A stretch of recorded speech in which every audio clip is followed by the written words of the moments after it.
welcome to Referendum TV on this probably the most historic day, most significant day in Scotland's history. On the couch tonight for the results show right through to the wee small hours until we get the result is Hassan. Welcome, Anis. Good evening, thank you. And Will MacLeod. Now, welcome, Will. Thanks for having me on. Absolute pleasure. Now, these guys, this is a, what did you call them? Citizen journalist is Anis, and so too are you, Will. Yes. Right, guys, so let's cut down to it. We've started a little bit late because of technical difficulties. I've had my experiences today. How's it been for you, Anis? What's happened? It's been an extraordinary day, Kevin. I was down at the Scottish Parliament this afternoon. The atmosphere was unbelievable, and I've never seen Holyrood so colourful, loud, entertaining, exciting. There was everything going on. We had loads of yes campaigners, we had some no campaigners as well. We had someone from Catalonia as well coming up to talk about the situation there. We had loads of tourists as well, journalists. I even got interviewed for ABC from Australia. So, and what were they saying to you? Tell us what ABC in Australia were saying. They basically just put a camera right in front of me and asked me, what do you think of the referendum? And I just gave them my own partisan view, I guess. Do you think the genie's out the bottle? Do you think we've won? It's very hard to tell. I think we will probably get an indication in the early hours, but as I say, you know, pollsters are saying one thing, other people are saying another in the aftermath of the vote closing, but I really honestly don't know. I don't think any of us in this country know at the present moment. It's all up for grabs. Shall we ask a relative outsider, but I hope you've been warmly welcomed in Scotland. You can maybe talk about that more a little bit later on, Will. Will's here. Will did a fantastic YouTube clip, an interview to the States where he basically criticised the national press in the UK for the one-sided nature of the coverage, and based on that he was crowdfunded to come across to Scotland by yes activists, those wonderful people, amongst them legions of cybernats. Now, how's it been for you today? You can cut the tension with a knife here in Edinburgh. There's a lot of people that seem to be very, very tense, very, very excited about what's happening in the country today. Walking around Edinburgh, I've run into folks from Catalonia, Sardinia. I've run into Welsh folks who've come up, and they said the entire train was speaking Welsh on the way up to Edinburgh. They're here to be in solidarity with the people of Scotland. So there's... There'll be Plaid Cymru then, I would imagine. Yeah, or folks who support the independence of Wales who may not be Plaid Cymru. Sure. As we know in this country, there are folks who are Labour, who are. I've even talked to a Tory or two who are coming out for independence. So, well, it's not. I'm not one to tell tales, but there's a Tory on these seats tonight who's made the journey to yes, so it is possible. Is that correct? Ex-Conservative. Sorry, I do apologise. So there's proof right there.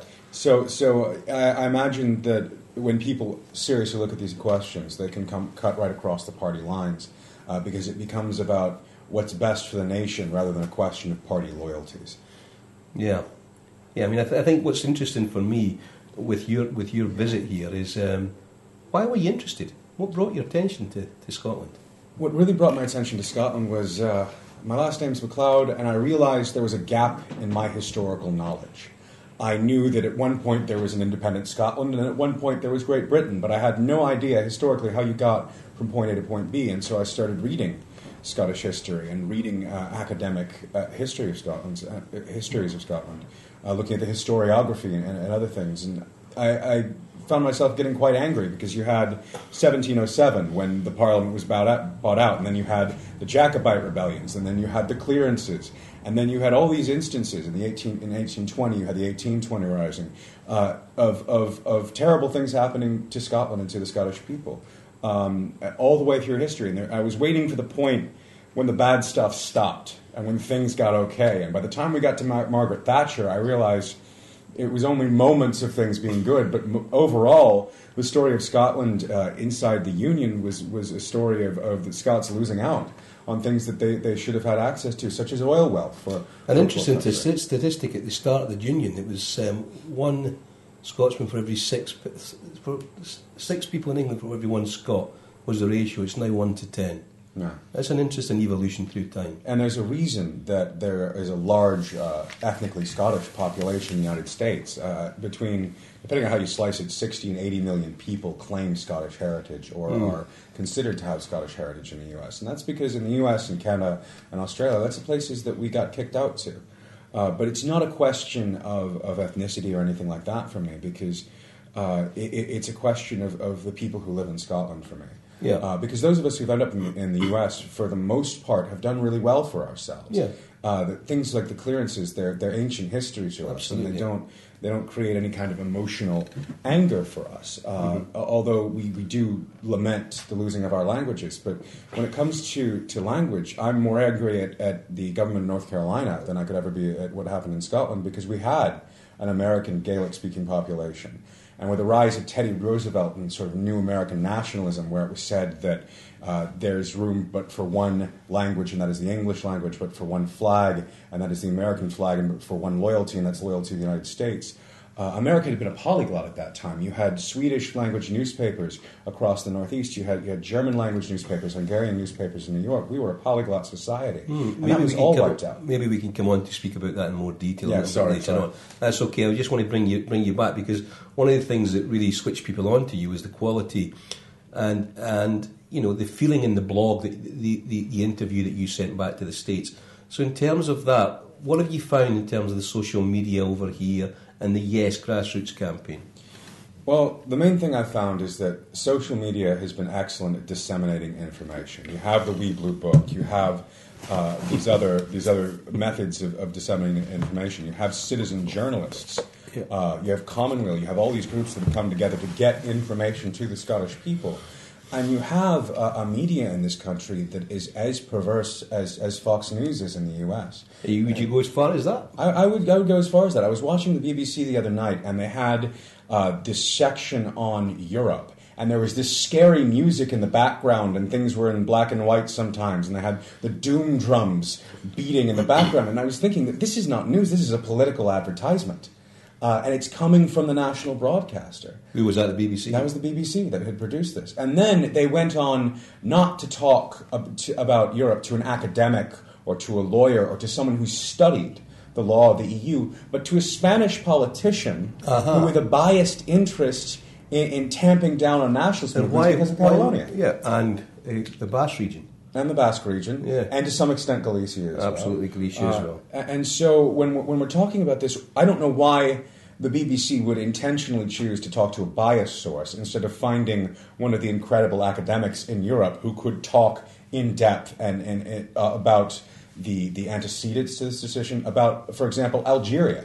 There is a precedent to this with Algeria, and Algeria had to diplomatically disentangle itself from Europe. It wasn't just automatically out of Europe the moment that they declared independence. We talked yesterday, I think, to Brandon Malone of Lawyers for Yes, who was quite clear that actually the case to maintain as two continuous states was quite strong. So I think it's an interesting angle the way it's presented.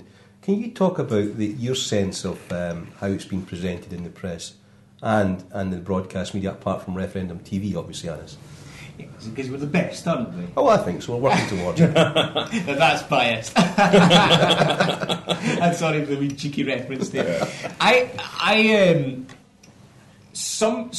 wouldn't say all of the media have been that bad. There have been some excellent journalists out there who have really spelt out. Who's caught your eye?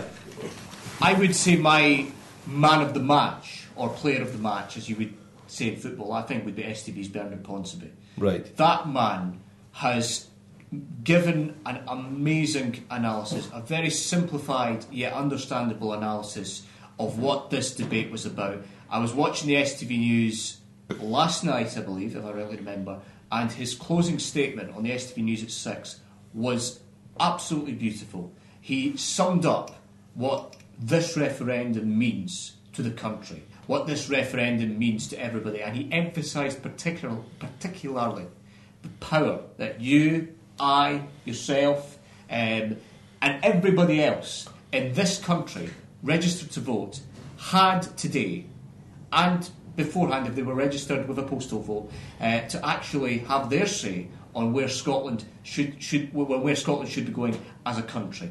I think that's right, and I think one of the interesting things about Bernard Ponsonby, I think he got a great deal of sympathy from certainly people in the Yes movement by the arrogance with which he was treated by George Osborne when Bernard rightly was seeking questions to be answered for the people of Scotland.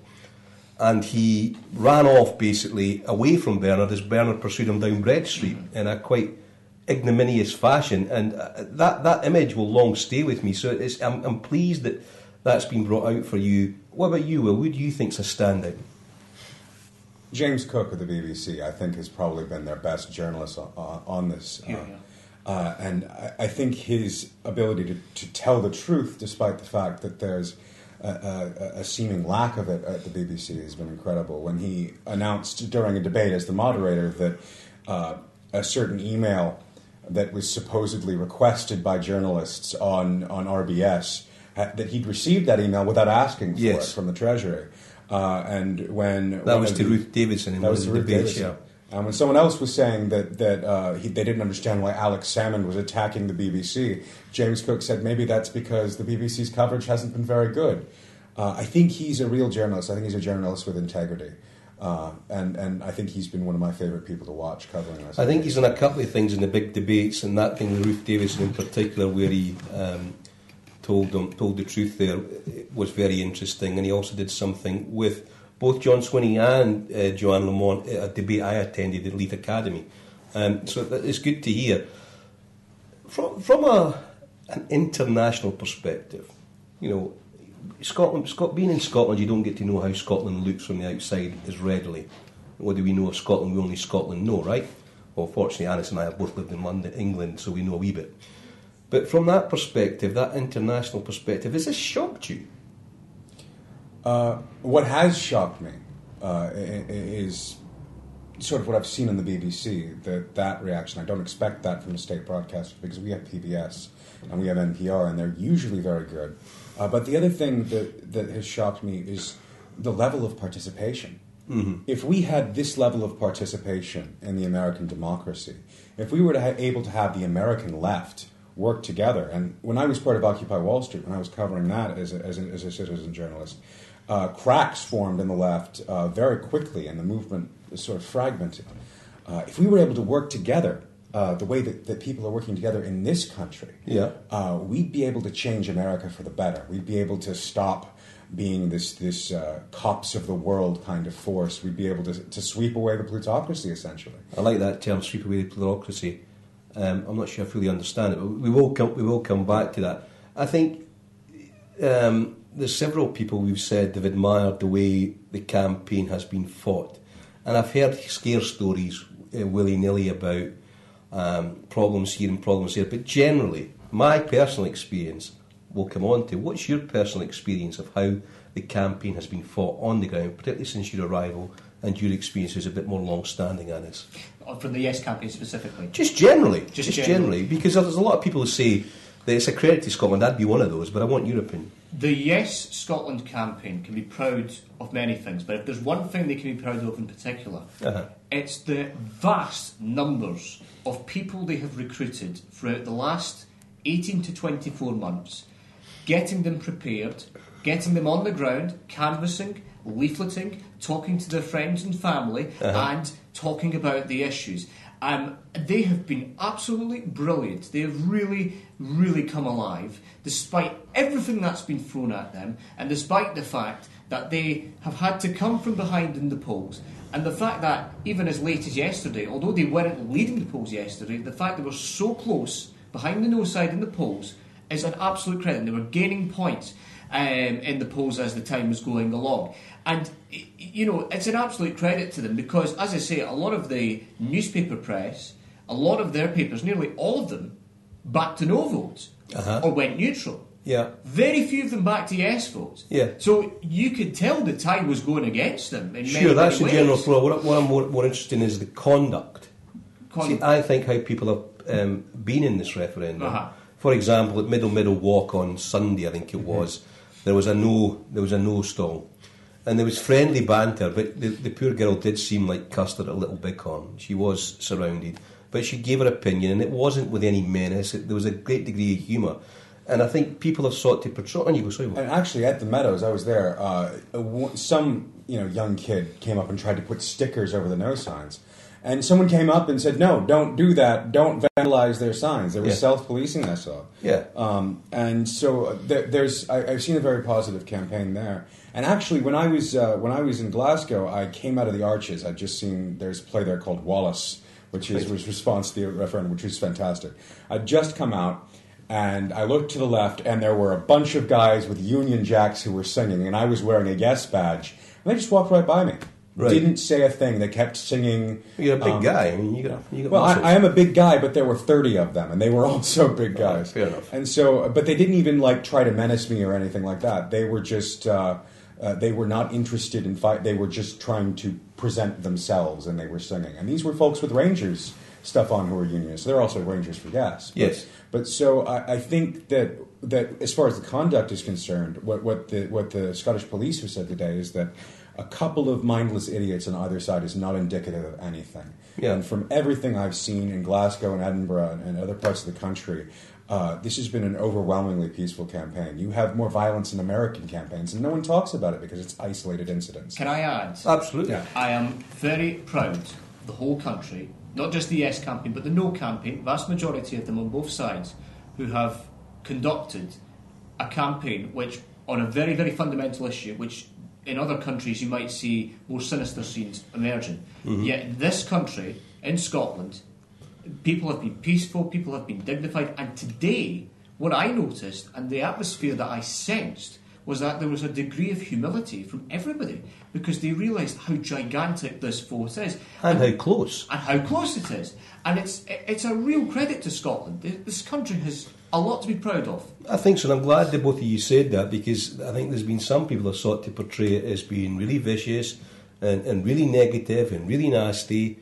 And it's not what I've sensed, it's not what I've seen. Just when I've been out and about in shops, I've heard people speaking, and I've gone up to the counter to pay and said, it's very interesting your views, I'll be voting yes, have a nice day, and off I've went. It's not been conflictual or controversial, so why would people seek to portray it in a negative light? And today I was at the Scottish Parliament, and I've got a good friend of mine who lives here in Edinburgh, and he's very staunchly in favour of a no vote. But he was in with me this afternoon at Holyrood, and we got on absolutely fine. We chatted away about the issues, we spoke to various people there, and it was just a fabulous occasion. So why would people seek to portray the campaign as somehow negative? I don't know. I think some people have got the wrong end of the stick as far as that's concerned, because it's not been. I mean, there's been one or two terrible incidents. Is there a party vantage in this? A party? I think it's just a way to score cheap points, to be quite frank. Right. Okay. And that's what it is. I mean, there's been one or two terrible incidents, one or two mindless individuals on each side, but the vast majority of folk have been terrific. Absolutely terrific. I think we can agree on that, and that's certainly been my experience. Can we shift a little bit now, guys, to the actual volume, the percentage of turnout? I heard from a friend who's in Kinross that the local polling station, he had at 9 o'clock, 91% of potential voters had actually voted. 91%. Have you got any view, idea? 91% of a turnout when you have 97% of people registered to vote. I think that's completely unheard of. Really, in a Western democracy. There was one of the TV presenters we have in the U.S., Rachel Maddow. Her coverage of this so far was to highlight the fact that there's 97% registration. The fact that so many people in this country are taking this decision so seriously, that so many of these people in this country want to participate, I think that has changed Scotland permanently. I think that the people of Scotland are ungovernable at this point. Not to say that there's going to be any kind of violence, but ungovernable in that they will demand actions from their government. They will expect the government to keep its promises, and they will act if the government refuses to. So. Absolutely, I think that's right. Just to say to the viewers looking in, if you want to send in your own comments, on Twitter it's at Referendum TV. We will give you a phone number to text as well, but you can certainly tweet now. And if you've got any questions of any of the three guys here just now, myself included, feel free to put them in. I know quite a few are watching from abroad. We're on for 8 hours. We will get things wrong, but we'll get them right as well as we can in time. But your contribution will be certainly very welcome. So please feel free to tweet, and in due course we'll give you the proper phone number to speak to. I'm looking at Twitter just now. I'm trying to get an indication as to what the turnout is like in various places. There's figures flying all over the place. Sure. In various places. So who knows? Who knows? It's early days, I think. I have been hearing things all day that there's been a fantastic turnout. Mm-hmm. I've also heard a lot of people very hopeful about a yes outcome to this. And it's very hard to report on these things at this point because there's a lot of fog at this point, and that fog is going to slowly lift as time goes on. Well, we prefer the word har. Yeah. A nice wee sea har. There was one this morning, and I live near the coast in Edinburgh, so, well, Edinburgh's on the coast, but I was near it, and it was very harry this morning.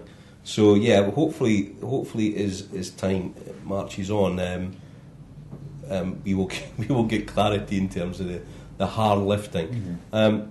Just to come on to other points, who do you think's the winners and losers out of this? Not in terms of the actual vote for yes or the actual vote for no, but who, in terms of personalities or groupings, who do you think's the winners in this? Green Party.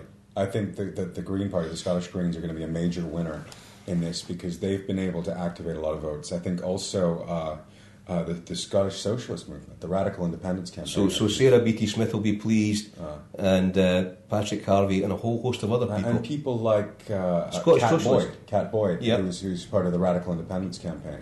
They've been able to really connect with groups of people who otherwise wouldn't have voted, especially the Radical Indie with their mass canvass actions. So yeah, we had Jonathan Shafi in here at the end of last week, and certainly he was relating in terms of canvass returns and there's counterclaims around poll returns. But it's interesting that you say we had Colin Fox in from the Scottish Socialist Party, and what was interesting from Colin's point of view was the amount of defeats he's had, and he had a victory in 2003, so he's quite stoical about the whole occasion.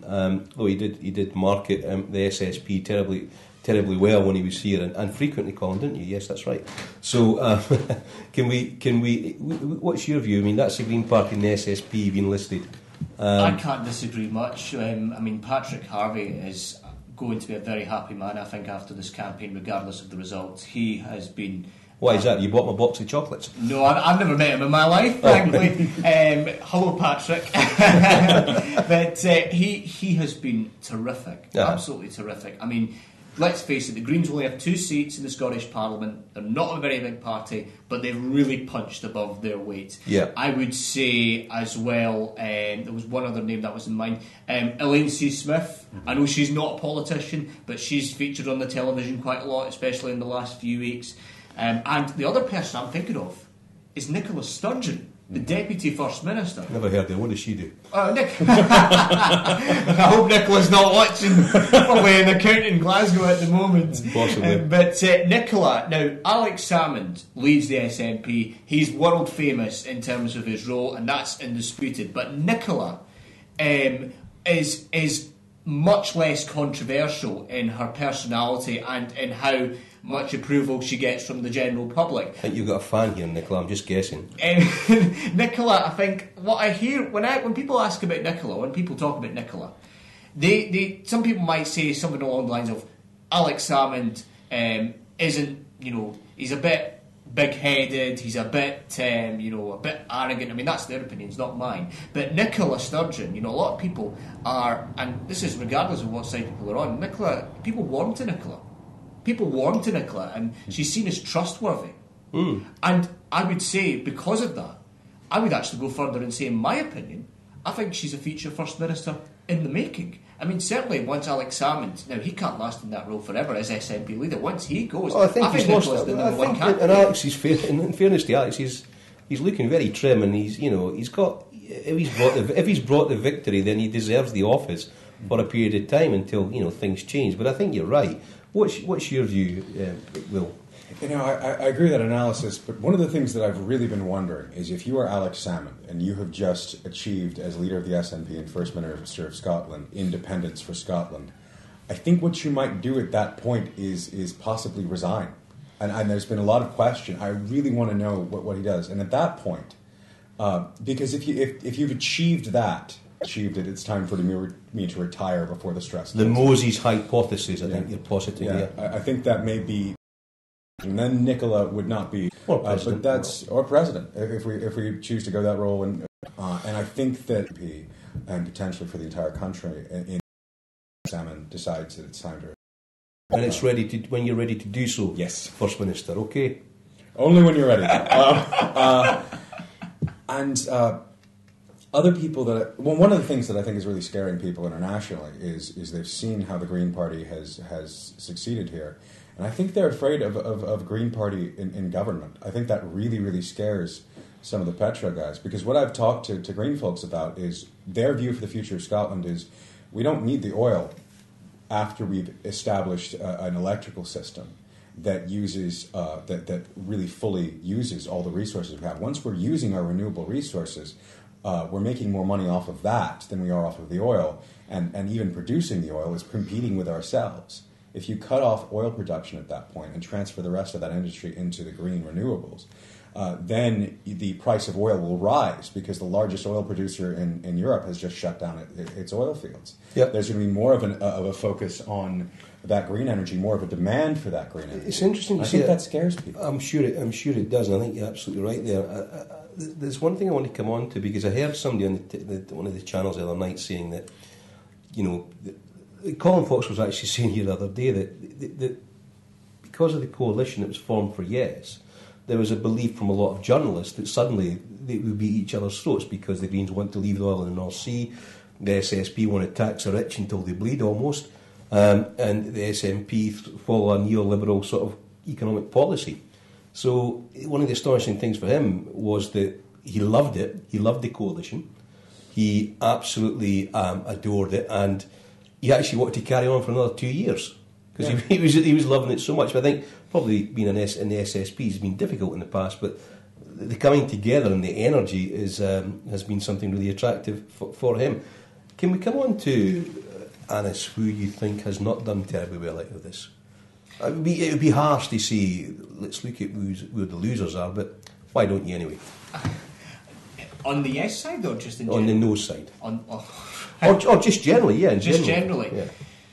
Oh, see, it's a hard one, because it's been such a great campaign. I know I don't really want to sound hard on the no side, but I have to say, Alistair Darling, I almost feel sorry for him, because the last few weeks, I mean, he must be a nice chap. I've seen him speak in public. He's a very nice guy, but I just, the last couple of weeks, I've watched him on television. I can literally hear panic in his voice every time he faces a camera or he is questioned by a journalist. I even reckon some people on that side will have been thinking to themselves, why is he leader? Why wasn't Gordon Brown leader? I mean, yesterday, give credit to the former Prime Minister of the UK, but he and pulled Kirkcaldy off... man. And a Kirkcaldy man as well. As is Anis, just for the record. Oh, aye, my local MP. He pulled off an extraordinary speech yesterday, and I mean, even if he didn't agree with it, it was an amazing speech he pulled off yesterday. And if Gordon was like that for the last few years, goodness knows, maybe his critics wouldn't be so harsh on him. But Alistair Darling has really...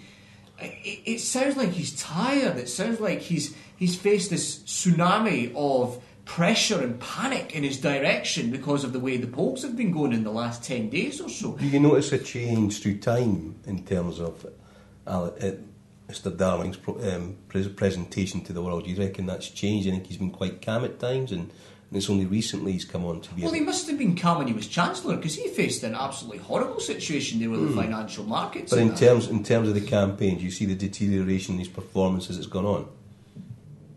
I think he's definitely been more panicky. There's no doubt about it. And I think because of that vast pressure that was facing in his direction and that he had burdened on his shoulders, I think you could literally see that on the television screen and hear it in his voice on the radio. And I think it really came across very, very clearly. Now, I'm not saying anybody voting today would have voted on the basis that Alistair Darling panicked or sounded like he was panicking on TV and radio. He might dispute that, of course. But, I mean, you know, when you've got a leader of any... Union with the rest of the UK said, you know what, we can't do this anymore. And I think in the United States as well, we're going to be able to point to the neoconservative George Bush types and say, look, the illegal wars that we have participated in, the actions that we take internationally, the torture, the drone strikes. You're thinking of rendition. That just broke our closest ally in half. I think that the left needs to look at the situation in Scotland, the vote in Scotland, and say that is the consequence of the bad behavior of our central governments, and we need to, as people, they don't particularly care. The people who care are people with ideological reasons to keep those things around. And we can talk about the longer question of nuclear weapons in America later. We don't want to get that, but I think that when it comes to feeding that into the military-industrial complex, they're not the problem. I think the problem is the people who have this conservative ideology, the people who call themselves a conservative movement. Can I add as well, the other loser I think, who we haven't mentioned yet in this whole campaign, is the Prime Minister. I think the complacency that's come out from the Prime Minister, the lack of visits he's made to Scotland, I know he's come here quite a few times, but he hasn't come here enough. This is the man. But he was told not to come here often because of how he'd be perceived. That might be the case, but the no side, or those on the no side who said the Prime Minister's presence is toxic, they needed to remember that this man is the head of the United Kingdom as terms of being Prime Minister, and that he is the man, if Scotland votes yes tonight, tomorrow morning, this is the man who is going to go down in history for the rest of his life and forever as the man who lost the United Kingdom on his watch. Now, a wee bit of concession for him, just a bit of a commiseration for him, is the fact that this whole debate that has now led us to this point about Scotland and its future has been going on for about 40, 50 years, even longer. But David Cameron is the current Prime Minister. If it's a yes, and Scotland decides to go independent, that man is going to face the worst history against him for the rest of his life and for the rest of British history, because that's a fairly bleak prognosis for his. Well, this is the man who is the current Prime Minister. You know, you would think that because the Union was on the brink, he himself would know that he has the responsibility as leader of the country to come up and try and save the Union. Honest, you make a point, and I understand that, but in fairness to David Cameron, which is an odd thing for me to be thinking about, but if he's been advised by the intelligence on the ground that actually you coming up here in your swanky clothes and your blue suede shoes, it's going to be very difficult for us to make any progress. So there's almost, it's part of the conflict within the Better Together campaign. You've got Labour activists, essentially, Tory money backing that, and the Labour activists are saying, no, don't you come anywhere near here, because if you do, they'll just think a posh Tory boy. This is the problem. We've had this, we've talked about the coalition of SNP, Green, SSP, Radical Independents. The Better Together campaign is a coalition of Labour, Lib Dem, Conservative, and yet somehow they're really, really keen. Some of them are keen to push David Cameron out of the way. This man, people in Scotland, as much as many people in Scotland dislike the Conservative Party, many people in Scotland acknowledge as well he is the Prime Minister of the United Kingdom, including Scotland, at this moment. And the fact he made the big mistake, and I think this is a huge mistake he made, of not debating Alex Salmond, the First Minister of Scotland, over this fundamental issue about Scotland's future in the UK and whether Scotland's going to be independent. Mr Cameron could well have made a catastrophic error. And even if it's a no vote, he will still face those questions. Why did he not take the risk and to debate Salmond? People in Scotland, people are going to condemn him in the first place. They weren't going to do that. He's actually a very good debater. We can see that in Parliament. Often he can defeat the leader of the Labour Party. I can't remember his name at the moment. Oh, Ed Miliband. Yeah. So, what's your view in terms of Annis's passion plea regarding David Cameron? I agree with Annis completely. I think that by declaring the Prime Minister of the United Kingdom to be toxic, by refusing to allow the Prime Minister of the United Kingdom to debate Alex Salmond, it was essentially an argument for the yes can. The central government won't even talk to the elected leader of Scotland. The elected leader of the whole UK won't even speak to him, won't even debate him. How are we in Scotland supposed to get anything we want done when they won't even debate with us. They won't even enter in the same place and discuss with us. They won't come up here to talk to us. I think that is a significant argument for the yes camp, and I think that you're right when you say that's a catastrophic error. I think it was a catastrophic error. I don't know if you guys have just had strong espressos, but you're certainly up to gears. I'm quite frightened sitting here at the moment. We're going to have a little. Remember, folks, you can tweet in at Referendum TV, #RefTV, anytime you want to ask questions. We're going to have a little changeover now. Anis is going to leave us for a few moments because we're sort of running a tag team tonight, and I think maybe Sean can come down if you could send Yeah, something. of course. Thanks for having me so far. No problem. See you shortly, mate. See you guys. Yeah, get the coffee on. Maybe ask you to sit over there a little bit in case you start shouting something. Just water for me right now if I had coffee. I'm so excited about what's happening. No, yeah, me too, but we've got to pace ourselves, guys. No point in sprinting the marathon, you know. Yeah, that's true. In terms of the extremely powerful feelings around the Prime Minister's non-engagement, Yeah. do you think this is a widespread view? I know it's widespread on that side of the room, but is it a widespread view that David Cameron's missed an opportunity here and will be regarded as shunning and avoiding a date with Destiny in a clash with Alex Salmond? Because a lot of people were saying Alex Salmond's a wily fox and he's in debate he's very good. But as I say, Cameron, all those years at Eton and Oxford, he's mastered certain things. I think the Bullingdon Club has certain occasions where they extemporise on various debate topics. So why would he be frightened? Intellectually, he could have engaged with the First Minister. I think he could have intellectually engaged with him. I think that he certainly would not have made the mistake that Alistair Darling made by admitting that he'd been lying to the Scottish people all along about the pound by getting flustered in the middle of the debate. I think that may be one of the turning points of this campaign. And if it had been David Cameron, I don't think David Cameron would have made that mistake. I think he's a better debater than Alistair Darling is. Yeah, he's worked in PR. He's a more presentable individual, I would say. He is. He's able to take policies that I consider, frankly, to be obscene and make them seem soft-handed. Yeah, he's able to be gently evil, let's say. That was Will that said that. The Yes. Prime Minister is able to be gently evil. I don't think you'll get that on STV or the BBC. I'm just a guessing here. And that's speaking to someone on the left who doesn't. Well, let's talk about healthcare specifically. The United States is just now clawing its way, inch by bloody inch, away from a free market healthcare system that doesn't work. And David Cameron and his government created a bill which undermines the NHS completely by saying that it is no longer a legal requirement that everyone be covered. And is this partly to do with the negotiations that are going to bring TITP in? Yeah, TTIP. As someone who has lived with American healthcare companies and who knows people who've been victimized by these healthcare companies, they are some of the most ruthless corporations out there. They're very good at promising the sky and then saying you didn't read the fine print.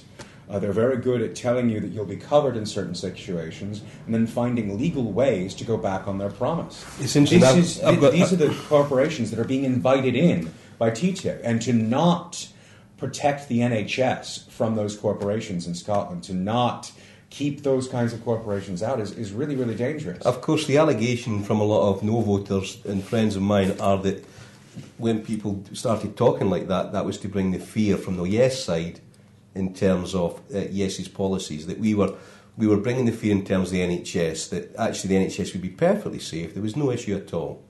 That's not what the Lancet had to say. And when academics in the Lancet are arguing that the Scottish NHS would not be safe from TTIP, there's a certain degree of certainty you can have. And that's the difference. Sure, but at the same time, J.K. Rowling went to print on that, and her partner, I think he's a surgeon, and she said there was too much being made of it, and actually the NHS was safe. But J.K. Rowling is, and this is one of the problems that has been consistent in this debate. J.K. Rowling is a fiction author. The folks in the Lancet are academics who are writing about health policy. And this has been a consistent problem where we've seen situations where the BBC has invited on biased politicians instead of talking to academics. And one of the things that has been a highlight of the Yes campaign, and the reason that the people I work with, Net Zero Trader, the reason we come out for Yes is because the Yes campaign talks to academics. The people who are supporting independence talk to academics who know what they're talking about. The British media that's coming out against this can't find academics who agree with them, so they go for biased politicians. That's what's been happening, and that's something that's really frustrating. So there's no, you'd question the legitimacy of these people being brought forward? I do question the legitimacy of people who have anecdotal information as opposed to The Lancet. I do value an academic journal like The Lancet and their peer-reviewed articles above just J.K. Rowling's partner, who's a surgeon. I do value The Lancet above one surgeon. Sure, I understand that. What, in terms of policy, I mean, obviously I've been a pro-yes voter since it was announced, but in terms of policy, you reckon they've lost on the NHS, the no camp? I think they have. I really think they have, especially with the privatisation that has happened in London, especially with what has gone on with TTIP and the information that has been disseminated by the Yes campaign.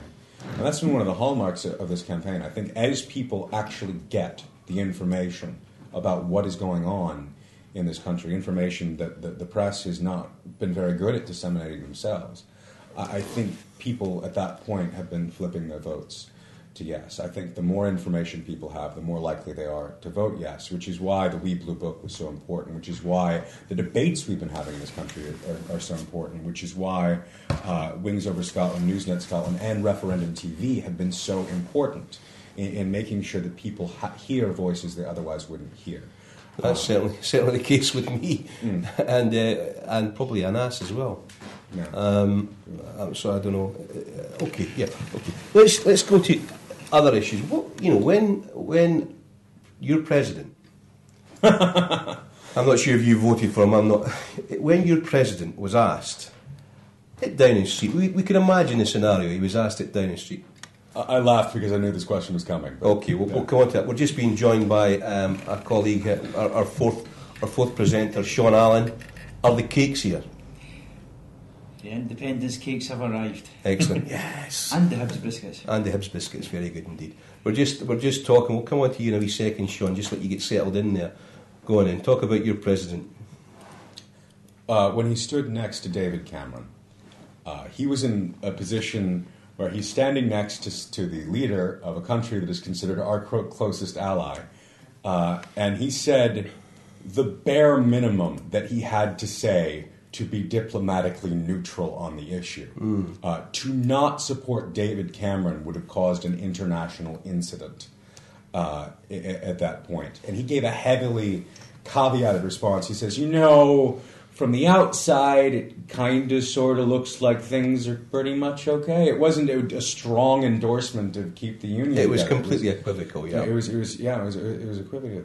And to be completely honest, he can't stand there and say, you know what, David, you really are bad at your job, and I wouldn't want to be a part of a country that was led by you either. That's not something you can say when you're president of the United States. What do you think about that?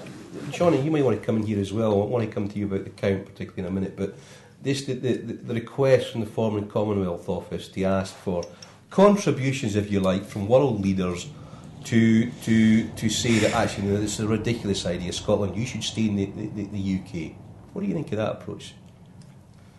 I think it's frankly disgusting to try to use foreign diplomatic corps to be part of an internal debate. One of the things that we try to do as nations is to stay out of each other's dirty laundry. If you are having a political, event, it's not okay for a foreign government to interfere with that political event.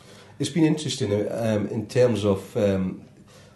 It takes me back in my reading back to Homage to Catalonia and the international brigades that went to Spain to help the Republicans against the Phalangists, and you yourself are part of the international brigade, the same as the folk from Wales today, the same as the folk from Catalonia, the folk from Sardinia, the Walloons and the Flems, and all the various groups that are restrained within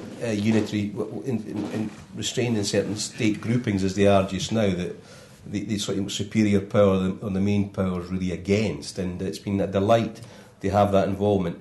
Let me just turn to Sean. Sean, very welcome. How are Thank you. I'm surprisingly good, actually. You've been up since 6 a.m? No, I've been up since earlier than that. I've been working since 6 a.m. On the election. It's been absolutely tremendous. It's just been totally inspirational. What have you been doing? I've been working on a polling station, right? Helping people cast their vote. And have you been taking strips? Yeah, no, I will need strepsils very soon because I've been repeating the same mantra all day. It's a single X in whichever boxes of your choosing, and fold your paper, put it, and but we expected a lot of youngsters to come in today. We've extended the franchise. A lot of 16, 17-year-olds getting the vote for the first time. We expected them to come in and be a bit phased, a bit dazed by the whole thing. But it was more than that. Adults were coming in. People of my generation were coming and saying, I don't know what to do. I've never voted before. And you're saying, well, this is what you do. And people are just, engaged doesn't even touch the size on this one. Have you got any idea of the turnout percentages that in your area? I think we're looking at 80% plus turnout. And that's impressive in itself. But then when you're looking at an 80% plus turnout on a roll, on an electorate of maybe 97%, this is massive. In a normal UK general election, you're looking at, 80% of the eligible public voting being registered. Maybe in a good turnout area, 74% of them turning out. 74% of 80%, that's pretty good. 80% of 97% is massive. Yeah. I've also heard anecdotal evidence. It'd be really nice if we could confirm this. Somebody out there in Twitter land, that there was a polling station. Using the opportunity again to remind you, you can contribute to this live programme. Tweet your thoughts and your comments and your questions to at Referendum TV, and we will get them mentioned on the show. Sorry, Sean, you go. No, not at all. There's strong anecdotal evidence coming in that a polling station in Falkirk had to close at 9:30 because there was 100% turnout. Can you believe that? 100% turnout. Wow. And they had to stay up until 9:30 because people who had postal votes and who didn't post them in, you can actually go along to the polling station and hand them in there until a certain time. I think that curfew was about 9. Right. So they had to stay open, even though they maybe had their 100% turnout. But they were supposed to stay open to 10 o'clock. To 10 o'clock, yeah. But you're saying that because everybody's been, their job's done? Job's done. Right, there's no more pies in the shop? No.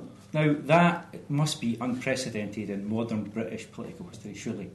I think that may be unprecedented in modern Western political history. If that's if anybody true, can prove that out there, it'd be useful. Yeah, Referendum at Referendum you have TV to say would be very useful chapeau to the people of Falkirk who got out there to, even if it's almost true, it's still phenomenal, isn't it? So there you go. Big up to the people of Falkirk. Well done. Yeah, absolutely. Well Excellent. done, guys. What have you noticed? That we've been talking for quite some length, as we will do for the next 8 hours. So Thanks for that reminder. Dig in deep, mate. We've got energy drinks, don't worry, and loads of crisps and chalky biscuits and all kinds of stuff that's been sent. And independence cakes and Hibs biscuits. Well, the thing is, this is the most historic occasion, certainly in my lifetime, in terms of Scottish politics. I would say landing a man on the moon, just for our American friend here, was up there. But in terms of Scottish... Is that true? Well... Yes, it's true. There you go. Okay, that's emphatic. So in terms of how things are going today, generally, you see massive numbers. Now, clearly, we are pro-yes on this channel. We make no bones about it. Unlike certain other channels, we make too many bones about being pro-no.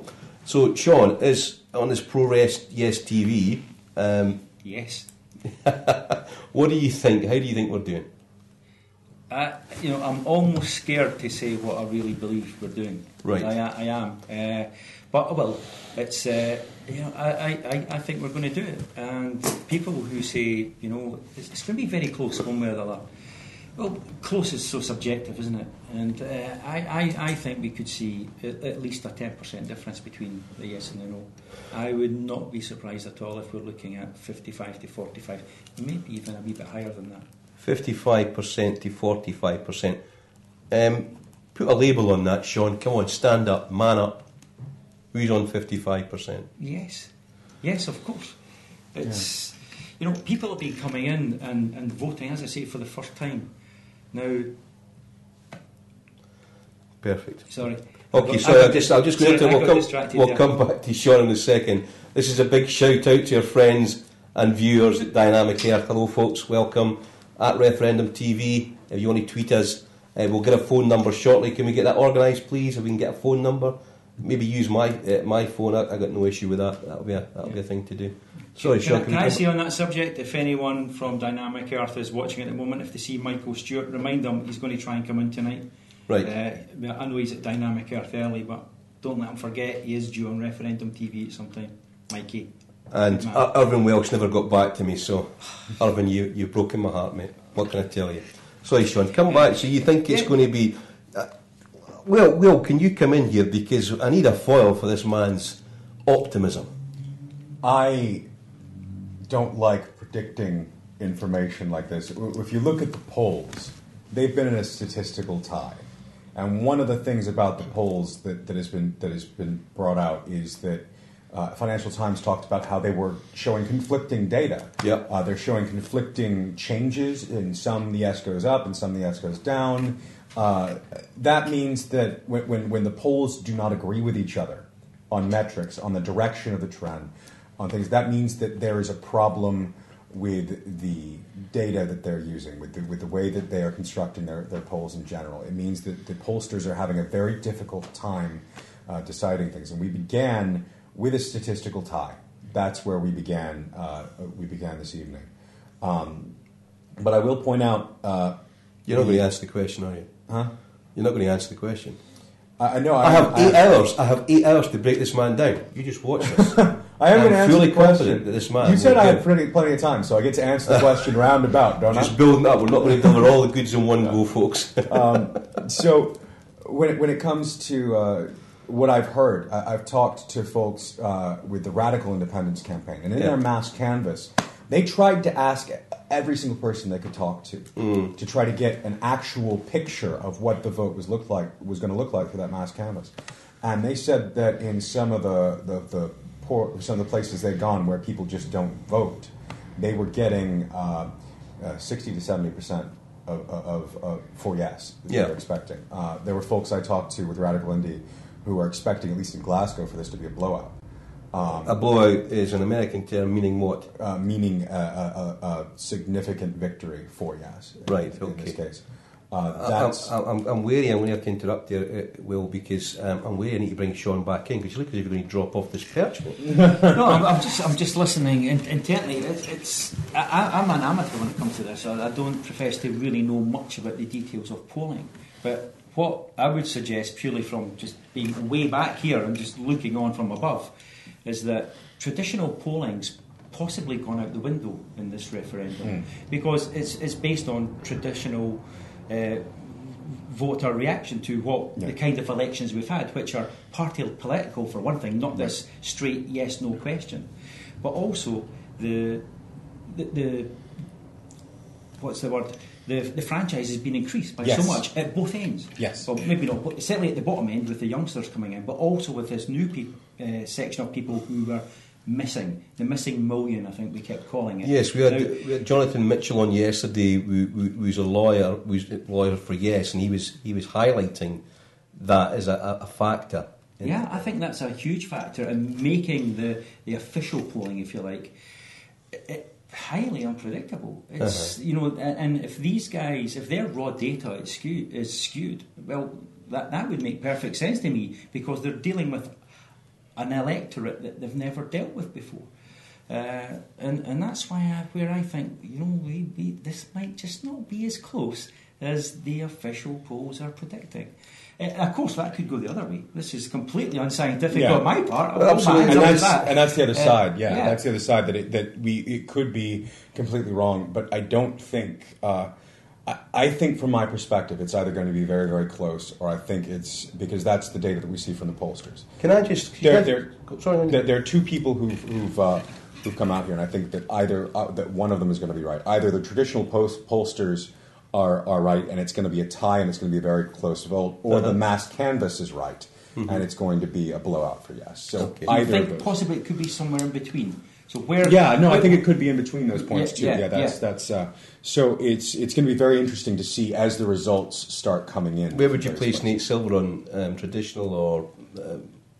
I think Nate Silver is a lot smarter than most pollsters, and one of the things that he's pointed out is that there's a lot of noise sometimes, and this is when he talks about finding the signal within the noise, finding the mathematic probability within it, and as far as that's concerned, these are some of the noisiest polls that we will have ever seen. And Scott Goes Pop.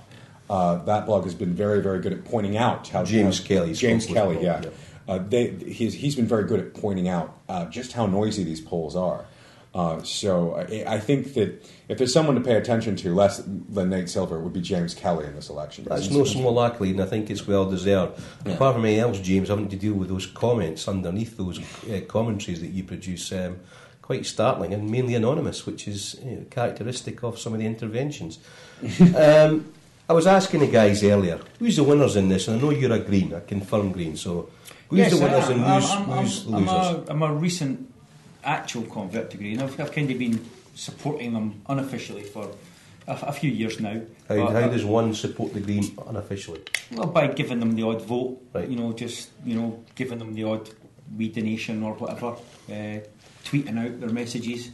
But it was the Green Party and this referendum that has re-engaged me with mainstream politics.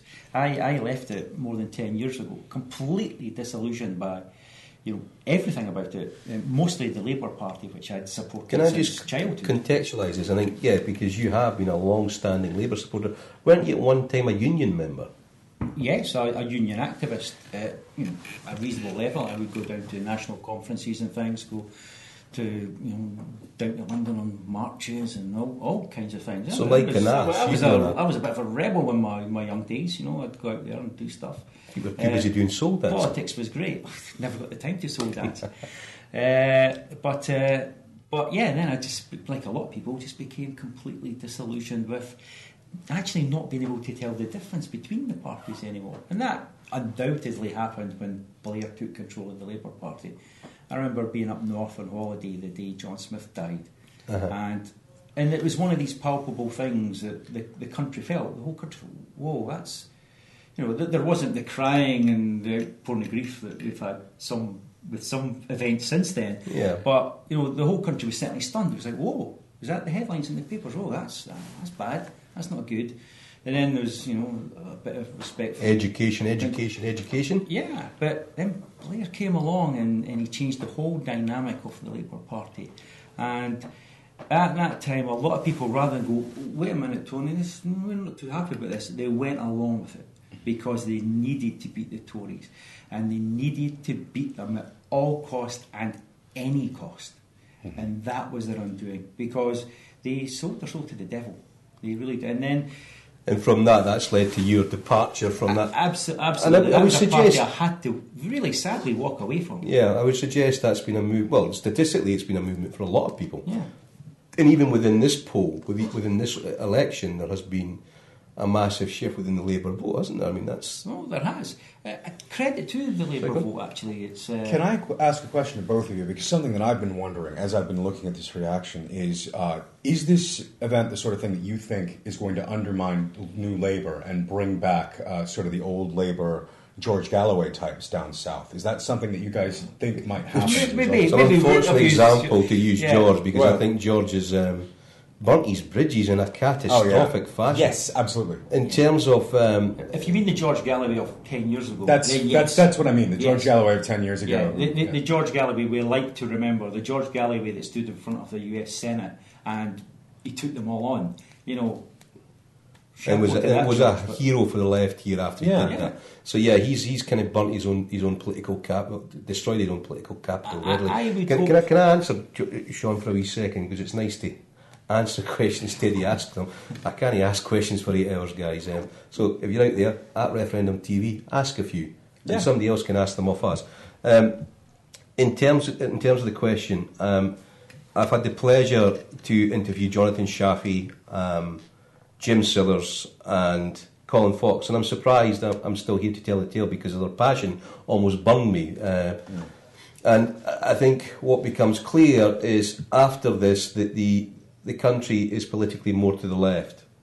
I think it's fixed in that for some time, and I think the work that these guys have done, they have been monumental in their efforts, Herculean in terms of Jim's 12 speeches a day from the back of the Margomobile, while still grieving that woman. That certainly I greatly admire. I know you did as well. Absolutely. Sean. So I think within that there is a wellspring of goodwill towards the people of the left that there maybe hasn't been in such a widespread fashion, apart from anything else, going out there and actually engaging people in the process, as Rick have done, and as Jim has done, and as all the members of, I think they're set fair in the New Scotland. It'll maybe take a little while for that to translate in terms of the in terms of the actual votes, but I think their role in the constitutional process, which will then follow tomorrow, will be very important. But I'll let Sean come in. Come, Sean. So no, I was just going to say that I think there is a big gap for the Labour Party to be reborn. Maybe sounds a bit over dramatic, but it has to change. It has to morph into something else again, and I hope it does. You know, I really hope it does. Do you think some of those Labour senior politicians can survive this, though? You know, like Sir Joanne Lamont and Jim Murphy and Douglas Alexander and Ken McIntosh. You think these kind of MPs or MSPs can endure a defeat in such a... I don't know is the honest answer. Not in my eyes. Right. Not in my eyes. I don't think they can. I don't see anything that's leading the Labour Party at the moment that would inspire me at all. The only Labour, high-ranking Labour politician, if you like, that I would give any credit to at the moment, somebody like Andy Burnham. Right. And even he has his wee moments where you go, Andy, you really shouldn't have said that. We're not going to start driving on the other side of the road if we vote yes. That was a really silly thing to say. But by and large, I like how he speaks in his bit. That's not going to affect how it goes in Scotland. But you look at Joanne Lamont and you think, if that's the best Labour politician in Scotland, what's the quality of the politicians at a local level? It must be pretty poor, unless they're just staying quiet because they know they can't be heard. They maybe think they'll be shouted down if they say what they really think. And I would hope that there's a bubbling under quality there within the Scottish Labour Party. Maybe within Labour for Indy. Well, what's your view? You asked the question. I think... Well, I've noticed a lot of the problems within Labour, and I think probably the best example of the problems within Labour is what happened with Wendy Alexander. I think she's one of the smarter leaders of the Labour Party that Scottish Labour has had. Absolutely. And she was completely undermined at every step of the way by the boys down at Solihull. So down at where, sorry? Down in London. What's the name of it? Did you see Solihull? Yeah. Solihull. That's what at Solihull. Bermondsey. Isn't that like the headquarters of the Labour Party? I could be wrong. Yeah. It was, but I think they moved to the banks of the Thames. I seem to remember. Nonetheless, so yeah, I've heard some people who've mentioned that Wendy's silence has been very, very noisy. It's been a very loud silence. That Wendy's non-participation, a very able politician, perhaps one of the last of the credible politicians to lead Labour in Scotland, her silence has spoke volumes. Yeah, I think it really has. Yeah. One of the things that I really wish that she had done is if she had come out for yes. Yeah. If she had come out for yes and then positioned herself as the leader of sort of a Scottish Labour group, she could have done a lot to save a Labour Party in Scotland. I think that would have been something that would have been significant. But the fact that didn't happen was interesting. And I think that her silence shows that she is unhappy of having been undermined as someone who's credible and who was competent, but whose biggest problem was that she had absolutely no support from people south of the border. You know, I wouldn't be surprised, and I'm sure Kevin would be I'm sure you wouldn't be surprised either if Wendy Alexander actually voted yesterday. I would not be surprised if she puts herself in that area within the left. Can I just put it out to people? There's a general consensus that Wendy Alexander's silence speaks volumes, and she may be keeping her powder dry for a future run at Labour leadership in Scotland. Do you guys out there have a view on that? If so, at Referendum TV, and you can tweet us. And in the fullness of time, it looks like the telephones are beginning to emerge, and we'll use that to the full in the fullness of time. Where I would disagree with yourself is that I wouldn't.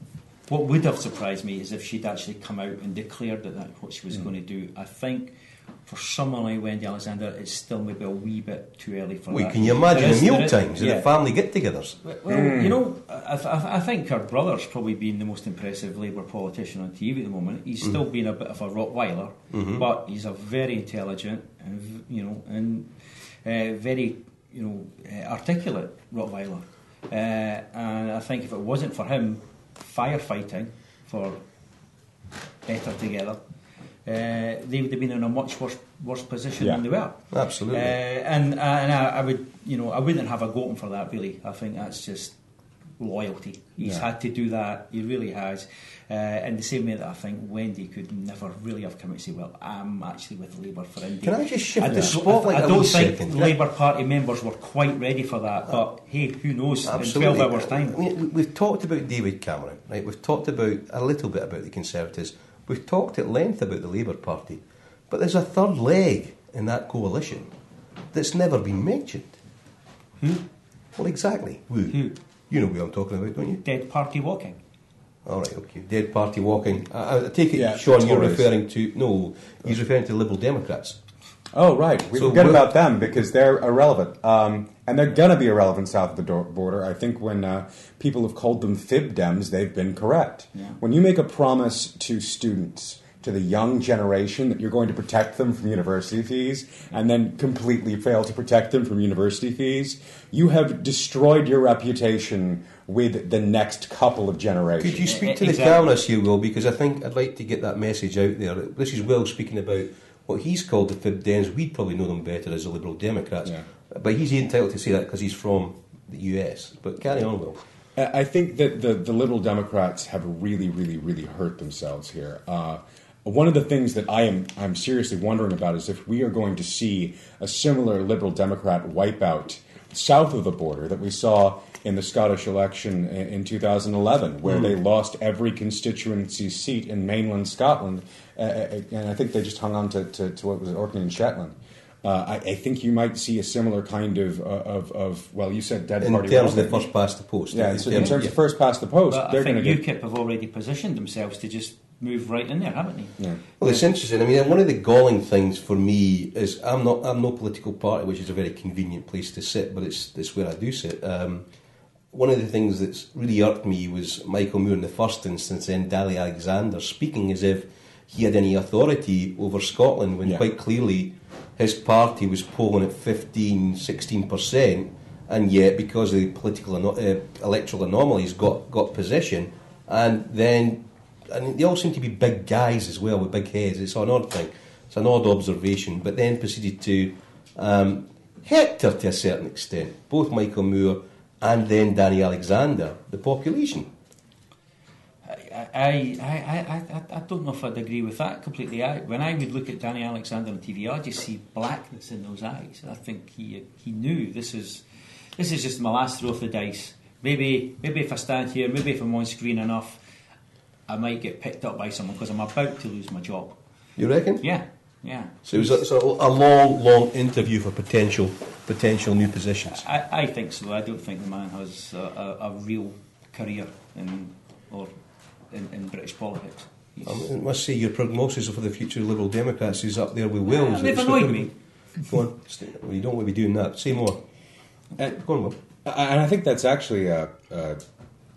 I feel really sad for people who've been supporters of the Liberal Democrats. I feel really sad for people who are not members of the who are not elected Liberal Democrats, but people who are members of the Liberal Democratic Party, because actually their vision through the Steele report to talk about British federalism would have been something that could have saved the Union. Actually giving Scotland control over its oil reserves, creating a federal system, getting rid of this centralized authority that declares what will happen and then gives devolved folks the capability to carry it out. Remember the big fight over what we were going to call the Scottish Parliament and how people freaked out about the fact that people wanted to call it the Scottish Government?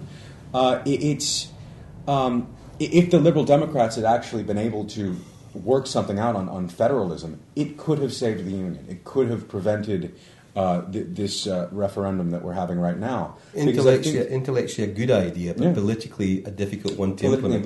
Politically impossible, which is in the same way that if parties down south had seriously wanted to defeat the independence referendum, they should have come up with a white paper, offered devolution max, written it out, and had the legislation ready to go and already whipped in the event of the no vote. If they'd said, this is ready to go the moment that you pull the trigger on no, most Scots would have voted no, because they want to be able to control their own political future, but they didn't necessarily want to do it by cutting ties. And it's only because they feel like they have no other choice that a lot of folks are voting yes. I think that those are all very well and astutely observed points. I want to move just, if we can, to the implications for Wales and the implications for Northern Ireland. Okay? What's your view? You yourself have witnessed lots of people from Wales coming up here, and what's your view on what's going to happen there? I think this energises Wales. I think this significantly energises Wales.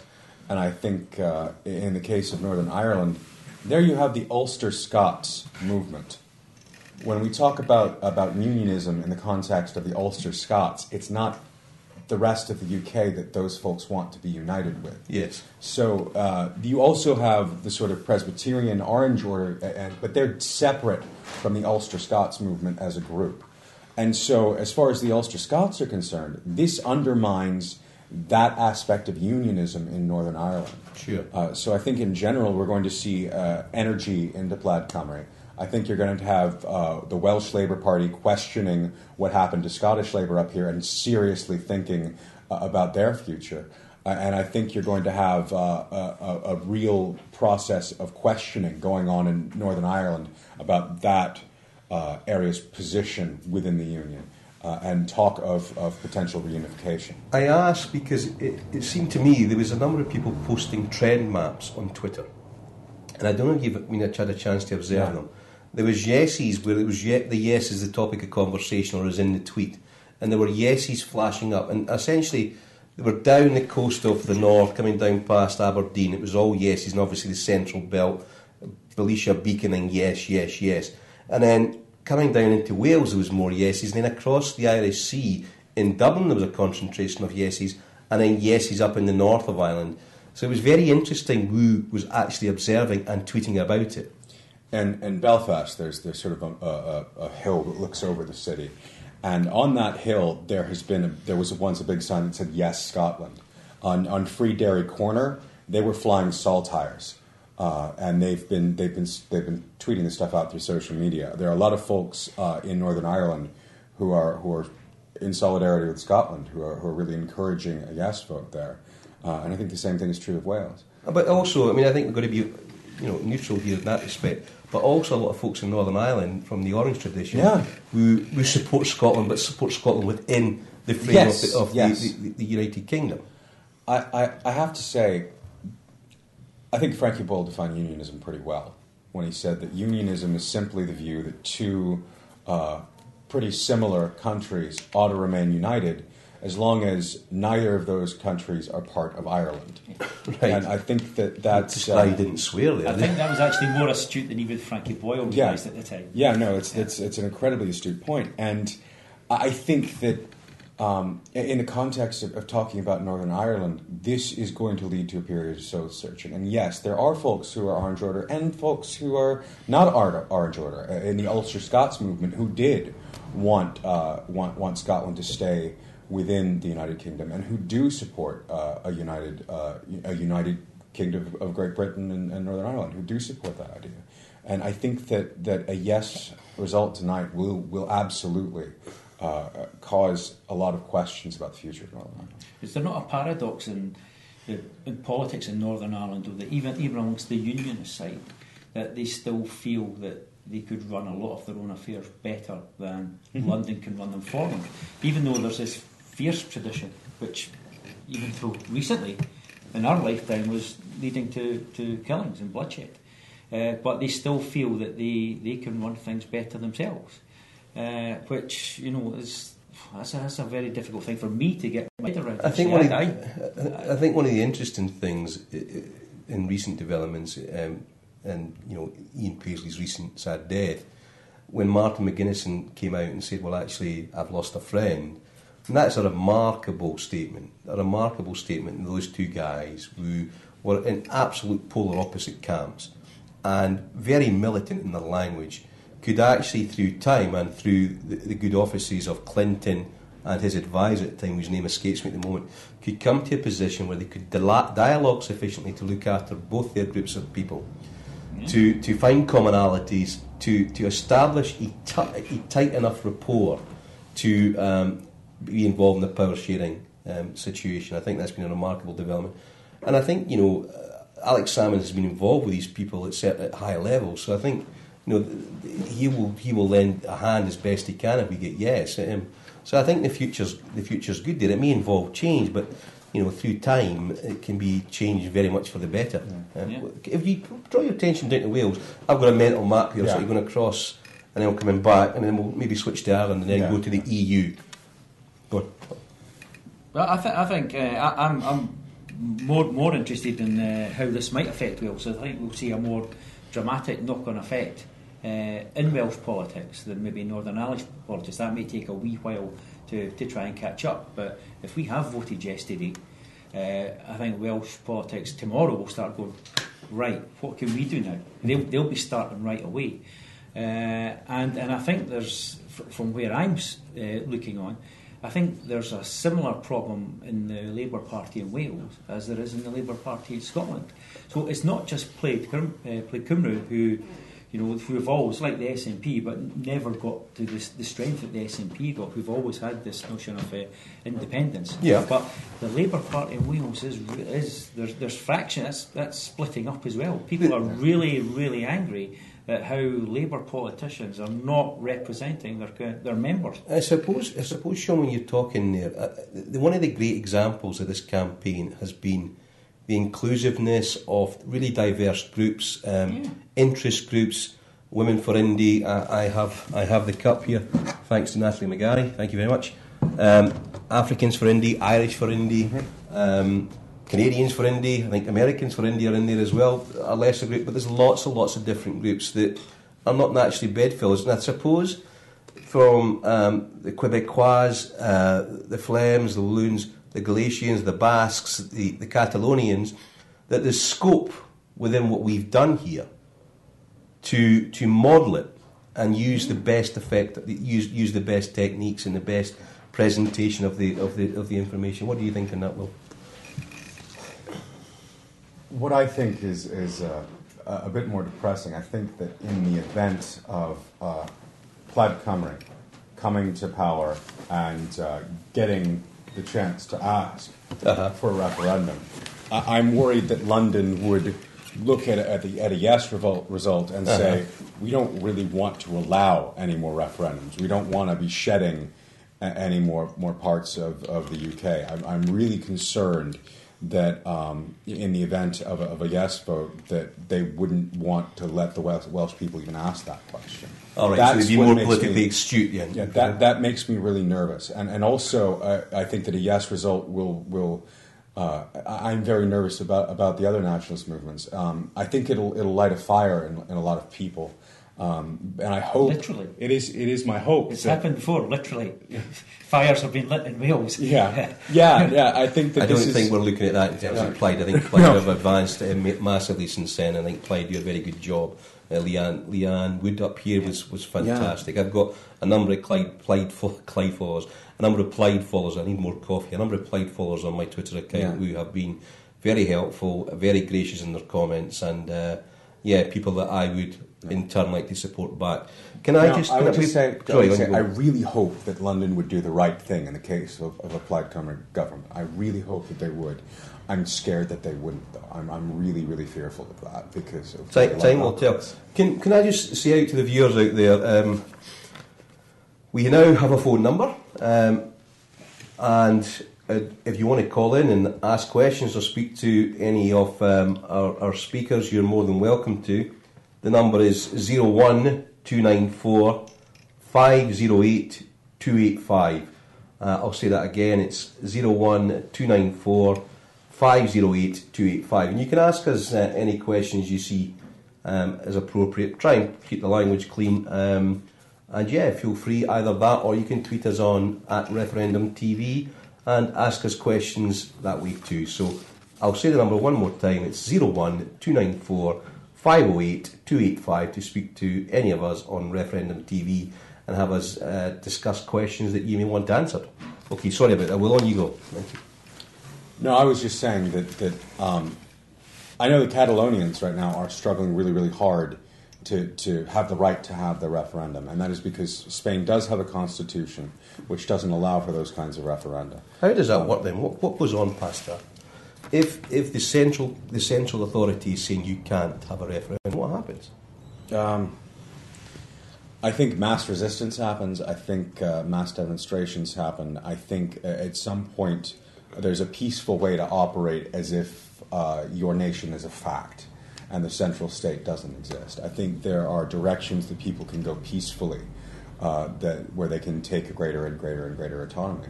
I think that in the case of Catalonia, arguing that the central state doesn't represent you and pulling your representatives back, not having any representatives in the central state, declaring the central state to be irrelevant. Steps like that are steps that can be taken peacefully. It's a difficult scenario. Absolutely, but there are scenarios that are likely. Even in the United States, people brought that up, the example of Texas. And Texas is not going to go for independence. That's not going to happen. Because most of the folks, my wife was born in Texas. Right. I know people in Texas. And Can I just ask, just as a wee aside, did you have the Yellow Rose playing at your wedding? Yes, actually. It was a choice made by the band. It was not one of the songs we selected because we told them that they know their business. They can choose. Fantastic. It was definitely played. But no, she's from Texas, and I know the folks in Texas, and I know conservatives in Texas. I know conservatives that are libertarian who don't like the federal government. And the Texas independence movement is one of these little tiny groups with guns that hates everyone, and it's in general. I'm generalizing extremely here, but sure. They're not a powerful voice in Texas. The same way as there's the Alaska Independence Party, very, very tiny French group. If there's any group that I think could capitalize on the Scottish independence movement in the United States, I think it's the Cascadian independence movement. And their view is essentially you take the northwest part of the United States and British Columbia, and you break off and become this massive, progressive, socially democratic socialist nation. Like it would be a Scandinavia on the western coast of North America. I have never heard of this before. Of course you've never heard of this movement. They're not very popular. You're not making it up and making a fool of me, are you? No, I'm not. Promise. There is actually a Cascadian independence group out there, but the reason you never heard of them is because they don't march around with assault rifles. That's the reason nobody knows about these folks, whereas the other scary groups, people take pictures of them and it gets through. But the difference being with these existing movements elsewhere in Europe is that it's been long-standing. It's not an overnight thing, even if we think of Brittany as well. Yeah. These areas have long been held enthralled to the central power. Yes, and I'm getting to that point. One of the things about Cascadia is for them there is a legal pathway to secession. And yes, there is a legal pathway to secession from the United States, which has never been attempted. That's the thing. Secessionists in the United States don't generally want to take a legal pathway. It's revolutionary pornography for them. They want to talk about fighting some kind of war against the federal government. When we rise up kind of stuff. Then the legal pathway is essentially to petition Congress. It's to have your senators filibuster everything and slow down everything. Well, I'll tell you what, this is great practice for filibustering if you ever get elected. I'm sorry. No, absolutely. It's essential. When we're talking for hours. I thought I was railroading you. No, absolutely not. And I think for Spain, I think one of the things that Spain might do, I think for the groups in Spain, is if the Galicians and the Catalonians and the Basques and all these other groups in Spain get together, if they get together as a bloc and elect a party bloc and are able to essentially shut down as much of the progress of the Spanish government as they can, slow everything down, and cause a real problem for the Spanish central government until they are allowed to have referenda. That's another peaceful process that you can engage in. There are ways to operate within a state by not following the expected rules, not written rules, not laws, but not following the expected rules. Sort of Gandhi-esque approach. Yeah, civil disobedience. There are ways to do this peacefully, and I think that in the case of Spain, and I think in the case of some of these other nations, they're going to have to choose that civil disobedience path. I think that a lot of central governments are going to be loath to offer independence referenda after the Scottish independence referendum, but I think if Scotland proves that it's possible, that is something that's going to give the energy. Let's come to that, because if it's a no vote, we're faced with a scenario whereby Ed Miliband is unlikely to get in down south. You've got a lot of people up here who are still energised and still staying with the cause and still going for it, and potentially you have UKIP supporting whether it be Boris Johnson or Cameron into another period of power. Now, at that stage, we are faced with an EU in-out referendum. Yeah, there is and that's going to be concerning. But in the case of a no vote, one of the things that there are a lot of the folks who are associated with the Yes campaign have said we've all got to come together after a no vote if it happens. We've all got to come together and stand together. But there are folks I've spoken to who've campaigned very, very hard in Glasgow, and I'm not going to use their names because this was essentially off the record.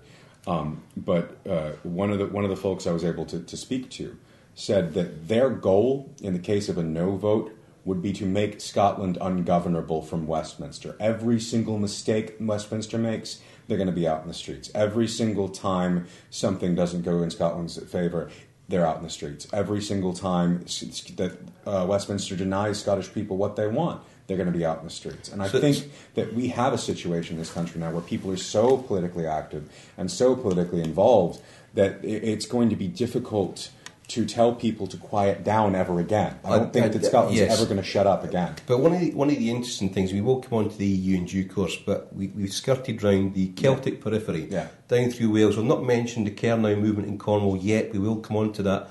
But in terms of the reaction to the promises, or the vow,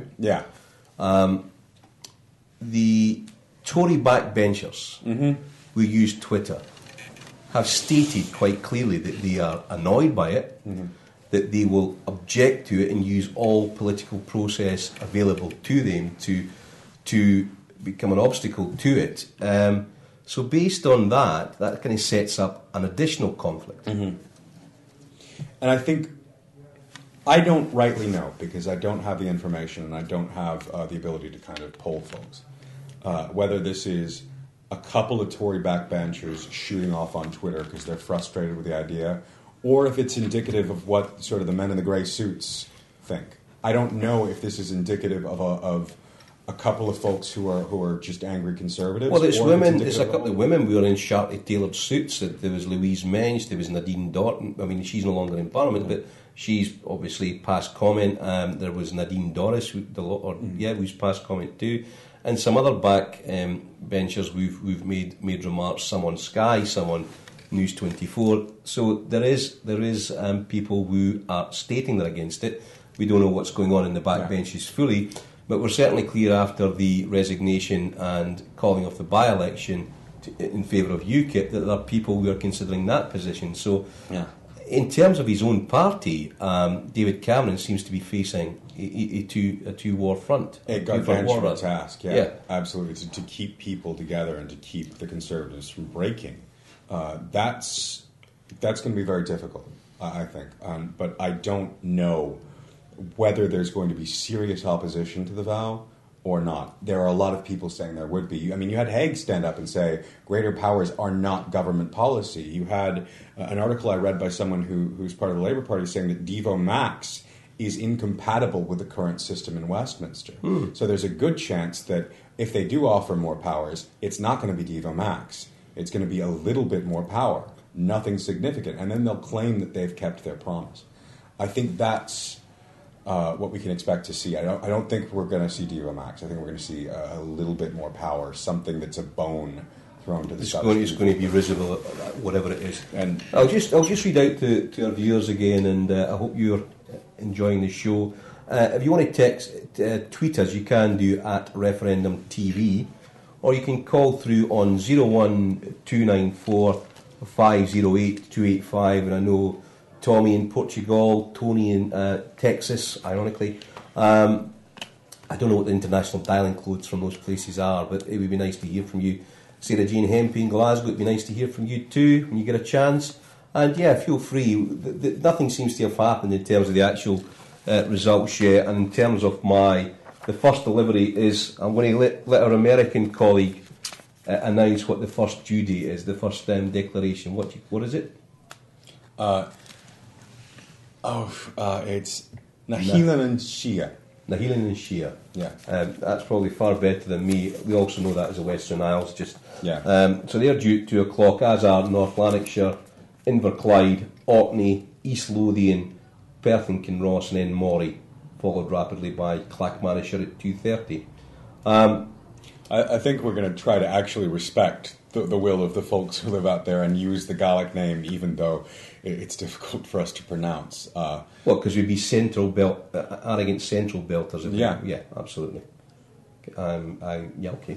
I would prefer a native maybe to call in to give us that pronunciation. We'd be very grateful. If there's a Gaelic speaker, please call in. Yes, right, okay. Now, if we move just a wee second across to Europe. Now, I had a couple of constitutional lawyers in, Brandon Malone and Jonathan Mitchell. That was more his specialty, international law. And, more or less, if I paraphrase him, and I do apologise, guys, I know your exactness with words is something you're greatly concerned about, but it will be a scoosh. We will get into Europe, it will be dead easy. Oh, yeah. My understanding of the legal situation, as explained by sort of academics who studied this, and there's even a video about this on Newsnet Scotland. Yeah, an academic. If you look at the antecedents to this, the things that have happened in the past, you have Algeria declaring independence violently by winning a war against France and kicking them out, and they were still part of the European community, even though they didn't really want to be, and they had to say. When was that? 68. Yeah. They didn't get out of the European community at first. They had to diplomatically say, "No, really, we're not part of Europe. Leave us alone, guys." We have a situation where it is my understanding that the Scottish people are all European citizens, and that cannot be taken away except if there is a crime. And a court of law seizes European citizenship. The land, Scotland itself, is European territory, and will remain so in the case of a yes vote and in the case of independence.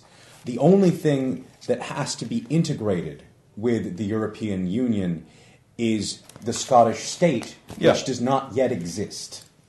That is the piece that has to be integrated. So it's a unique situation, but it's not one where I think all the European powers necessarily have to agree. I think it's a situation where you can argue that there's a Scottish continuing state. I think you can make that argument legally, and I think it's going to be very easy. There's been a lot of scaremongering on that, but I don't think that this is going to be a significant problem from Scotland based on the evidence. And again. If you look at sort of... And we're welcomed back by Sean. Sorry to interrupt you. Yeah. Welcome back, Sean. And if you look at what academics are saying, it's very different from what certain politicians have been saying. And I always try to trust the academics who know what they're talking about, who worked on these issues, over the politicians. Sorry, Poncho. Sorry, I completely missed that last point. What were we talking about? We were talking about the European Union and that it would be easy to get into the European Union. Well, you know what? We are in the European Union. That's a fact. That's de facto. We are in the European Union, and you know what? They are not going to kick us in. Mm-hmm. So there will be no point in the future where we are outside the European Union, and no one actually believes that, apart from a few people who've fallen for, Project Fear. No one who is anybody in this, whether it's businessmen or politicians, believe we will at any point be outside the European Union. That's just nonsense. Europe doesn't want us there. We don't want to be there. I don't even know if the UK government want us out there. It just makes no sense whatsoever to anybody. And I'm just dafty doing something, playing with my pals on Referendum TV, Twitter and things. If I know this, You're no dafty. You know what I mean. It's late, and I'm just being a wee bit harsh on myself because I need to get some caffeine or alcohol. Work on your self-esteem. So don't worry about yes, that. well, you're the man to do that. Yeah, absolutely. But yeah, we are not at any point ever going to be outside the EU. Yeah. Nobody wants that. Certainly, the Scottish Government doesn't. And they don't, because the majority of Scots don't want to be outside the EU. And almost everyone in the EU would want Scotland to be in the EU. And in whichever way you want to look at it. I suppose the interesting thing about that is that, why wouldn't a rest of the UK want a new Scottish state as a close ally? Because apart from anything else, you're going to have an additional member in the UN, you're going to have an additional member in NATO, you're going to have an additional member in the EU with more representatives that you could potentially work with on an agenda that suits you. I'm not sure it's that they don't want it. I think they just haven't had the opportunity to think about it. It's never really been presented to them as a viable option. All they've been told for since time immemorial is that there's subsidy junkies up there. Uh-huh. They need us. We can't really remember why we give them more than they pay in, but somehow we do, and we'll promise to look at that sometime in the future. Sure. And because we're so small and the budget doesn't really make a huge difference, they go along with that. Yeah. But they've never really had the opportunity to sit and think, what would it be like if Scotland was independent? Absolutely. That's why the big shock's on now. Now, I'm just going to remind... Advice offered by Yi Ching.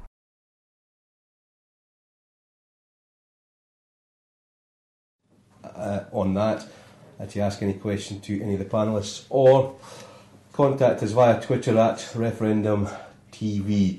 Now, are you going to be interviewing David, or...? I think you are. All right, okay. Am I? Well, you probably need to give your rest. Yes, I do. Yes, so what we're going to do is I'm going to take a little rest now, and...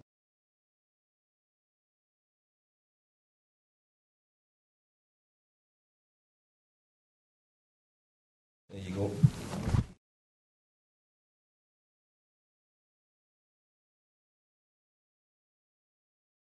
TV. Thank you very much. David Will, David. See you again. Now, you've come on tonight, David, because you've made a short film, which we're really delighted you're going to share with us. I think hopefully we're ready to run that. Just very quickly, the film's called Dissecting a Decision. Have I got that right? Would you like to just give us a little synopsis of what that's about? Yeah, so I suppose it's kind of focusing on, kicks off with slightly unusual ways that people have made up their minds in terms of the decision. And that kind of sparked off with my mum, who used the I Ching, which is this kind of ancient Chinese oracle, to guide her decision making. I love that. It's a shame we just ran out of the room. And then kind of expands from there to kind of look at the types of things that are influencing people's decision making, and also questioning what actually is a decision, and well, you'll see in the film, but there's one academic in particular who kind of really questions whether we're making a decision or whether we're making a calculation, and what the difference between those two things is. Okay, right. Well, what we'll do is probably the best thing is if we're ready to watch the film. Hopefully we are. We'll all have a look at that, and then that's about 15 minutes long. You're going to stay with us, and we'll have a wee chat about the film once we've all seen it and know what it's all about. Is that okay?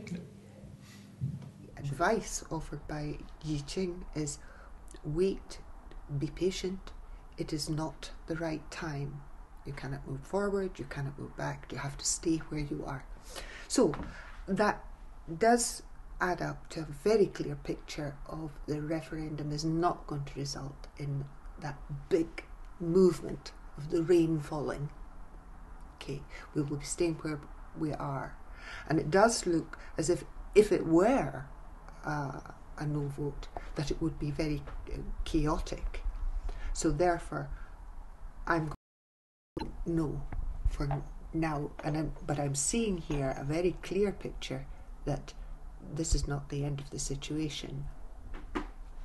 The ancient Chinese system, as encapsulated in Yi Ching, is the only system that I know of that takes account of both time, free will, the environment, your particular circumstances. You know, you're born in Scotland, you're not born in France, etc. So place and the element of chance. So, and it's in one unified system.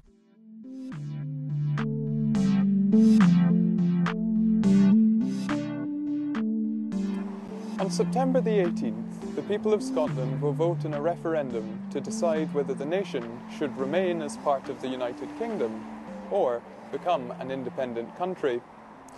It's probably fair to say that relatively few people will base their decision on the guidance of the I Ching, the ancient Chinese guide that incorporates elements of fate, free will and chance that we've just seen used. But how will they make their decision? Will it be based on what they've read in the papers or seen on social media, the conversations they've had with friends, or how they've been brought up by their parents? But before meeting the decision-making experts, I took to the streets of Edinburgh, looking to find out which issues have pulled, or could pull, voters toward either a yes or a no vote. Is there anything that that would really pull you to one decision or another?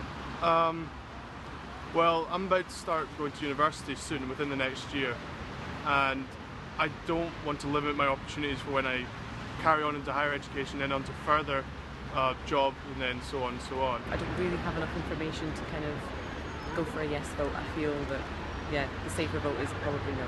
People should be governed by people that live where they are, not in a distant place. I'm voting no. I can appreciate there are people that wish to have an independent Scotland, but why should we miss out on money from Westminster? You know, you have to look at the whole spectrum, the bigger picture. I would always vote yes, no matter how it turned out. If we end up poor, we end up whatever, I would always vote independence. I'd rather be an independent country than rely on someone else. When trying to make up their minds, people often look to the information provided and the promises made by either side of the debate. Choices are made on the back of pledges such as an independent Scotland would renationalise the post office or would keep the pound. But is basing an action on signals from external sources, such as politicians, truly decision-making?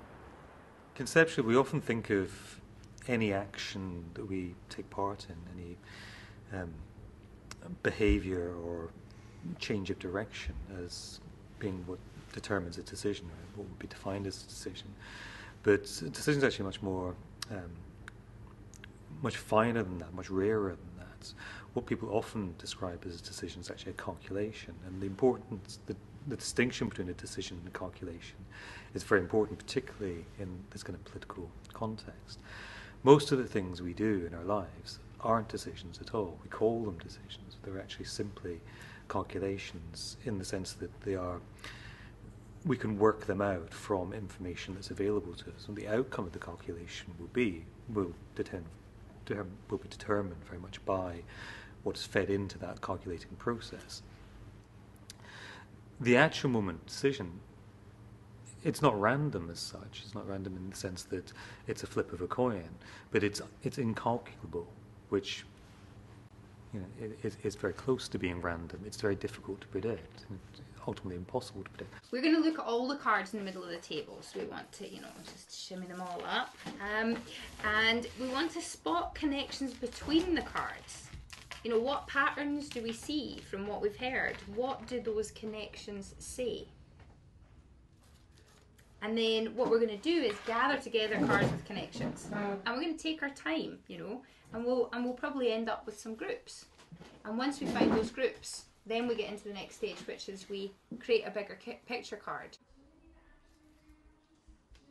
I've come to meet two of the people behind We Play, a card game designed to help broaden the players' thinking about the referendum. And unlike the vote, this competition has no winners and no losers. With We Play, we wanted to create this game at this point for the referendum because it's a really useful time to pilot it. But the ambition would then be to say, well, what about a Scotland where, when you've got a tough decision like this, everybody just makes one of these? So there's a decision in a community has to be made. Well, folks sit down and say, well, what would be the pros and what would be the cons and what are the things to think about, and they make a set of games and then they play it in the community, and then everybody has a much better web in their mind of what that whole thing has to do with. So yeah, it's moving away from need to be right or wrong, or like that you can only be right or wrong, but actually you can have an idea that then it's through difference of opinion around that thing or different thoughts or experiences that actually that can really be nurtured into a place of, it's like a kind of, there's more wisdom in it. If there's some very strong characters who hold a particular view, and you're not feeling like you really want to challenge them because it'll be an uncomfortable situation, either way, if everybody in your office is yes and you're like, well, I'm no, you don't really want to say it, because then all of a sudden you're also, everybody's trying to persuade you. And that's really what, when you're talking about decision making, that's why that might give you a bit of an insight also as to why we try and limit conversation in those first rounds. And in order to help people to feel safe, that they can begin to explore those things together. It's much better if you're not showing your hand at the beginning, because you're able then, and that's why there's no vote at the end. We don't say, are you yes, are you no, because again, that can then polarise again. So it's all about that dialogue. The game was inspired by the work of Perry Walker, a specialist in participative democracy. He's devised a range of innovative methods to open up discussion on all sorts of major social issues, not just the referendum. And he believes the importance of having a well-informed population should not be underestimated. The origin of the word idiot comes from ancient Greece, is somebody who didn't take part in public life. And Demosthenes or somebody said, when somebody minds their own business, we don't say they simply keep themselves to themselves. We say they have no part in our life at all. So in Greece, taking part in public life was really important. And you took part in juries. 1 in 6 of the free male population was head of state at some stage, etc. And of course, it's true of all forms of politics that whatever it was Oscar Wilde was talking about when he said the trouble is this stuff is it takes up too many evenings. And so, of course,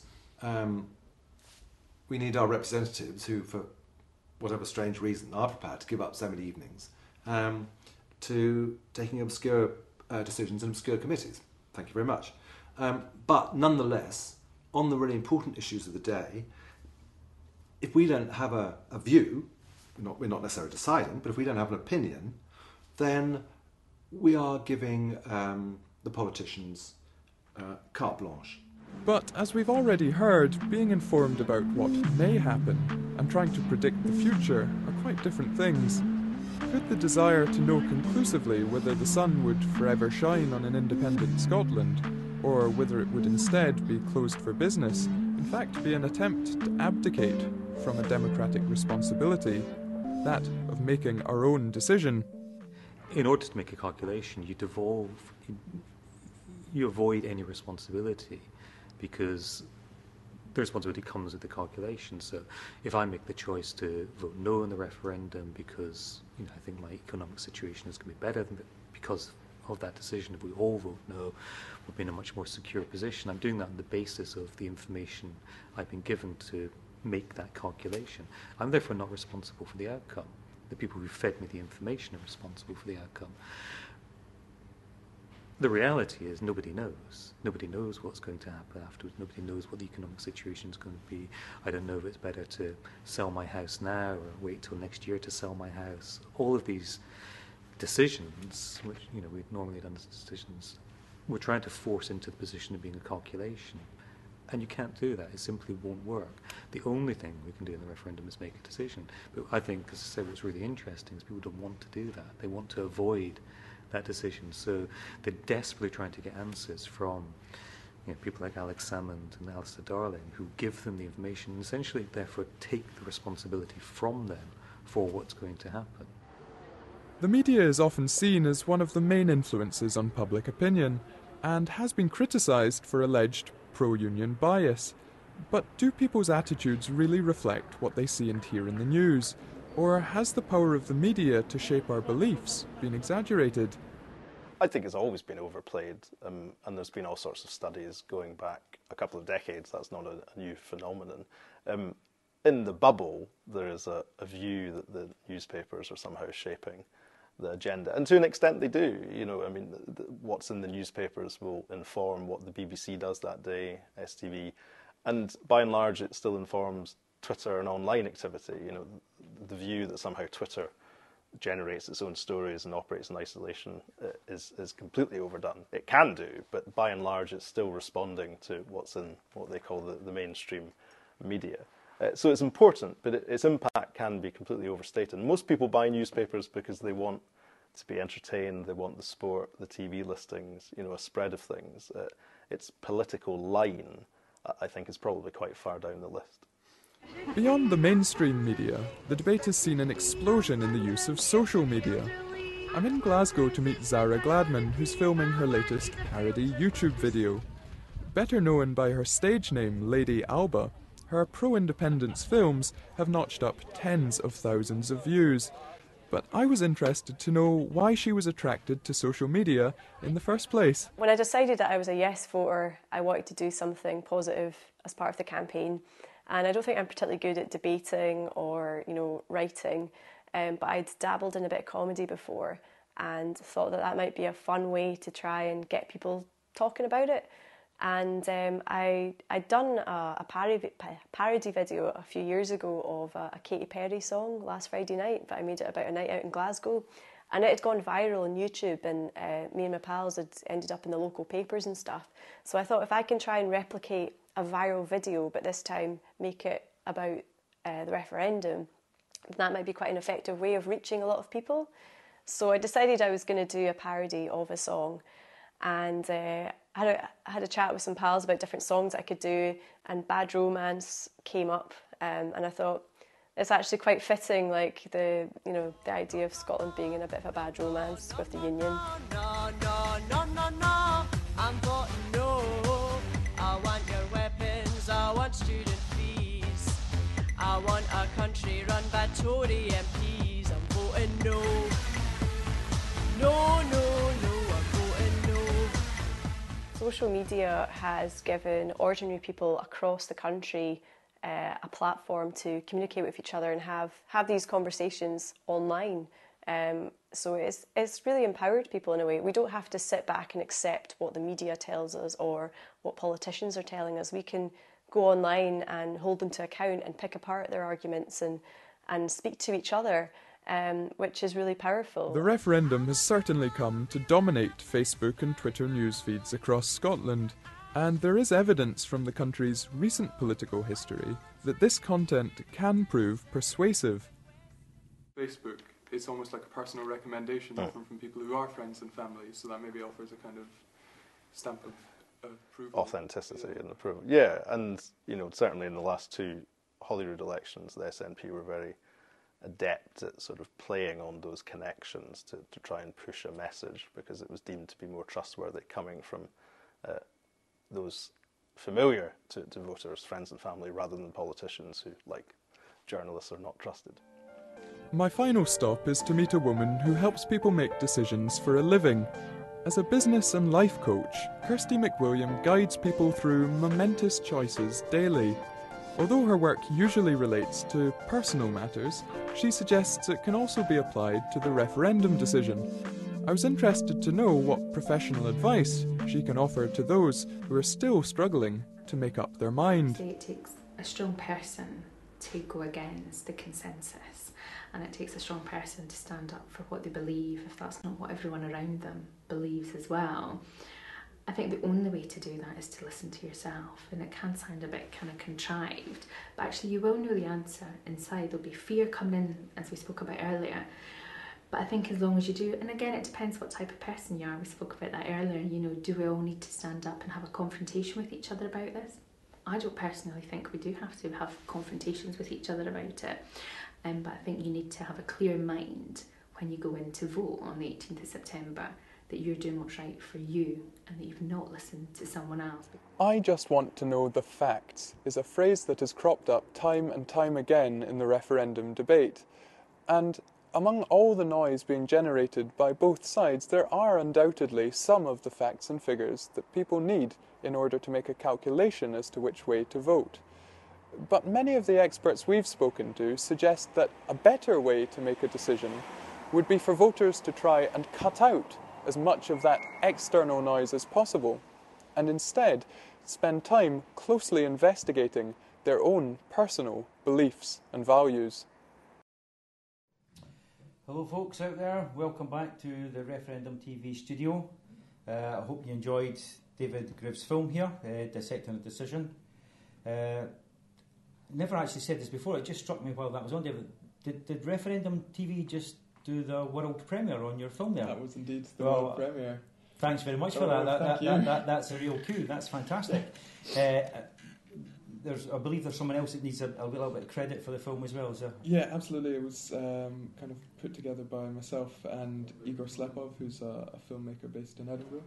And he's been, as well as doing this, he's been very proactive. He's been working on a feature-length documentary charting two campaigners out at Easter House in Glasgow, and it's called Chapin, and it's an absolutely beautiful film. So if anyone gets an opportunity to see that, I'd strongly recommend it. Okay. What were you hoping that the film would achieve? Where were you hoping your outlets would be? Really, I'm sure you got more than just Referendum TV to go. Well, it was kind of, I must say, initially it was I was finishing off a journalism master's degree, and needed to have things for my kind of final portfolio of work, and so I thought, I had this idea about I wanted to do something about unusual decision making, and that was kind of sparked off by my mum.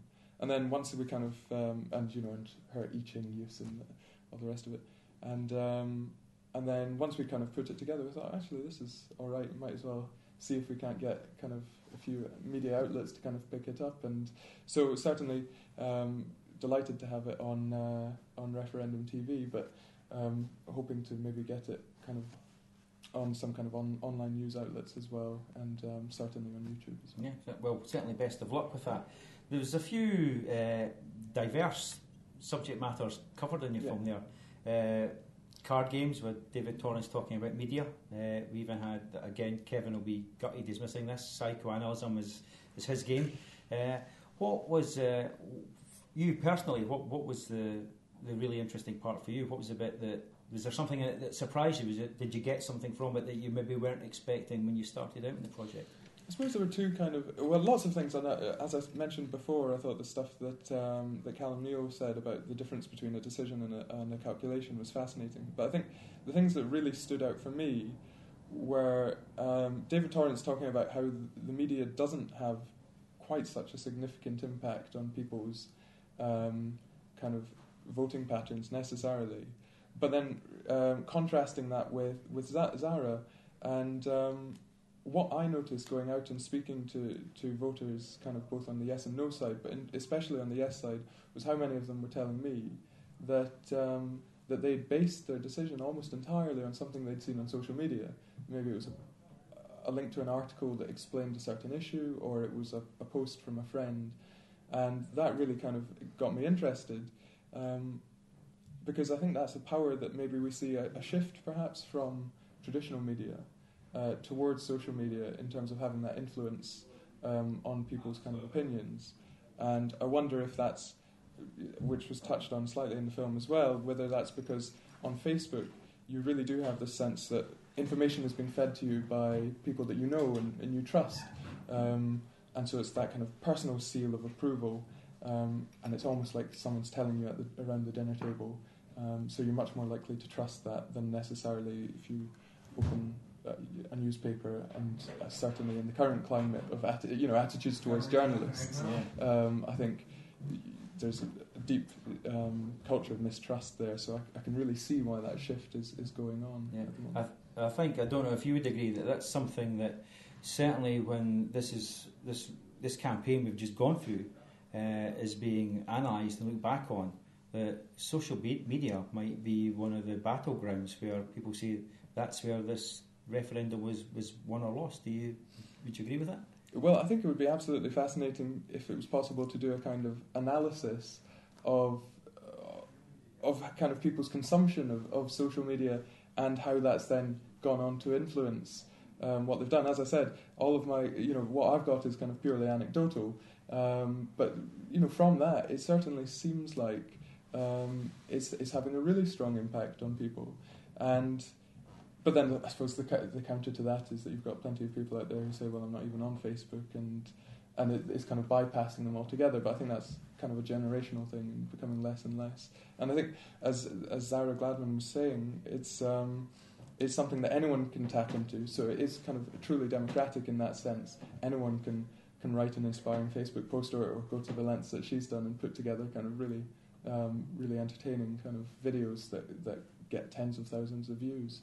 So yeah, I think it's a kind of fascinating subject. I'm sure it's had a major impact. Yeah, well, I don't think anybody would disagree with that. One final quick point before I know you've got to rush off. You've got, I believe, a party, hopefully a celebration to go to. Hopefully. Your card game that you covered in the film, is this something that's going to get? Can you see this becoming We Play? Big? Is this going to become? Well, no, it's fantastic. So that is being run by So Say Scotland, who are absolutely wonderful. They're involved in trying to promote democratic decision making and bringing people into the discussion rather than excluding them from this discussion. And that's not just to do with the referendum. That's to do with all kinds of important decisions that any community has to make, and that certainly is going to carry on. I know that Susan Petty, who was in the film, is opening her own democracy house, which is going to be a kind of hub for these kind of projects to continue on, and I think it's an absolutely fantastic project. And actually, you can buy the We Play card game still, I think, and I think they're producing other ones as well. So. Okay. And do you have a stake in that company? Is this something? No, absolutely not at all. And without wanting to be disloyal to them, I don't think it will be making them millionaires either. But I think it's a really good idea, and I think it's a great kind of a great way to get people engaged in debate in a kind of more informal setting, where perhaps they're going to not be put out by the fact that other people are kind of shouting them down or all the rest of it. So. Okay, well, David, thank you very much for coming in and talking to us. It's been a pleasure. Thanks for letting us see your film. And for one exclusive, we've got another coming up, if you don't mind.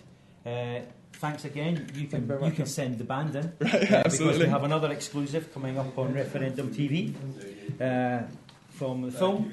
We're now taking a wee diversion. We're going to move on to a bit of musical chat here, as well as politics. Let me introduce one of the next big things that we hope on the Edinburgh music scene. 13-7, if you'd like to come and join me. I got that right, didn't I? It's very late in the day now. Rick, Stephen and Kenny, am I right again? That's correct, yeah. Yes, oh great, this is going well for me now. This is just pure adrenaline now. Guys, welcome to Referendum TV. Thanks very much for coming along. I'm sure you'd, like me, all rather be in your bed at this moment in time. This is just getting ridiculous just now. But this is what a referendum campaign does to people, doesn't it? Yeah. I know, Rick, we've been pals on Twitter for a long time now. You've been putting stuff out there every day, and you're not a local, if you don't mind me saying so. You come from across the water. Yeah, originally from Northern Ireland. Yeah. So I mean, what's grabbed you about the referendum? What's made you just get right in there with the Twitter welly boots on? Well, I think it's been sort of a long journey over the last sort of few years. I guess become more engaged in politics since my daughter was born. I've been thinking about what sort of country I want her to grow up in, and that sort of really focused me. And then the referendum, it was, I guess it was a pretty short journey for me, like sort of looking into it to going yes, because I do have kind of more sort of socialist views of where we should be as a society, and it's pretty clear that that's what the promise is of a yes vote. And it's pretty much a no-brainer. So I think it's been slowly building up, but then the last sort of 4 weeks, once it's down to the last month, it's like, okay, gloves are off. It's just I don't care who's going to get upset by me posting about 500 things a day. You can mute me for a month if you're not interested. I have to say that's a tactic that I picked up as well, and I really didn't care who I upset on it, because I've never joined Facebook or Twitter to make friends. That's just a byproduct of it, as far as I'm concerned, and I was just going to get out there and say what I wanted to say as well, because the official Yes campaign weren't really saying it for me. criticising now, they're just very polite, and I'm not polite. I'm not on social media.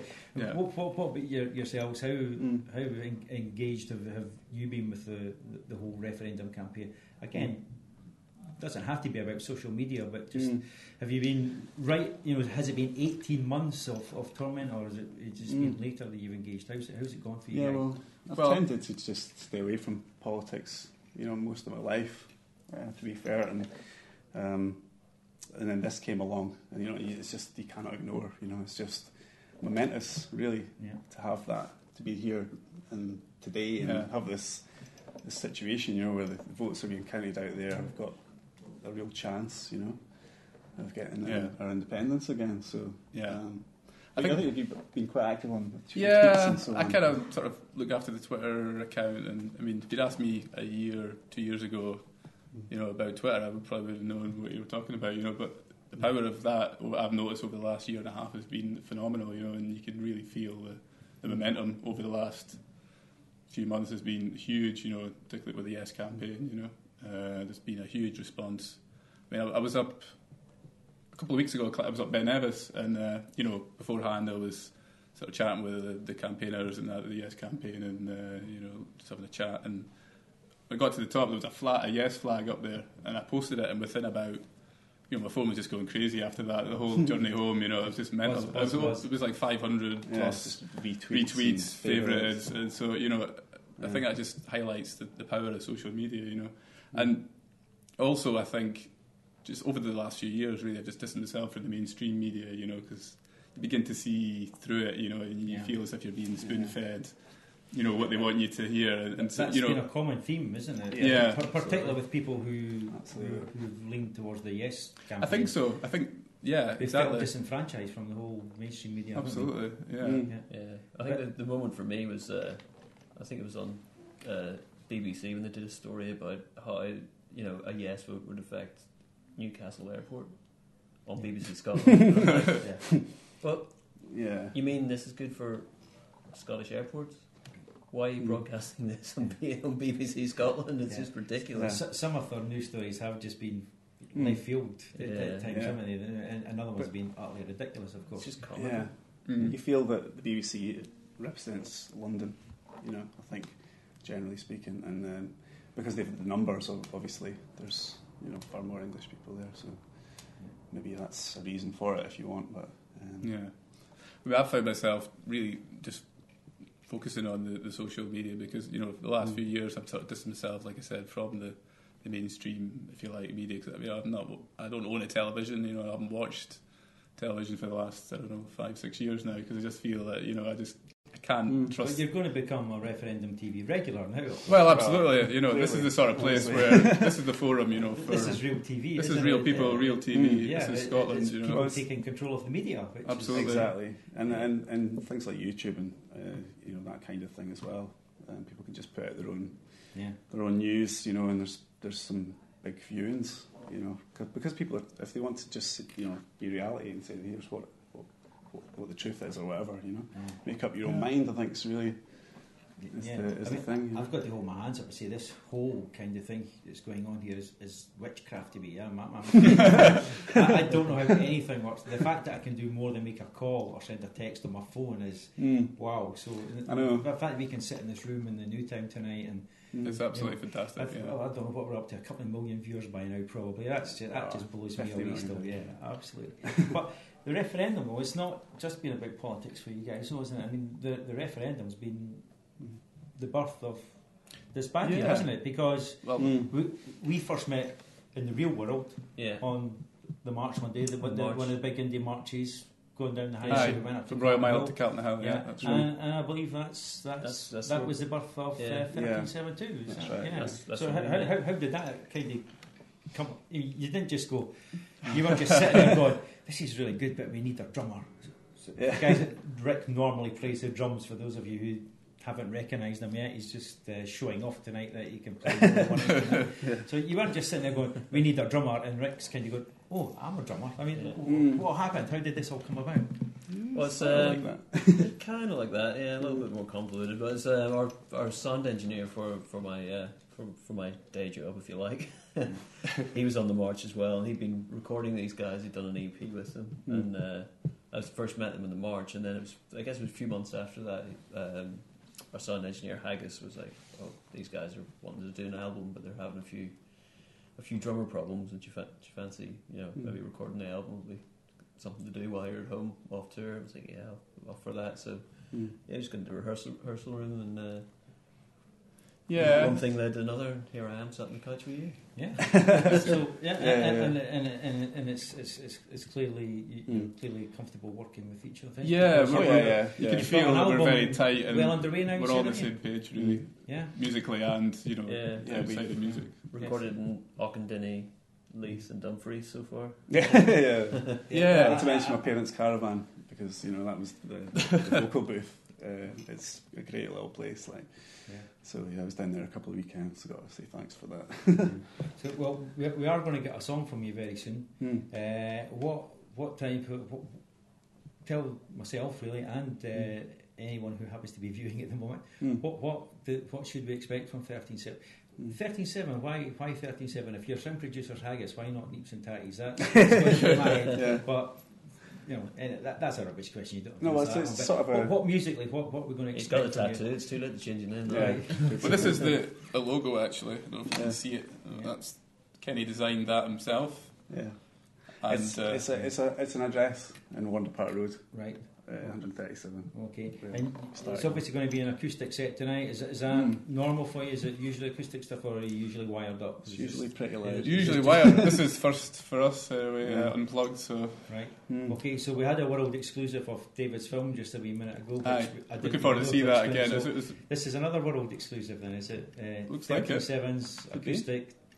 Looks TV like debut it. and sort of MTV unplugged type of situation. Yeah, and the song you're going to do for us soon is All the Dream. Is that right? Okay. All the Dreams, You think All the Dreams? Sorry, and that's going to be a single too, I believe. I think so. Definitely, like maybe. That.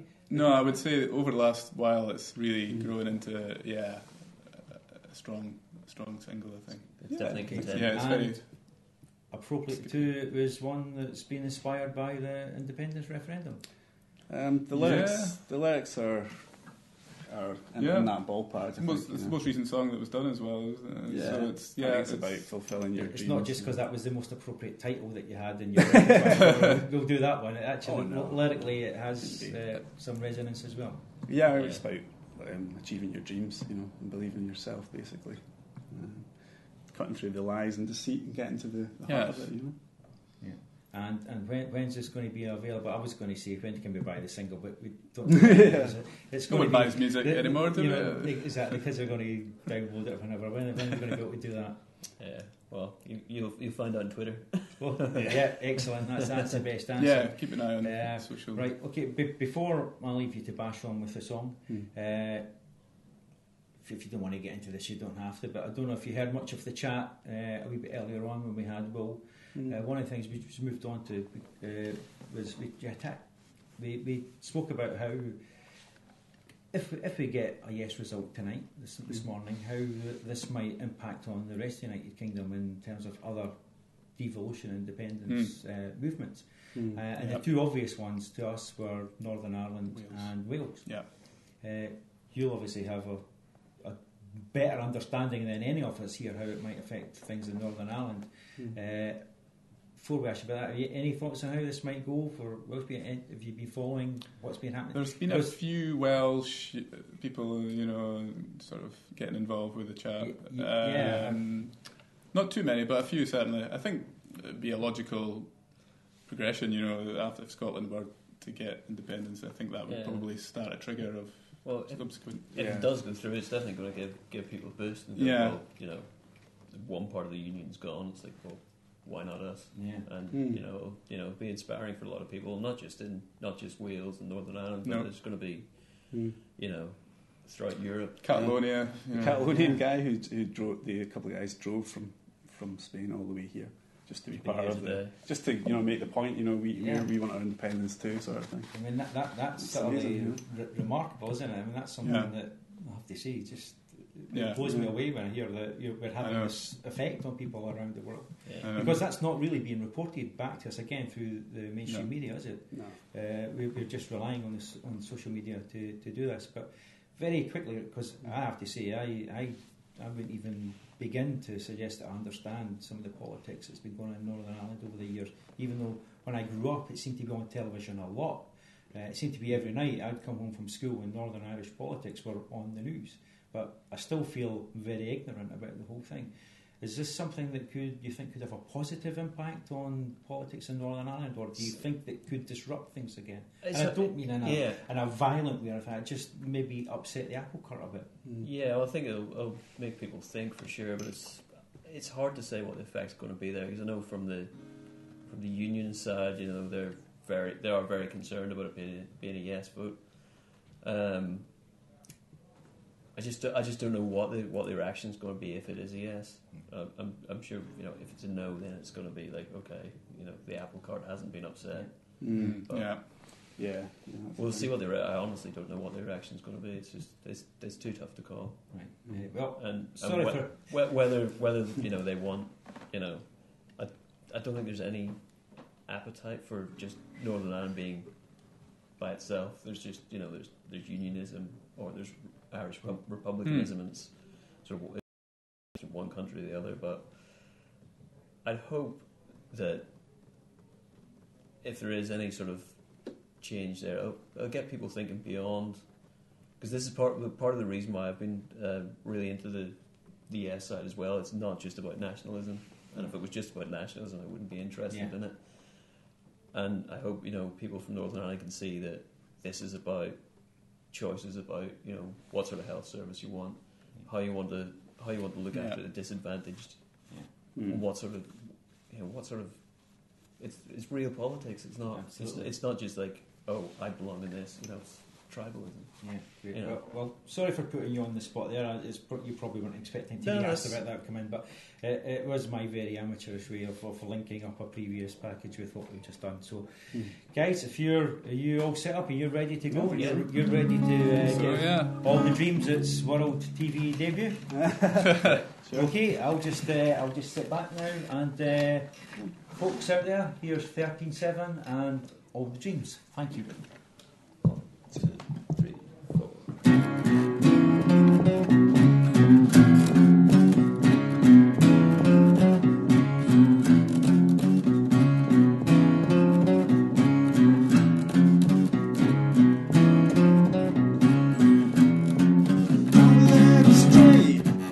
That they sell you fiction and noise, promises broken, time to reconnect, find who you are now, look in your heart, the answer is always there, so we wait for life to begin, and we don't even realize that it's all around us now, and it's already passing by.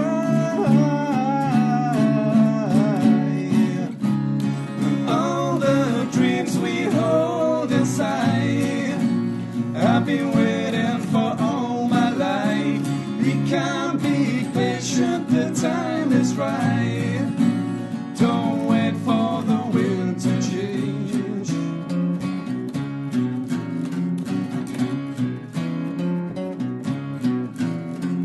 Where is the path taking you further? Got to find a way out of this maze now. All of the rules made to be broken. Can't spend your life being told what you cannot do.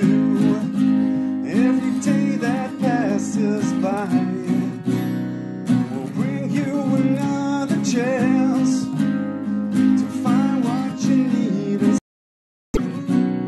So don't let it pass you by.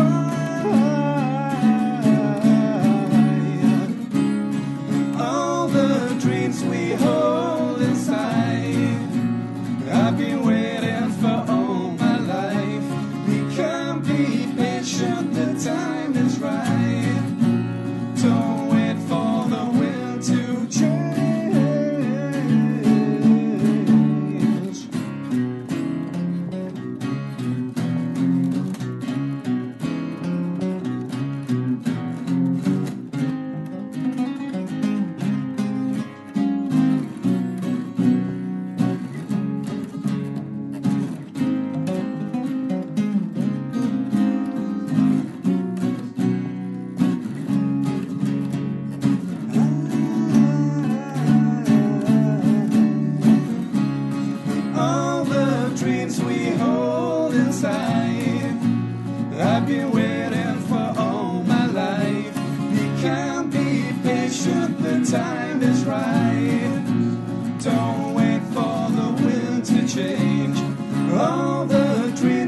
Robertson, thank you very much. Thank you very much. That's excellent, yeah. And we're going to keep the music team going. Thank you very much, chaps. We're going to keep the music team going now with Jackie and iTunes. Thank you. Take care, guys. See you. I hope that's 13-7. Brilliant. Take Hopefully care. at least 7 or 13 downloads of that. Super. You've got to start somewhere, guys. Thank you. And now we welcome back Sean and me, hello, and Jackie. Hello. For iTunes. Hi. Sean, do you want to lead this off, because you know more about it than I do. Again, in the interest of transparency, you know, Jackie, we're not related to Jackie, are we? But we've known each other a long, long time now. Long time, Sean. So this is definitely a friend show here. But you had this wonderful idea way back.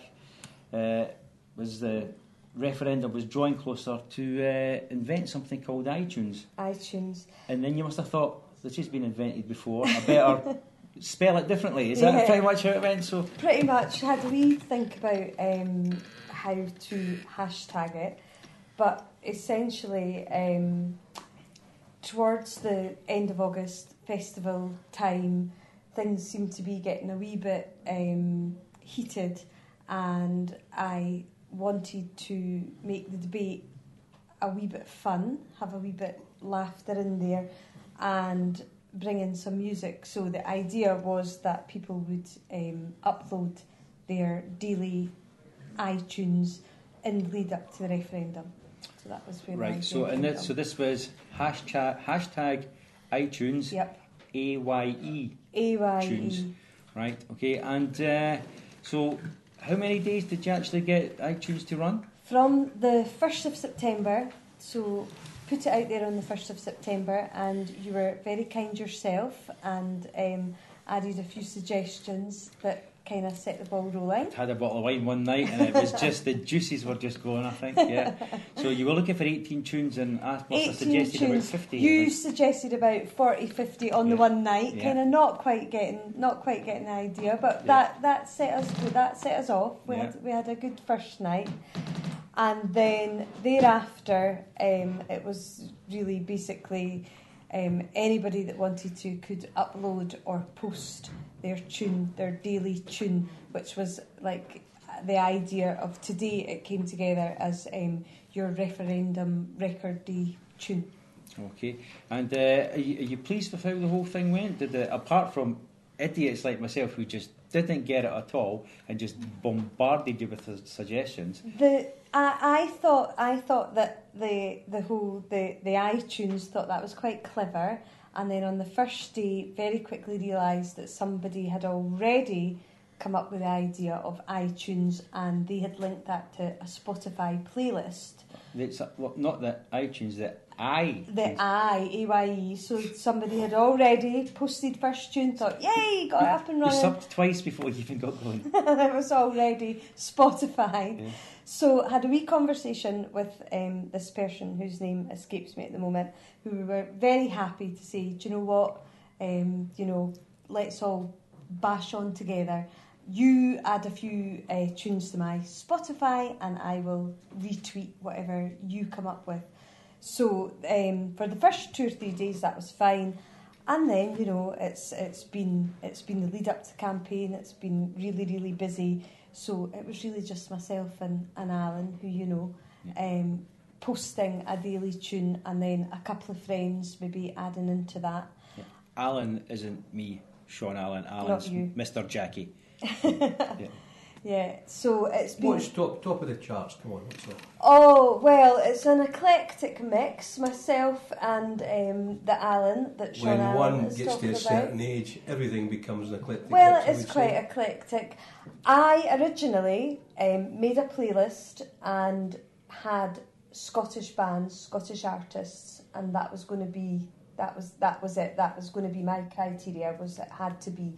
I started off with Simple Minds' Glittering Prize, because I thought, that's the ultimate aim. That song kind of empathises or says exactly what we're after. Yeah, absolutely. And then as the days went by and thought about it a wee bit more, it depended on a bit of mood. If I was feeling like, one of the days, one of the polls came back where, yes, we're very much in the Ascendancy, so there was a bit of a love train vibe.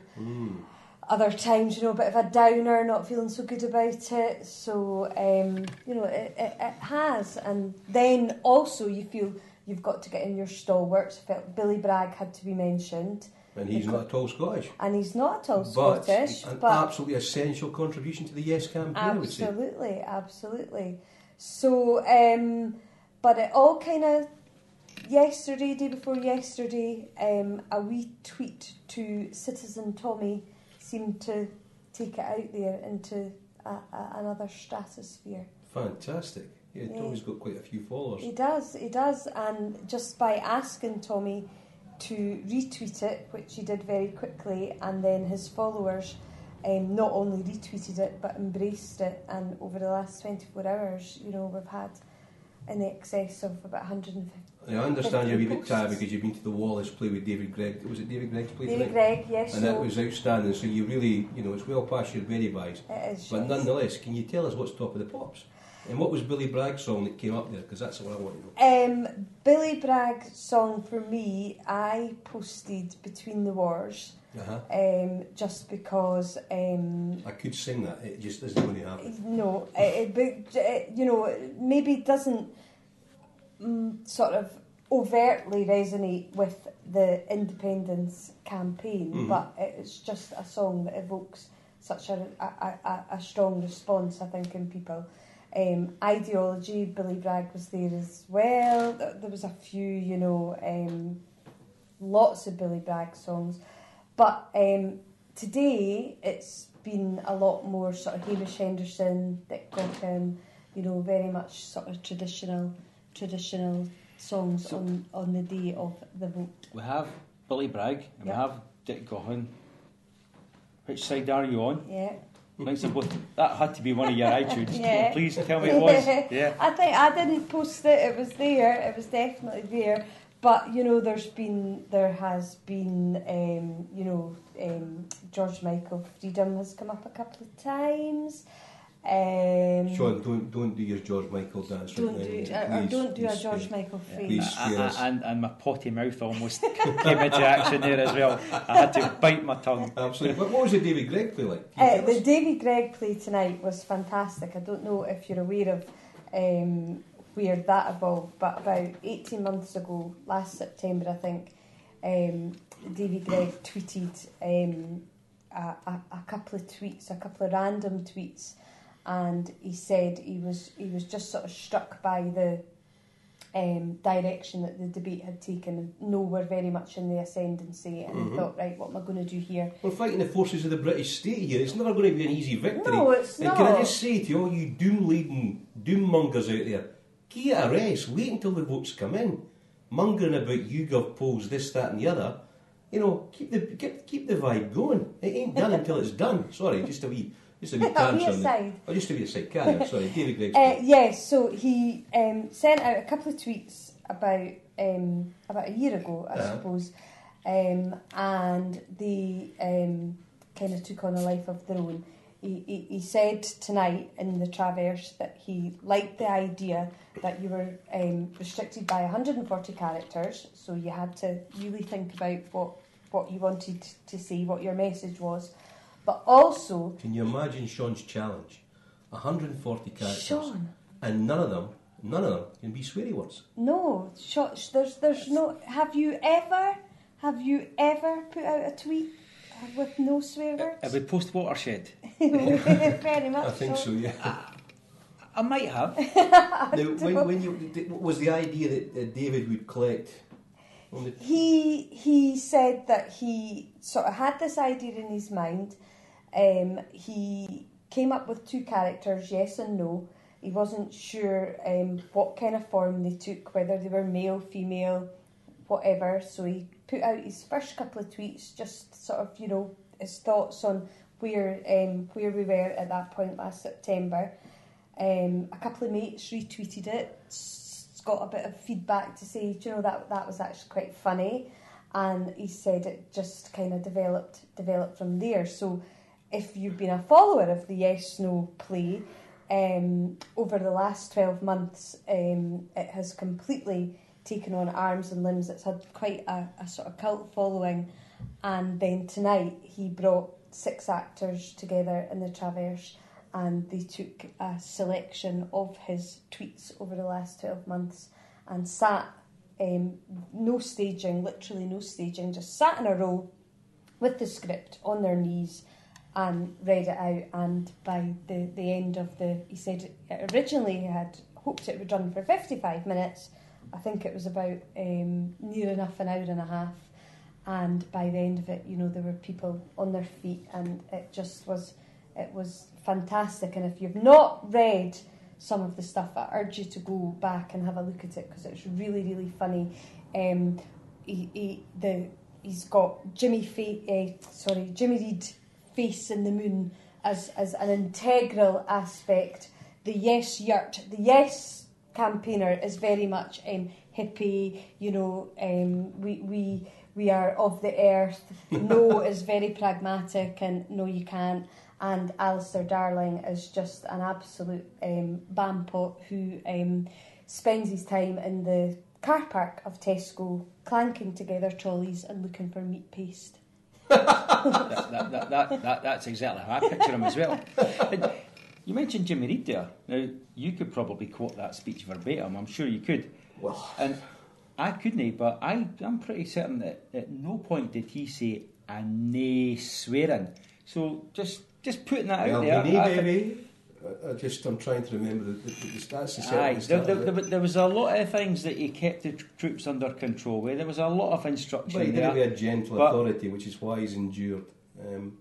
A visionary man and somebody that's inspired Commonweal, who in their own turn are inspiring people like Sir Robin McAlpine and Ross Aitchison and Ross Colquhoun, so they're doing well there. How do you think things are going, Jackie, aside from the exhaustion of the play and your iTunes? I've got a lever here, so if you're too negative, you can flip backwards and shoot it at the building. I am, I think, optimist by nature, but I don't like to think that I would kind of jinx certain scenarios by saying anything.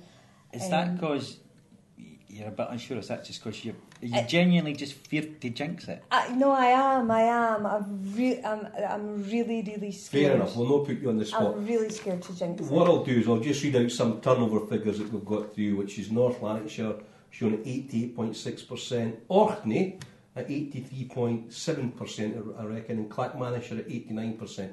I'm just going to go through to give Jackie a wee rest, because she's puggled and she's been working hard for us. So, frankly, she just needs a wee rest now. We'll come back to it in a minute. So, some of the tweets we're getting in about, there's a view, YouGov are saying it's 56 to 44, it would be. Okay, please. They never asked me, they never asked the good people of north of Edinburgh, so I'm not quite sure of the veracity of these figures, but I would encourage viewers not to get drawn into the blame game and saying, oh, it's Edinburgh's fault, or it's any particular constituency's fault or any particular politician's fault. There's nothing to be gained from that. That's just turning the positive vibe negative. Remember, if we get beat tonight, it's not the end, it's the beginning of it's the end of the beginning, to misquote Churchill. Any truth in the 70% postal no for Edinburgh? That's Little Miss Fizz. I doubt that very much, because the bribes came in subsequent to the date for postal deliveries. Centre of Edinburgh says John is very, very middle class. Well, certainly is. We live here, but we don't live in the centre. What else are we getting through? There's a view forming that Glasgow will carry the day. That probably Edinburgh will be a slight defeat to no or a draw, and then Glasgow will bring the victory home. So we'll wait and see on that. I mean, I really find it unfathomable how people can extrapolate from a couple of conversations or a couple of questions at the end of a poll, because, Sean, you were there, you saw what went on. Yeah, well, I have to say, I was there on an Edinburgh polling station today, and I couldn't believe what I was seeing and hearing from people. People were asking, has my ma been in to vote? Has my brother been in to vote? And of course, they're not entitled to get that information. It's not just the poll that's secret. It's whether someone's actually been out or not. So you had to tell them that, and they would just run off. And then half an hour later, they would come back with their ma What, or their they had brother. to tell them what? Yeah, they'd say, "Oh, he's just dragged me out my bed to get me in and vote." I mean, this is what people were doing. And So that people who'd degree of never voted for. enthusiasm. And it's fair to say the area you were in Edinburgh is more blue collar than it is clerical. I think it's a very mixed area where I was. There's a big bit of council housing, which is still council housing. But there's also, it's straddled by, quite a middle class, reasonably affluent area as well. Yeah. So I think the area I was in, which was, towards the east of town, was it's going to be a fairly good benchmark, I think, for what's happening around. I can't remember the exact numbers, but I think the council here is SNP coalition, isn't Yes. it? With probably Labour. Yeah. So there's a split there anyway. So I'm not sure how people could extrapolate based on exit interviews, because they clearly weren't at all the polling stations. I can verify that, and Sean can verify that. So there is a tendency to look on the bleak side of things. There is very, very little point in doing that at this moment, because the first result's due in an hour and 5 minutes, and we will begin at that stage to get a flavour of where the campaign's going. But at this stage, save the misery. There is no point. Keep the vibe good, because regardless of the result, regardless if it is a no result, we will need to push on from here. And if we've reached a high watermark in terms of pro-yes support, then that's a starting point, right? Absolutely. What people have got to remember as well, these big turnout figures we're looking at, you were quoting there, 84, 86% in some areas. 89, 83.7, 86, what's that average, an 87? Yeah, now that's not 87% of a good general election turnout of 75%. Yeah. That's 87% of a phenomenally unbelievable 97% electorate. Jackie, you're chipping in there. You reckon that they've registered for a purpose? I think they have. I think that Radical Indie have done a marvellous job in getting people... Can I just say, there is an interview on Referendum TV with Jonathan Shappy. And who's conducting that interview, Kev? Oh, it happened to be me on that occasion, though I'm sure Sean could have done such a good job, and Annis and Will as well. They've done a marvellous job in getting what we would say the sort of previously disenfranchised people. But I suppose kind of what I've thought about today is have the people who've registered to vote, have they gone out and actually used their vote? That's I suppose what we've to extrapolate. It would be a pretty futile occupation to just fill in a form for no purpose. It would, but if somebody appears at your door and they're bringing you the paperwork and you're signing the form, then the work has to be done to actually get that person to then go to the polling station and vote. Do you? I had a wee look tonight. Where did you vote? Can you tell us about your experience today? Yeah, I voted this morning at 10 minutes to 8 and at Hermitage Park Primary School in Loch End Road. And when this is in Edinburgh, folks. Okay, Yep, Edinburgh. When I got there, polling station number 4, and they'd been open for 50 minutes, and there had been over 160 people for 50 minutes. 50 minutes, and there'd been 160 votes cast for polling station number 4 alone, which is pretty good going. And you were clearly observing all this. I was observing. What time did you say was that? 7:50. 7:50. Well, Sean's been up since yesterday, so that's remarkable. I had 12 people queuing outside the polling station 10 minutes before the poll opened. It's remarkable. This is Scotland 2014, showing the Western world and any democracy how to do it. Yeah. We're absolutely enthused to the max. You couldn't, even if it was compulsory, you wouldn't get these figures really. People would come up with general excuses to avoid it, but these figures are phenomenal. 87% of a 97% electorate is pretty much getting to compulsory voting, isn't it? When you think of how many abstentions you would have in a compulsory voting system, I mean, that's pretty much everybody who's Stalin would have died for these figures. Do you know what the record? No, what the record is? I think it is 97.6% in the 1945 New Zealand general election. So that is... Jackie there with the outstanding fact of the night. Yeah. This is gold, why you're pure gold. sitting in the middle of the couch. You're owning the pole show. position. Yeah. Tilt. Well done. That's fantastic. Yeah. Can I just give out the number for people that want to speak to either myself, Sean or Jackie? Bear in mind they're both very tired. I'm still up for the cup. The number is 01294 508 285 and you can contact us at Referendum TV and ask us any questions or make any points you want. Though I have to say that if they are particularly miserable, you'll expect a spanking verbally coming back at you, because I'm not prepared to take it yet when you've got an hour and a minute to go before the first one's declared. So just be careful with those, okay? So a wee bit discretion. Before we get to the verbal spanking, can we have a verbal smack on the wrist? And that is the last time tonight you'll use that phrase, up for the cup. Okay? It's true. He makes a very I don't have to explain valid point. what that's all about. No. I'm hearing no on more Twitter. cup talk. I'm sorry. I'm hearing on Twitter that Gordon Wilson is decrying the exposition of the economic case. What's your thoughts on that? Gordon Wilson being the former leader of the Scottish National Party, Sean. Oh, why didn't you ask me something easy? Jesus, what time is it? 1 o'clock in the morning. Oh, come on. Do this all, man. I mean, what's this all about now? What we should be looking at now is what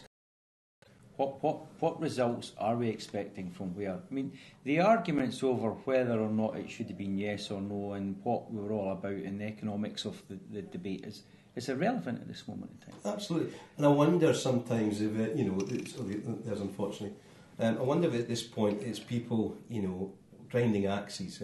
Gordon's not been party to the Yes campaign and in some quarters been relatively vilified for his interventions. So I just wonder if he's trying to score some points and settle. Well, he undoubtedly is, and who cares? Is anybody interested in his comments tonight apart from him? Well, it would seem certain people are using that as to begin an inquest before the results are in, which is an exercise in futility, really. I mean, we can do that as they start to come in. I mean, if the first one, if I get my Nihilan share or Western Isles as I would pronounce it, that's Jute 2, North Lanarkshire's Jute 2, Inverclyde Jute 2, Orkney Jute 2, East Lothian, Perth and Kinross and Moray. Western Isles is going to be close, I would say. The North Lanarkshire is probably going to be yes, I would say, despite the fact it's history of Labour. Inverclyde, I would say, was prone to move towards yes. Orkney, I would say, would be split. East Lothian split, but towards yes. What do you reckon? Oh, I don't know. Longniddry. Dirrilton, Gullin, Archerfield. Yep. There are places Has anybody seen Ian Gray in this campaign? Has he been out chapping doors? He made a brief, very angry appearance. Yeah. So I don't know if he's actually been out. I think East Lothian will be a close call. I do. That could be. That could go either way, and I know that's kind of fence sitting. That one's going to be as close as any result tonight. I think East Lothian. I wouldn't like to even begin to call that one. Actually, why don't we do that? Let's just do that just now, just for a wee bit of fun. Sean and I are going to do an extemporised version of calling it. Okay, Sean, the Western Isles, yes or no? Yes. Sean, Kev, that's 2 yeses. North and Jackie, sorry? Yeah, definitely. North Lanarkshire? No. That's a no. No from Jackie. Sean? Oh, that's Sorry, split as well. Sean's agonising. I am agonising. We've got 32 to ask. 3 times, which is 996. North Lanarkshire, I'll give to the nose. Sean's a no. I'm going to say yes. Just. Inverclyde? Yes. Wow. Yes, that's yes from 3 of us. Orkney? No. No for Sean. I think Orkney will be straight down the middle. Split. Well, see, I wanted to Oh, say on the that, fence. but he gave me a row when I tried to sit on the fence the last time. You don't have to go. Yes. Sorry, Sean. Sorry. Need to eat another chip. East Lothian. Half and half. No. No. I'm going to go yes. Perth and Kinross, I'm going no. Yes. John's yes. I'm really hoping for a yes. I'm gonna put it out there. Come on, Perth and Kinross, because I think Perth and Kinross are important. What, Orkney isn't he? No, Orkney is, but I think if you can get those people in like the middle of Scotland on board, so I'm kind of trying to get the vibes out there. I'm going yes for Perth and Can I Kinross. say, I'll agree with Jackie here because, and I'll give you a reason. I'll explain this one. I spent a couple of days in Perth and Kinross just at the weekend there, right. and if you drive up the 9 to Perth to Pitlochry, where I was, and then I went along to I don't know, west of there. I'm going brain dead now. Short 10 memory's gone. Yeah, it is. It's just to Kinloch leaving, and there's big, huge no thanks signs in all the fields because that's all you pass through, and you go, wait a minute, this is the same landowner. This is one vote. So this is one. It might person. be hundreds and hundreds of acres, but it's one vote. And then I drive through Dunkeld and drive through Burnham, and there'd be a couple of no thanks as you would expect. Yes, houses with salt. Unbelievable yes displays and lots and lots and lots of houses, and they might be wee button bends, but they're all the same vote as the one and the guy who's got that big field.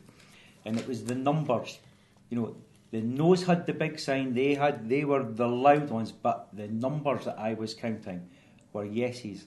And even when I was away out in the middle of nowhere, I cycled about 50 miles round Loch Rannoch one day, and was yes signs posted on trees in the middle of nowhere. How do you get there? And I just cycled on my Jack Jones, and every half mile there was yes.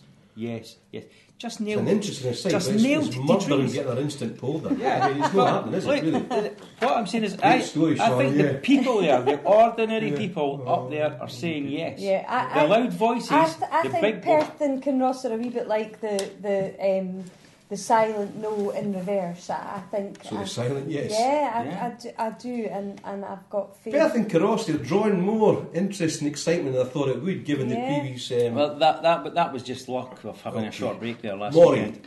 Maury, how's Maury doing, do you think? Yes. Yes.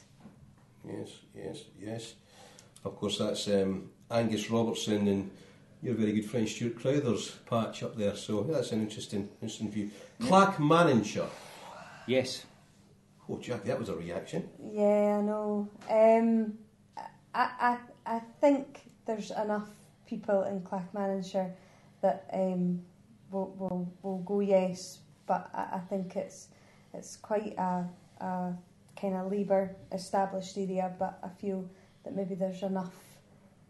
I think they've had enough information to take them onto the yes side. I think we're going to see a nice thick yes line kind of coming from Tayside down to Inverclyde. That's a skewed central belt rather than being across the country as it might have been predicted as some of those Twitter maps were showing. I think the vote's actually going to show that. What do you think? I mean, the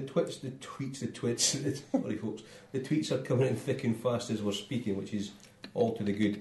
I'm going to stop at the 2:30 mark because, guys, you take so long to answer. Sorry. These big windy takes and that, making up straight lines that wink and tink there. You're trying to nip inspiration in the bud here. You're trying to paint a picture here, and you're taking my palette away. Okay, well, this is actually That's quite a good colourful. Billy Bragg Thank song. you, yes. It's an excellent Billy Bragg song. West Dumbartonshire. We're going to stay with it. I'm determined now when it started, so we will finish. West Dumbartonshire. Yes. I think West Dumbartonshire's very, very down the middle. Sorry, that's 2 on the fence. I'm not saying anything because I do have my Women for Indy Cup, thanks to the good ladies of Women for Indy, particularly Natalie McGarry. But your conformity stereotype, you see everything's split. That's only the second. That's the Oh no, it was second. Sean that was also doing that, sorry. Yeah. I'll go yes in West Dumbartonshire. Dumfries and Galloway, I'm going to go my second no there. Absolutely, definitely. That's David No Mundell argument. territory, isn't it? Yeah. It's a place okay. And so It's Sean's also a place where the farms are much smaller than they are in Perthshire, and the Noes have a lot of votes down there as well. It's big posters. Big what? Where's the big posters? Okay, Angus. Ooh, God, that's another difficult one. I know, Like yeah, that I think no might edge it there. No. Yeah, I'm a no for Angus. No for Angus. No, you're into apply, Angus. Sorry, Angus. Yeah, I'm going no there as well. Oh, near long at the bit late now, sorry. But South Lanarkshire. Yes. Yes. Yes. That's where Colin Fox had been when we were speaking to him early in the day. He was declaring himself the King of Motherwell, which was an interesting idea from a Republican socialist. East Renfrewshire. Jackie's got the... Do you know, East Renfrewshire, you know, they no, absolutely not a hope. Not a hope? Not a hope, no. Shawnee boy? You think that's... absolutely no. I'd like to think yes could maybe edge it there. I think it's not an area I've been working on the ground and... Yeah, they have. Okay, let's... I would be... I'm going for a yes upset delighted. there. I'm glad you think that. So, right, no. okay. Right. Pretty bleak, I have to say, with Jackie here. Dunders, what we reckon in Dundee? Yes. Dundee's the yes city. Yeah. Yes city, says Dundee. Falkirk, what did we see in Falkirk? Something like 91% turnout? Yes. Yes? Yep. Falkirk, don't forget, is where we're rumoured to have had polling stations closing early. At 9:30? Yeah, because of 100%. Now, has anybody confirmed that yet on Twitter? Come on, guys, get this confirmed. Yeah, Twitter to Referendum TV or at KWR66 or Sean Sozzi. Either of those will get through. Renfrewshire. We've not done Renfrewshire. We did. East Renfrewshire. Yes. I'm going yes. Yeah. Yeah, that's quite positive. East Ayrshire. Oh, you know, that's a difficult one there. I think that's a split. Split? Yeah. Jackie? I'm going to say a marginal yes. I hope you're right. Aberdeenshire. Now, Aberdeenshire's a complicated demographic. You've got oil workers, you've got fishermen, you've got farmers, and lots more besides, but in terms of the geography and the main focus of jobs. What do you reckon? It's a Labour council, isn't it? And where is Alex Salmon's home constituency? Is it Aberdeen or Aberdeenshire? Aberdeenshire, isn't it? So not Angus or something? Banff-and-Buchan. So does that... Yeah. Something the Melons. I'll go... I think there was a lot of bit of reaction, because Aberdeen Council were one of the councils that were a bit most... They didn't want to stepping on their property. No, they didn't. And I don't think the public liked that very much when councils started to bully. So petty, wasn't it? Yeah. And again, I think it's one of these areas where yes have done their homework and done their groundwork, and might take that one. I'm going to say yes. Jackie? Change Jackie, those I think if I say yes for Aberdeenshire, I'm going to have to say possibly no for Aberdeen, for the city.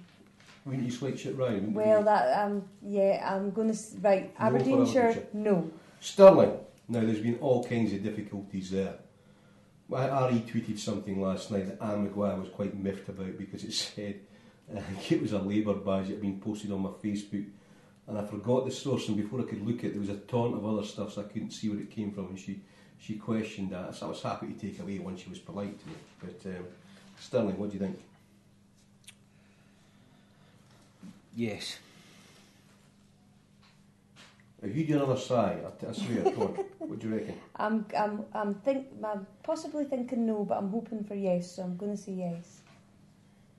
So she's thinking no. Let me just get this right. Okay, let's clarify this. She's thinking no, but it's possibly But yes. So you're the going to say head's no. no, the heart's yes, and I'm going for the emotions. I think this woman needs a cup of tea. Yeah. Joking.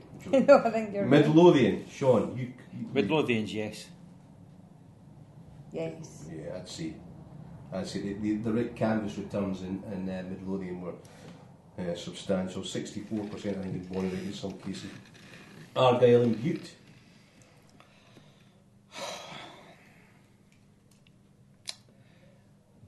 I don't know on this one. I'm going to have to sit on the fence.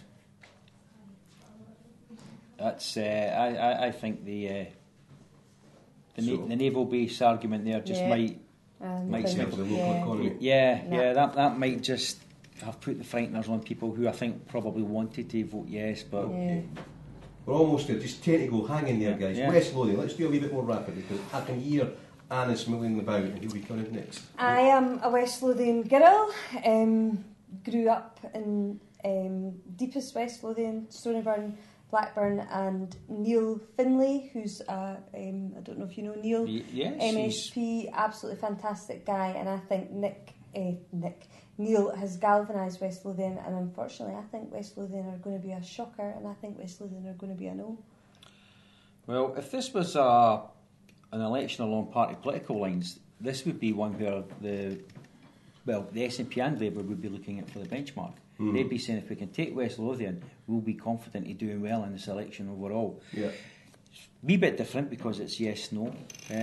But I think the problems the Labour Party have been having with a grassroots support, despite the good work guys like Neil, and I'd agree with you. He's one of the most impressive Labour politicians in Scotland. But I think yes, I've done a really good job there. I think yes, I'll take truly West hope Lothian. so, but I feel it's a no. Okay, well we've got you down as a no. Let's move on to South Ayrshire. Again, that's a bit mixed. I don't know. I'm not familiar with the entire constituency. I'm not sure what's included in that. So I'm going to gonna guess a no. Yeah. It's because we're not very good geographically. Yeah, that's what it is. Shetland now. Shetland's a bit like Orkney, but even a bit more beyond that. Tavish Scott, ex-university colleague of mine, he has a strong base up there. Alistair Carmichael has a seat from there too, for the British Parliament. What do you reckon? I think that might be a no as well. I think the Northern Isles are going to be a difficult one for yes to win. Again, a lot of people might think they want to go down that yes route, but they're pretty loyal. Right, I'd go along with that. What about you? I've got high hopes for the Shetlanders, so I'm going to go out in a limb. Jings! I am going Jackie to go out says she has high hopes for the Shetlanders. Hallelujah. I do, yeah. What did you... What Uphill, I don't know. I just think I think they possibly think that the expectation is that we'll be, on a wee bit of a downer with them. So I'm expecting them to pull out of the bag. Women's wisdom. Okay, so it's a yes for Jackie. East Dunbartonshire. Yes. Yes. Yes. The Kingdom. I'm going for the Fifers. Yes. I've looked at that map, that Twitter trend map today. And it was pulsing yes. It was pulsing yes. St Andrews was looking pretty hot for yes. Right. And if St Andrews is looking hot for yes, then Methil and all these other places are Dalgety Bay, Cowdenbeath, Buckhaven, absolutely. Answer, Pittenweem, Crail. Yeah.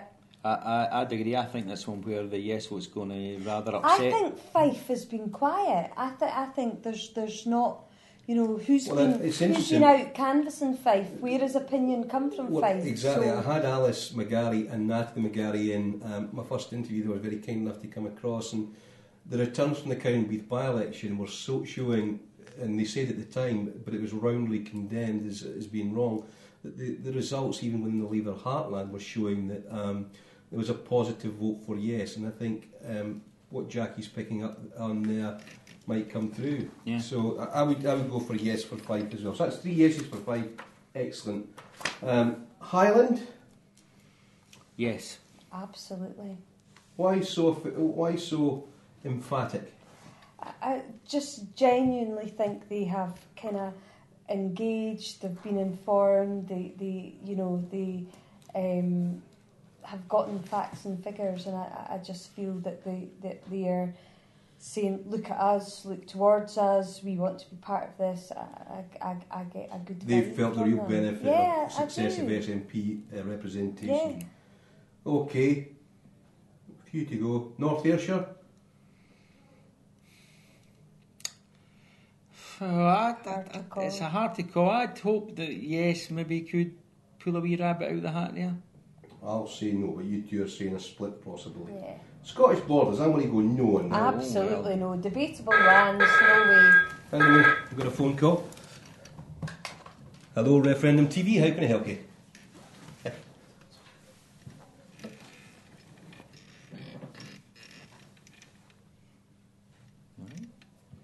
Uh-huh. What were they saying on Sky? Is that right? So they've observed that. So, that's interesting. Thank you very much. That's good. Have we got a speakerphone? Oh, sorry, hold on, I'm just going to put you on speakerphone. Hello, you there? Hello? Okay, so I've technically cut him off. Yeah, I think you pressed the red button instead of the speakerphone button. Right, so what the guy was saying, he's picked a number up from Twitter, I do apologise for that, is that there's been a lot of yes leaflets, a lot of yes votes found in no piles, and it's been reported to Sky TV. What's your thoughts on that? Speakerphone, Kev, speakerphone. Speakerphone, just that. Hello?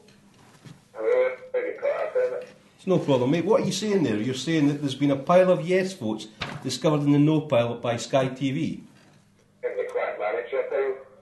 Really? On the no table, there's a pile of yes votes included on the no table. So has there been... We could on Clack Manager. Has there been a complaint about that? Has it been recounted? I'm not sure what to do about it, to be honest. I just thought I'd give you a phone. Okay, well perhaps we can speak to... are you actually at the count yourself, or you've seen it on Sky? Yeah, on Sky. All right. Well, we'll see what we can do with that. That's a very interesting point. What's your name, caller? Ronnie McCall. Ronnie McCall. Ronnie. Thank you very much for your call, Ronnie. How do you think things are going, Ronnie? Okay, it's hard to say, man. It's not too good for the yes, but we're talking, but hopefully things pick up. Yeah, it's early yet. We'll see how it goes. That's an interesting development. Ronnie, thank you very much for taking the time to call in, and do call in again if you spot anything else like that. That's very useful to know. Thank you. All right, cheers. Cheers, mate. Bye. That's a strange one, because Clack Manager's the one we're expecting to be announced pretty much any time now. I think between 1 and 2 was Clack Manager, wasn't it? 40 minutes, it's 2 o'clock, it's due. Well, I think that was the original estimates. I think that's when it could, certainly one of the first, if not the first, we expect Clack Manager. It's an interesting observation, because there's people, the scrutinisers there that would be sort of almost invigilating this. So absolutely. I mean, and it's... The Yes campaign has been so broad-based that there's not going to be one Yes agent or observer in there. There's probably going to be 6. There'll be someone from Wings Over Scotland. There'll be someone in there from Radical Independence. There'll be someone in there for Women for India. There'll be someone in there from Farmers for Yes. There'll be lots of Yes observers in there. I find that a bit odd, to be honest. Well, I don't want to dismiss it, because... Let's come back to the exercise, because I can hear Anis outside. Like a stampeding hare ready to come in here. So we've got 3 more to go, and then he can. Edinburgh, our town. Yes. Leith for yes. Edinburgh for no. Edinburgh including Leith? I mean, you've got to remember the work that's been done in Niddrie and Muirhouse and Port, and these places.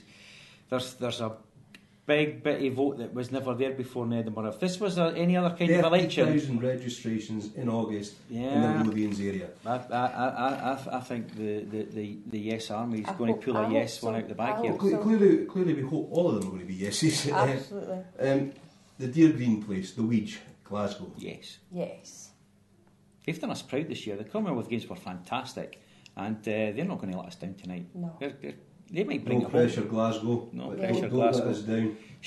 Sean's suddenly fallen in love with Glasgow. I'm sorry for those 48 years of, potty mouth towards you. But that's what to do with football issues. Can we come to the last one before Anis will step in to relieve Jackie and Sean? Aberdeen. Again, let's go for it, Sean. Aye, yes, okay. You've persuaded me. They'll win it by a vote. Well, by a tortuous process of a roundabout, meandering logic and various other things, we're quite buoyant, it would appear. Good. You've not done the math already? No, I'll leave that for somebody with a more substantial brain. What I would say, Jackie, thank you very much. Oh, thank you. You have a good sleep tonight. I'm going home to my bed. Let's hope you wake up to the best reality ever and have great dreams about it. Delighted to. Pleasure to meet you. Thank you, Andrew. Johnny boy, thank you. Okay, hopefully catch you later if I don't fall asleep in an unwakenable stupor. Okay, thank you very much, guys. Okay. Just to say to you folks out there, I'm going to read a few Twitter messages, maybe go onto the Facebook and check that out. The number to call is 01294 508 285. Anis Hassan is joining me. Anis, I'll let you bring you up to date with things. The Referendum TV is our Twitter feed, so at Referendum TV if you want to tweet us some questions. Anis has just handed me some statistics. It's lots of scribbles. How's it going, Anis? How are we doing? I'm very well. How are you? I'm okay. You're soldiering on. Soldiering on. Soldiering on. There, yeah. It's been a tsunami of turnout figures. Now, I'm going to enlighten the viewers at home as to what we have in terms of turnout figures. I'm going to share some statistics first, though, some very interesting statistics. We've got some turnout records that have been tweeted tonight. We have, as far as Scotland is concerned, we have 80.9% as the record turnout, and that was in 1950 at the general election. Wow. Yeah, very, very, very high figure. Absolutely huge. On the UK-wide basis, now we're not talking about UK-wide, but at a UK-specific vote, we have 81.1% for the Northern Ireland Good Friday Agreement vote in 1998. And in terms of a UK-wide poll, the record for that is 84%, and that was the UK general election in 1950. So Right. same year again there. So Scotland and the UK going parallels on that. Now, I know I was lingering out there in the background, so I don't know if you've gone through turnout figures as such yet. We touched on North Lanarkshire, Orkney and Clackmannanshire as Ronnie was just talking about, seeing the no votes. Dundee turnout 79% I'm seeing there, so if you want to lead on with that. I've got some precise figures though. I mean, some of these figures on the television and other media sources are rounded, but I've got some precise figures and I've got a wide range here. I'm going to start off with North Lanarkshire. The latest I've got there is 88.6%. Inverclyde 87.4%. Orkney 83.7%. Clackmannanshire 89%. West Dunbartonshire 87.9%. Dundee 78.8%. Now, Dundee was spoken about as the yes city, so that's a wee bit disappointing there for the yes side. And Renfrewshire 87.3%. In West Lothian, we've got 86.2%. South Ayrshire, 93.8%. So that's a record there so far tonight. Wow, it's amazing. Absolutely fantastic. And of course, that's the area where Alloway is, so the birthplace of Robert Burns, Scotland's national poet. And in Shetland, 84.4%. So that's the latest figures I've got here so far. Do we know what that's averaging? Is that heading towards? I think we're looking at around about a figure of... Looking at that, around about 87-88%. So that's, and Anis is a qualified pharmacist, so just he knows his figures. Got to know my maths, eh? So what does that mean in terms of the previous elections? That means we're polling higher than the 1950s British general election. Well, if it keeps up like this, we're going to smash some records tonight. Oh, we're going to smash some records tonight, which is absolutely extraordinary. You know, I think we'll beat the Scottish record. I think certainly we'll beat the UK record in terms of a UK-specific poll, or another part of the UK, that is, and on a UK-wide basis. I think we're on course to beat it if the turnout stays up like this. It's interesting to see the difference in Anis's energy compared to Jackie's and Sean's. Because Sean, of course, has been up since 5:30 to work at a polling station. Bless his wee cottons. Been moving my hands around and all that. Yeah, there's lots of good energy there, which steps us back up again. Have you been watching the news feeds from other channels? We saw the BBC. We saw. I've actually been looking at Twitter predominantly. So I haven't really been paying too much attention to the television and all that. But I've been watching Twitter a lot of the time. Twitter, certainly BBC and STV are definitely all on fire there. I've had some tweets from Radio Clyde, some from Radio Forth. We've had some tweets from ITV News as well. What's the general vibe you're picking up? Because, you know, I mean, I've sort of say, look, you know, we've got to we've got to stay positive until we've got good quality. Well, was that Clackmannanshire declaring? Okay, so it looks as if Clackmannanshire might be declaring. We're waiting on Clackmannanshire to declare. I mean, we are also waiting on Orkney as well to declare. But I am hearing rumours there is actually a recount taking place in Orkney at the moment. The Daily Record on Twitter has just broken news of the results. Now, I'm not getting any information from the TV as such because I'm watching the iPad here at the moment, but it does say, and it has been tweeted... wow, Clackmannanshire is yes 46%, no 54%. The figures are 16,350 for yes, 19,036 for no. So that's not great news, it has to be said. It's not great news, but it's not exactly devastating news either, because it is quite a narrow... It's a turnout of 89%. Yeah, so I've got 88.6, but 89 is the rounded figure. 24 spoiled ballots, apparently, so I don't think that was going to make much difference. What do you make of that now? Because that's quite a substantial difference of 3,000. Again, I think it's early days. I mean, Clackmannanshire is a very, very small council area. Right. So there's no doubt that, we need to see what's happening in the cities. Uh-huh. I mean, certainly, if the rumour is Glasgow is polling very well for yes, and if it proves to be the case... I mean, we were speaking upstairs, we're technically thinking there is a chance Glasgow could potentially decide who wins the referendum because the population is so dense over there. Right. But of course there's Edinburgh as well, so I mean Edinburgh could well swing it to an extent.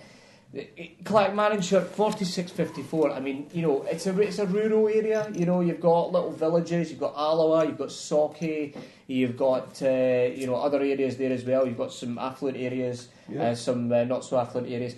46-54, I mean, at this stage, I don't think it's too bad for yes. Mm-hmm. I mean, it's not a victory, but I don't think it's too bad as such. I mean, it is very early days. Yeah. It'll depend on how they do it in the more urban areas, because that is, I think, where the yes side have to win the vote. They need to win it in the urban areas, particularly Glasgow and Dundee. Yeah, absolutely.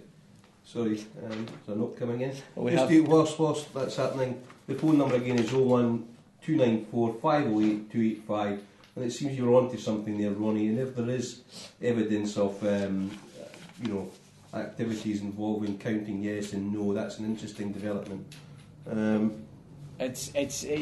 were just handed this note as a confirmation of the no votes in Clackmannanshire at the moment. You did mention about this controversial story emerging from Glasgow tonight about allegations of electoral fraud. From Clackmannanshire, Ronnie said. Yeah. From Glasgow. Is it Glasgow? No, Ronnie said Clackmannanshire. Really? Yes. That is news to me. All right. Okay. If it's Glasgow, it's Glasgow. Let's stay with that. I've been hearing it's Glasgow. There was a real flurry of activity online with regards to reports coming from the news agencies and media outlets that there was allegations of electoral fraud. But I think it's still yet to be seen how serious that is, because there's apparently been reports of 10 counts of that happening. So I don't know if that is only that number, or if it's higher, or if it's lower. That, I think, is still being investigated by the police. Right, okay, so it's a police matter.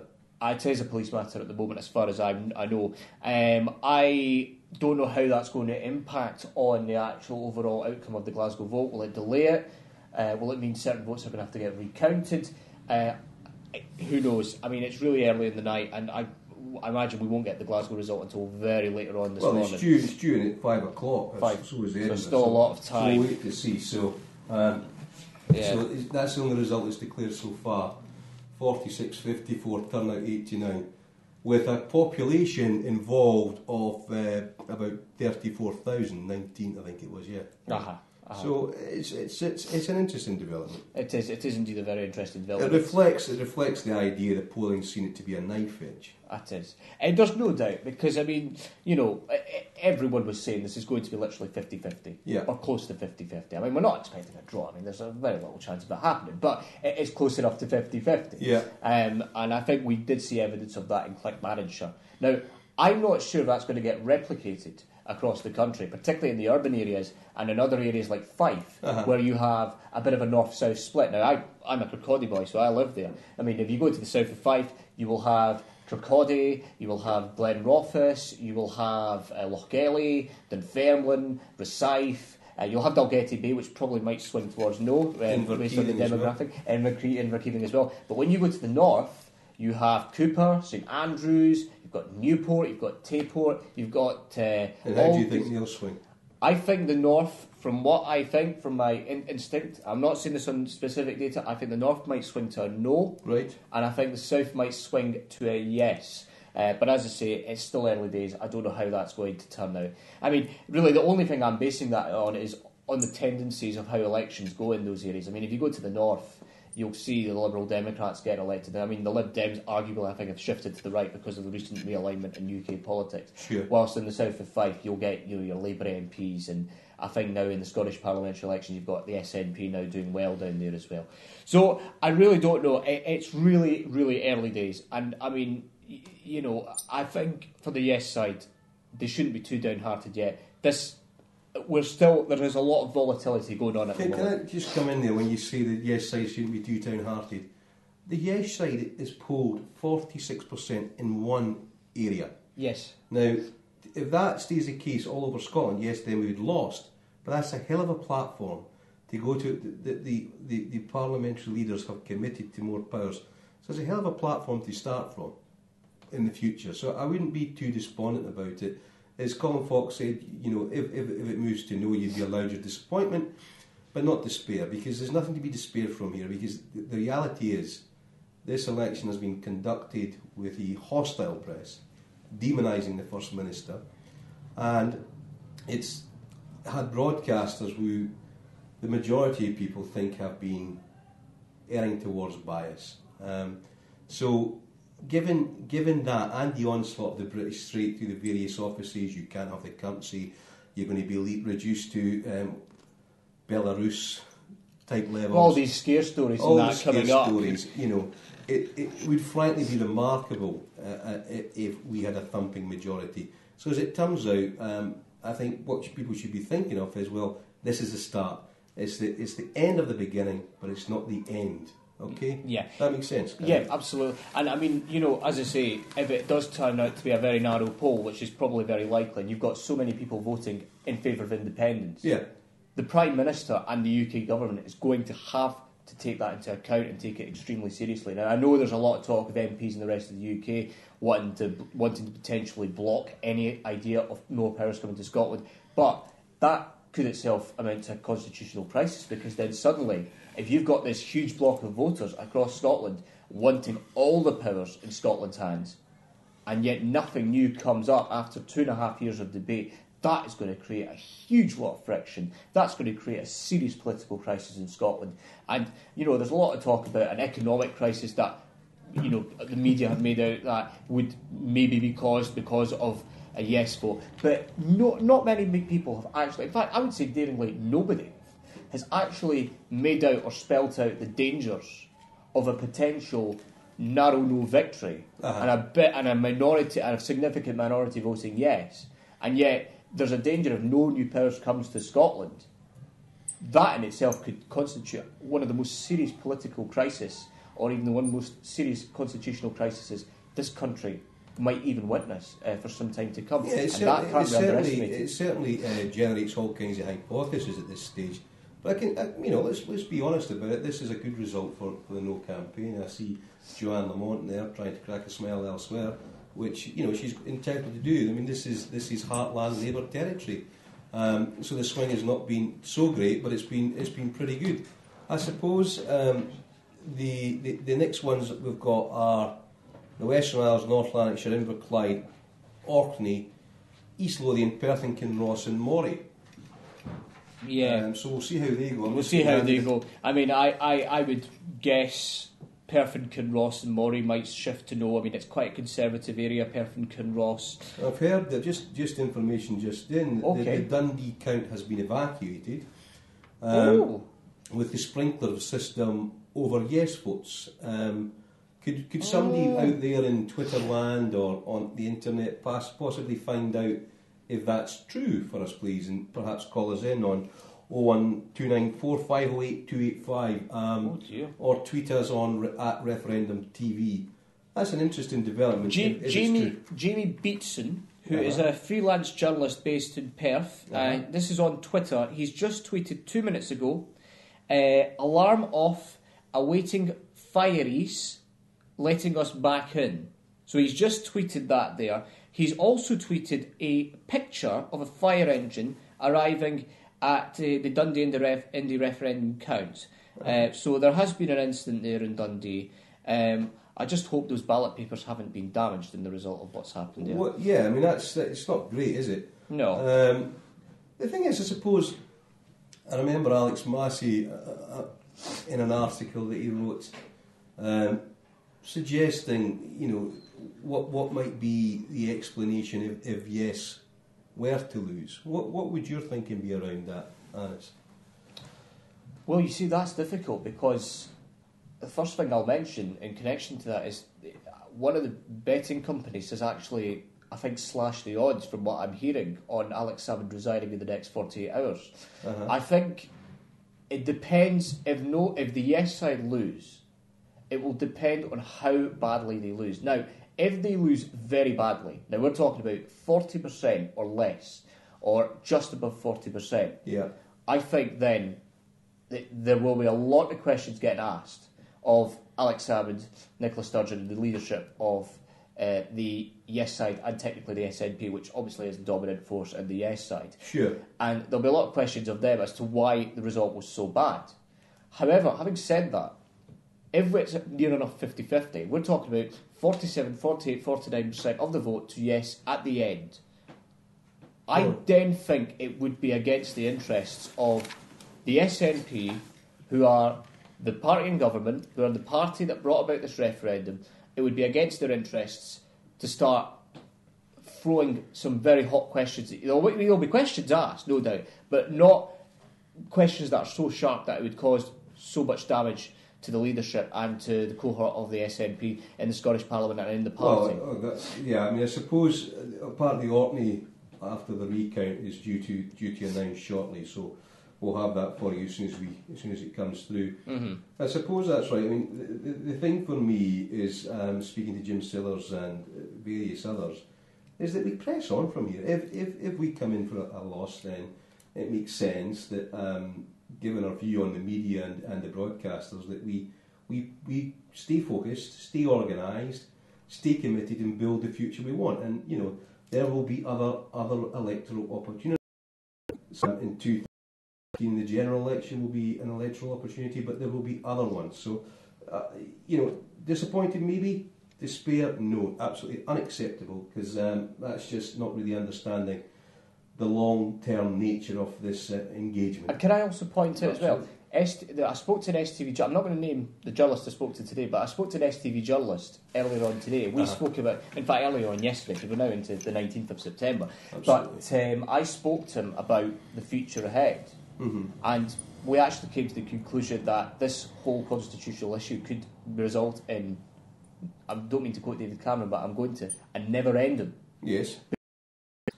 If David Cameron wins the general election next year, and he pledges to bring that EU referendum in 2017, and if Scotland votes in favour of the EU, England doesn't, or even let's say the rest of the UK doesn't, that could be enough to bring back this whole question all over again. In fact, dare I say it, a snap referendum again on independence. If the rest of the UK want to go one direction and Scotland wants to go another, what's that going to mean? Because that's going to have a huge impact on the economy. The thing is, I mean, a number of the politicians I've spoken to have said that, you know, we've got to accept the democratic will of the people, and we have to do that. We can concern ourselves about the nature of such a victory based on fear and the kind of Scotland it then creates in its aftermath. But it doesn't mean we then return to our homes and do nothing. You know, there's a way forward for us in the not too distant future. I'm not sure about never-endings. I think every election is a referendum thereafter, whether it be Westminster or Holyrood. What else are you getting on your Twitter feed? Is there any other stories that are coming up for you? I am getting all kinds of things coming here on Twitter. Loads and loads and loads and loads. Just loads of comment, lots of speculation. I'm actually reading here from the editor of the Fife Free Press, Allan Crowe, very nice guy. Never met him in real life, but I tweet him all the time. Postal votes returned in Fife is apparently 94.15%, which is massive. Massive in Fife. Does he know how they've gone? No, he hasn't indicated that. So that's still yet to be seen. It's a substantial amount. It's predominantly, Twitter's now been dominated a lot by this Clackmannanshire result. And there's actually just some news in from East Renfrewshire. Turnout apparently is 90.4%. And in Aberdeen, it's apparently 81.7%. So that's figures tweeted at the present moment.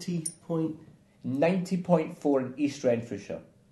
So technically speaking, as it stands at the moment, from what we've said on air, that is second place to South Ayrshire in the west of Scotland. That is incredible, and you know that, I mean, that is absolutely extraordinary. I mean, that's higher than Aberdeen, and you know, higher than Dundee, and higher than West Dunbartonshire and Clackmannanshire. Absolutely, and all these areas. it's a remarkable figure. So as we're waiting for, there's East Renfrewshire coming through soon, I think, by the look of it. Are you despondent? I mean, you're a young man in your prime. Are you despondent at this stage? That's a wonderful question, because I've actually started a new hashtag on Twitter related to that. I've got a new hashtag on Twitter at the moment called Anus Mood Check Indie Now I'm doing this because mood check because my mood has been jumping up and down all night. Mm-hmm. Now, it's obvious where I stand. It's obvious where most of us, and nearly all of us, stand on this debate here on this channel tonight. However, I do have a fluctuation in moods. I tweeted at 11:48 saying, worried yet puzzled, trying to stay upbeat, but also unsure of what lies ahead. If I'm being honest right now, I don't know if I'll be writing this in my second tweet, but I am right now, what I'm thinking is still unsure, still don't know where we're going at the moment, still a bit concerned because there doesn't seem to be that oomph or enough of a reaction to give a suggestion that the yes side are somehow going to pull out in front. But what is it now? 1:45 this morning? It's so still early we days. should get a raft of results coming in soon. And, you know, again, it would be foolish to predict, because these aren't the main population areas that are coming in. North Lanarkshire, Inverclyde, Orkney, East Lothian, Perth and Kinross-Moray. So, I mean, so far, the total vote that's been cast has been 19,000 approximately for no, 14,000 for yes. Those are substantial numbers. Mm-hmm. There's substantial numbers for yes there, and I suppose the other ones coming in can be swept away by a large city coming in our favour. This is the key. Now, this is the key for the yes campaign. If they can win cities like Glasgow with such a dense population, that could potentially swing it to an extent. Now, I don't know if it'll be enough in order to actually create a victory or a victorious scenario potentially, but who knows? Who knows? I mean, you know, you might get lower figures in rural areas, but then in big cities like Glasgow and Dundee, that could completely change the game. Very, very dramatically. You notice I'm doing a Nick Clegg. I'm looking at the camera. Well, there we go. I've just had more turnout figures. Stirling 90.1% turnout, Aberdeen 81.7%, Midlothian 86.8%, and South Ayrshire 86.1%. I mean, this is just astonishing. Those figures that you gave me earlier, absolutely seismic. Well, the figures you sent in earlier in terms of the 80.9% turnout in 1950. And the UK of 81.1% in 1950 are being blown away here. 90.1%. I mean, what a testament to the vibrancy of democracy in Scotland these figures are. This is astonishing. I mean, this is the biggest victory, I think, of the night, because now Scotland will be celebrated all over the world for the fact that democracy has really played its part tonight and really played to as close to its full potential as possible. I mean, it's just absolutely incredible, absolutely extraordinary. Yeah, I mean, there's at this stage, there's 1 out of 32 declared, and you remember the marginal nature of the victory in '79. It was by about 20,000, I think.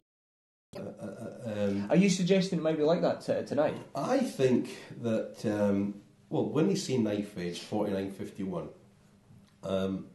I'm apt to believe that the must have some truth in it. I spoke to Colin Fox and I was expressing my cynicism of the polling companies. Now, he used to work for TNS, and he reckons that, that they're on the money, they're just, that they're actually what the case is. So, East Renfrewshire turnout is 90%. Bloody hell, I mean, there's figures. So if you're in Giffnock or in Newton Mearns or in Clarkson, I've been in East Renfrewshire, it's lovely, it's a lovely, lovely place. And East Lothian's in at 87.6%. So I mean, another huge figure. And our cameraman Jamie is from Ormiston. Good man, Jamie. And he's got a smile on his face. What do you reckon? Is that a good thing? Are these high turnouts a good thing? Clearly It's not in wonderful. Clackmannanshire. Absolutely wonderful. And it doesn't matter what way this result goes in this contest. It is just wonderful for this country. I think this country has a lot to be proud about. You know, I mean, if anybody who's cynical turns around and say this has been a terrible thing for Scotland, this referendum, that, take that with a pinch of salt. These turnout figures are just wonderful. We could, at the very least, celebrate the fact that democracy has prevailed to the core here in Scotland, thanks to these turnout figures. It's absolutely incredible. I'm enthused by your enthusiasm. It's absolutely infectious. I suppose that's right. I mean, these figures, on a 97% registration, we're seeing, so let's be clear on that, that's about 4.2 million. Mm-hmm. I'm not going to do the maths because my brain won't work at this time of night for those kind of figures. But at 87.6 of a 90.7% turnout is truly stunning. Truly stunning.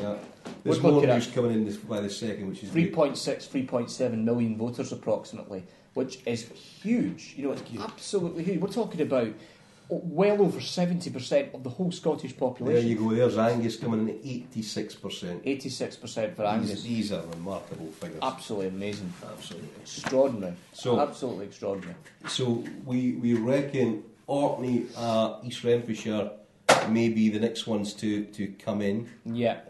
East Renfrewshire, that would be particularly early. East Renfrewshire is, I think, pretty much pro-union to the core. I mean, if you look at the general elections there, Labour versus Conservative, 99 times out of 100.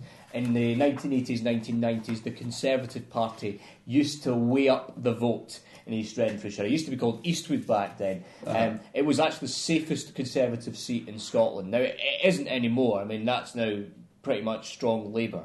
I remember in my days, in 2010, when I was a member of the Conservative Party, yes, I was indeed. I campaigned in East Renfrewshire for the Conservatives for a man called Richard Cook, very, very nice bloke, and he was their candidate.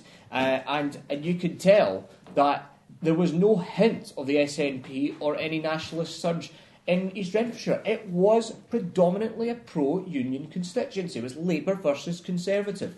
And there was no doubts about that. Absolutely no doubts about it. You know, you won't see many examples of that in Scotland. Falkirk's kicked in at 85%, which bears out that story earlier about the closing at 9:30 that Sean was talking about. Yeah. So it's quite a high figure in there as well. But as I was saying, East Renfrewshire, it is very much pro-union. It is probably the most pro-union constituency in Scotland. So I would expect a very high no vote in East Renfrewshire. Having said that, though, somebody did tweet earlier saying that there was an indication they felt the yes vote was at 35% in East Renfrewshire. And they said if that is the case at the end, that could indicate a national victory for yes. Really, because it's such a swing. Mm-hmm. I'm getting some more. The Glasgow turnout is 75%, which maybe isn't so good for us. The East Lothian is 87.6, East Renfrewshire is 90.5, and Dundee is now back counting. Angus is 86%.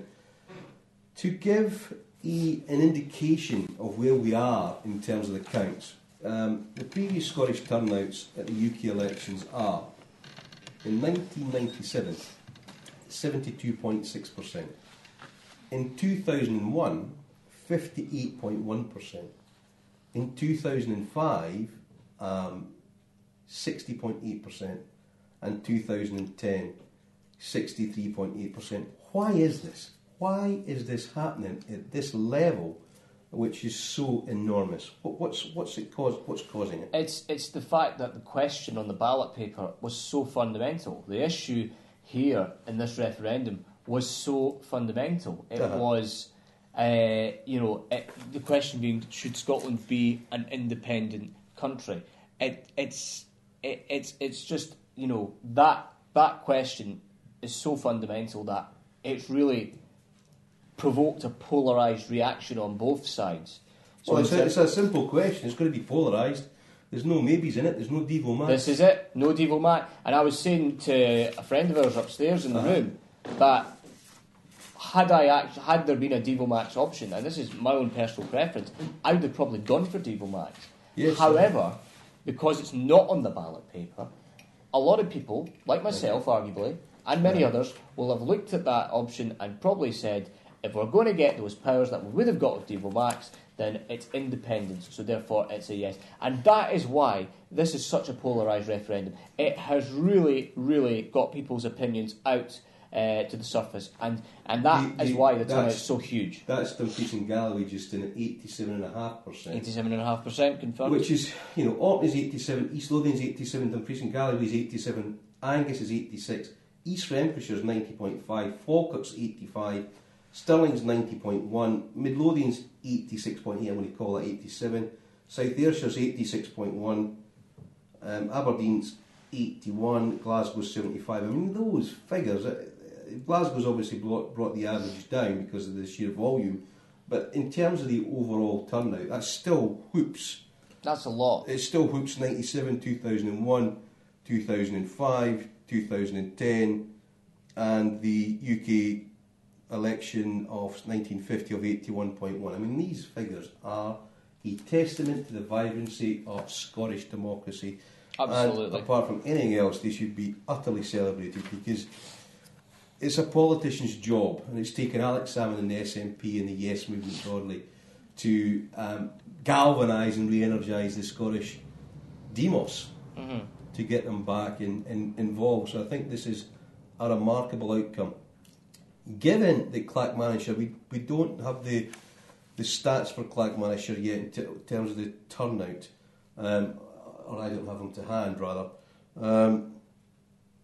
What can we say about that volume of turnout? Because if Clackmannshire's come out 3,000 or 4,000 in lead for no, we can't be certain about the high turnout being for yes now, can we? Yeah, because I mean now we'll know what the figures are for turnout in Glasgow and Dundee, so that's obviously now really cast some doubts as to how big this yes vote actually is and whether enough has been done to actually get potential yes voters out to vote. I mean, short of TNT, I'm not sure how you could get them out. I mean, they've been invited out. There's been a massive campaign. Aye. So I'm not sure how that. Maybe then no more could have been done potentially. I mean, well, it's hard, isn't it? I mean, I suppose when you don't hold the commanding heights of the media or broadcasters, then it's hard to organise. Mm-hmm. It is. I mean, it is really difficult. It's easier said than done. Absolutely. Thank you very much. Let me just read that. Yes, of course. Dundee counting again after South Lanarkshire's coming at 85.3%. 85.3, so that's quite a lot. Yes, Scotland tweets West Lothian prediction 55% no. No, 55% no. 45% yes. That's not great news. Again, that's keeping the 10% differential in place. Dumfries and Galloway's come out at 87.5, and South Lanarkshire's come out at 85.3. Mm-hmm. So if Yes Scotland are tweeting that West Lothian is 55, are we sure these are correct figures? I'm interested in that. If we're sure that West Lothian is 55% for no, that was one, as Sean was saying earlier, that was our target, though Jackie was more sceptical because of the efforts of Neil Finlay. What's your thoughts on that? Well, I don't know West Lothian very well, so I mean they're probably more experts at it than I am. Yeah. But 55% no is quite a significant victory in the current context of things for the no side, if that proves to be the case in West Lothian. So that could be very important for them. But as I say, I think really it also maybe gives a snapshot of the current problems Yes might face tonight, in the sense that they'll poll high, but they won't poll high enough in order to swing things in their direction. As I say, that again, I know it's early, but there is always that feeling subconsciously that the yes side have done well, but they've not done well enough in order to swing things in their direction. Again, what time is it now? 1:58 in the morning. We might be in for a shock at the end. Who knows? But well, remember, the key thing in this is to remember is the big cities, your Aberdeen's coming in at last. Glasgow and Edinburgh are coming in at 5 o'clock. There's a lot of voters in both places. I think both populations combined 1.3 million people. Their hinterlands are considerable as well. So that's a substantial chunk. But the pattern in West Central Scotland with Clackmannanshire and if they're quoting West Lothian at 55% is that's disappointing. But these are Labour heartland areas, and this must give succour to the SNP going for potential general election results if there's been such a shift to yes. So that might well benefit them next year in the general election because they could win. Hello, Will. Come on in. Nice to see you. Hello, Will. Great to be back on. Looking nice and casual. Have What some, have you got there, mate? More figures. Perth and Kinross is at 86.9% turnout. Right. And East Dunbartonshire turnout is at 91%. East Dunbartonshire at 91%. 91%. That is a phenomenal figure. We've got a working average of these figures yet, of these turnout figures. What are we looking at? We don't have much of a working average yet, although we are trying to get a table together so we can crunch that. You don't look despondent, but I just think that's that American vivacity coming through there. What's your view? My view is that at the current count there is a 3,000 vote difference between the two sides. Is that, what was it, 14.5 in Clackmannanshire? Yeah, I don't have the exact figures for Clackmannanshire, but there's only 3,000 votes between yes and no at this point. A lot of votes left to be counted. And so I don't think that we can determine the entire outcome of election based on what Clackmannanshire... No, but it's interesting that both those areas are West Central Scotland, which is absolute Labour heartland territory. Mm-hmm. So... without breaking down the actual vote within that demographic, it's not entirely beyond possibility that we can take a victory out of all this. That we can take a victory. We can win this still. Yeah, absolutely, we can win this still. I mean, again, there's only a few thousand votes that have been counted so far. Yeah. What's the general beat on Twitter or on the channels? I'm just having a look right now. It's all turnout figures. They're all everyone's turned into statisticians one way or another. Yeah. With or all these psephologists extraordinaire. People are really trying to derive information from a very small amount of data at this point. Yeah. And it does mean that we're not. I think we can say we're probably not going to see the blowout that the more radical folks in Glasgow were expecting, but it's still a squeaker. It reminds me of the life of Brian. It's the sign. Show us a sign, Messiah. Show us a sign. It's too early, really. It's really too early. When do you think it'll begin to become more plausible to determine the outcome?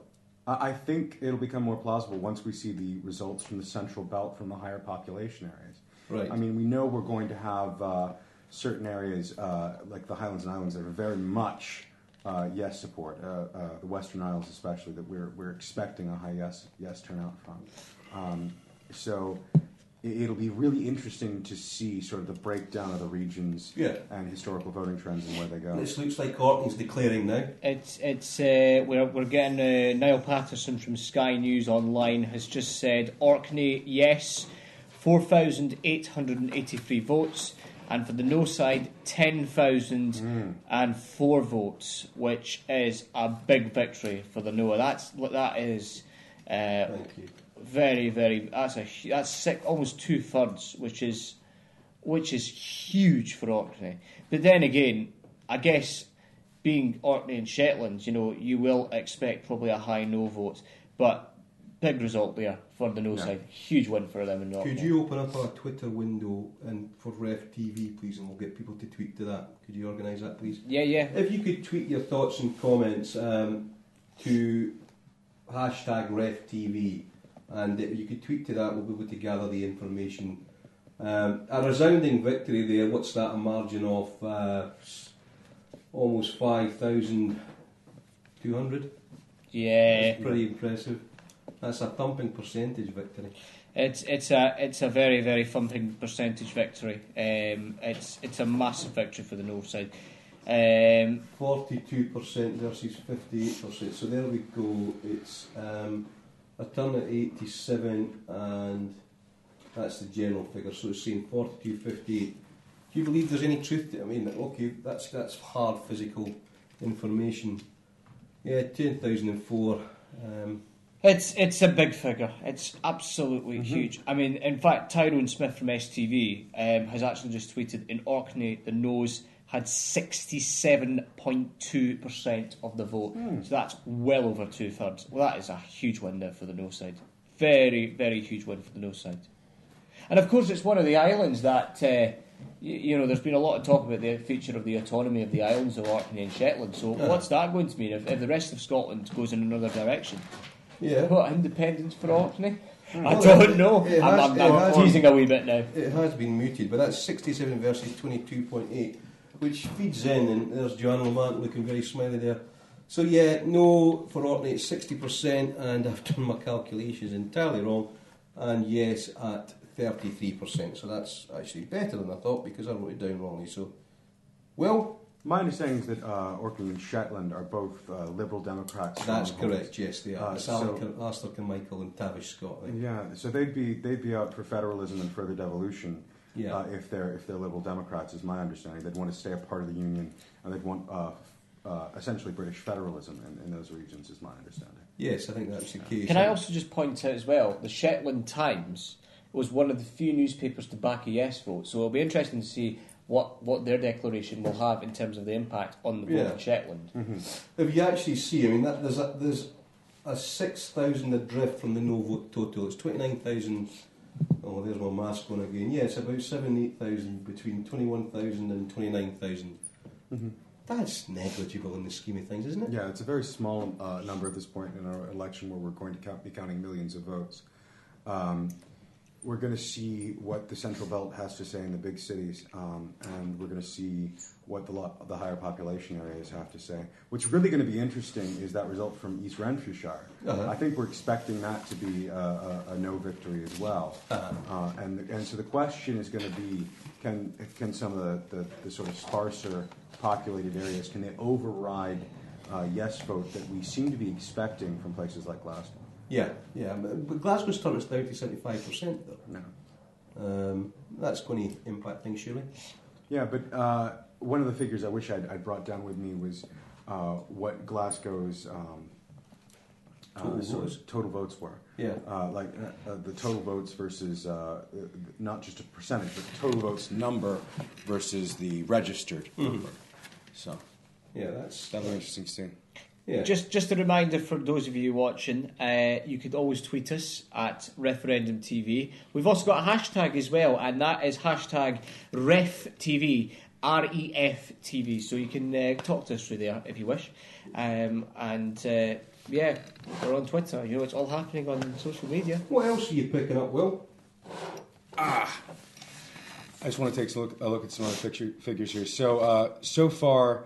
A couple. We have two results in. We have Orkney and we have Clackmannanshire. Yeah. And the Clackmannanshire result actually came in early. It was expected around 2:30. Yeah. So they were able to get that in early. You're still waiting on East Lothian, Perth and Kinross, Inverclyde, North Lanarkshire, and the Western Isles. Yeah. Well, I mean, what that's shown is a difference of 7,807 in the total votes cast. In areas with the total vote for the Orkneys, which is 15,000, and for Clackmannanshire, which is 34,000. It's not thumpingly large at this stage in a population. No. What does that combine? Is that about, what is that? 15, 45. It's about 10% of the population. 10% maybe? Yeah. One of the things that may be happening in this country is a rural-urban split, which is something that we see in the U.S. a lot in these kind of very divided elections. I know that as far as the independence campaign, they've been much stronger in sort of the urban areas than they have been out in the more rural areas, because it's much easier to set up a yes shop in an urban area and be able to have canvassers go out.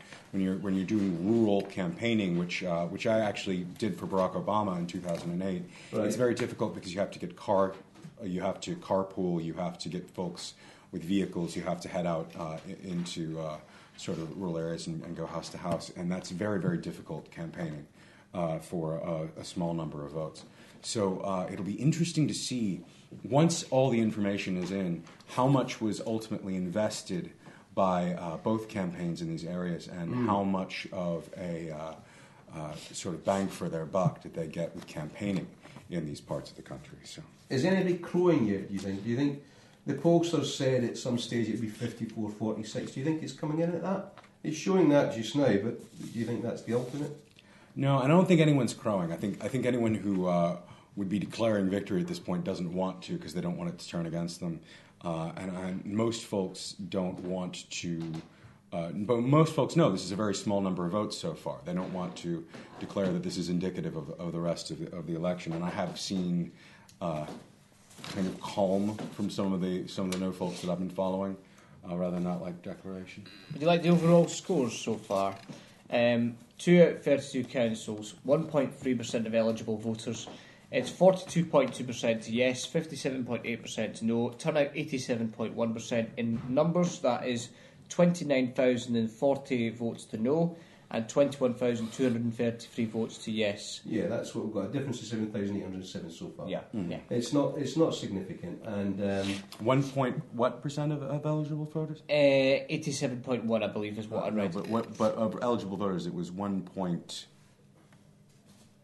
of eligible voters. 1.3% so far. 1.3%. Do we know what Clackmannish's percentage was at this stage? I'm just trying to see, because I've got so many bits of paper here. Okay, Clackmannishire. 54%, I believe it was, for the no side. Clackmannishire. And actually, one of the things to point out is the 1979 referendum results in Orkney were even worse for the yes side. It was a 60% a swing now. In 1979, the Orkney result was a 72% no vote. So as far as historical trends are concerned, this is more favourable to yes than... In 100 years' time, Orkney will vote yes. basically. But it does show a slight shift to yes in Orkney, which is interesting compared to 1979. Now, you can't really draw a 40-year-old line, and that's 2 points of data. That's a line, that's not a data set. But it is interesting that there's been more of a yes vote now than there was in 79. Sure, I mean, it's interesting. I'm looking at these figures, right? You're our resident American psephologist. Let's put your psephology hat on for a second. We're trending for about 82-84% as an average turnout and 97% registration. What's your thoughts on those? I mean, given that the highest previous figure at UK elections was 81% in 1950 and 80.9% in Scotland in 1950, we're knocking that out of the park. Yeah. It's a massive victory for democracy. I wish we could get this level of participation in American elections, number one. And number two, over about 80%, it really affects the accuracy of polls. And so when you have an over 80% figure like this, the normal sort of analysis that people do becomes incredibly inaccurate. We're going to have to really break down the data at the end of the day to see what's been going on, whatever the result. Sure. So it's hard at this point with this level of turnout to say anything. Thank you very much. Could you give us some insight in terms of the areas that voted no in 79, just to see if it tallies with Sean and Jackie's wonderful predictions that took bloody hours. Sorry about that, but it did. Yeah. You'll not catch me saying effing on here. Well, the areas that voted no were the Borders, Dumfries and Galloway, the Grampian Council, the Orkney. So that's Aberdeenshire, really. Grampian. The borders we've got down as no. What was the other ones? The Grampian. That's sort of Aberdeenshire, really. Yeah. We've got that down as yes and no, so that's a mixed one. Yeah, Orkneys, Shetlands, and Tayside. Tayside's been kind of split out. I mean, the city of Dundee will carry a lot of it. That would be Angus, though we've got Angus down as no. The city of Dundee is yes. So that makes sense. So there's a certain consistency there. Then. Yeah, there really is. To the previous voting patterns. And as far as those that voted yes, the Central District voted yes, Fife voted yes, Highlands, Lothian voted yes, Strathclyde, and the Western Isles voted yes in the 79. See, the Strathclyde thing is the conversation we're having. I mean, Glasgow, Clackmannanshire, East Renfrewshire, all those areas are part of Strathclyde. Right. And so within that, Glasgow's clearly the dominant place. Now, if Glasgow comes in heavily for yes, then the other votes for those other little areas can be quite readily dwarfed. So there is hope in that respect.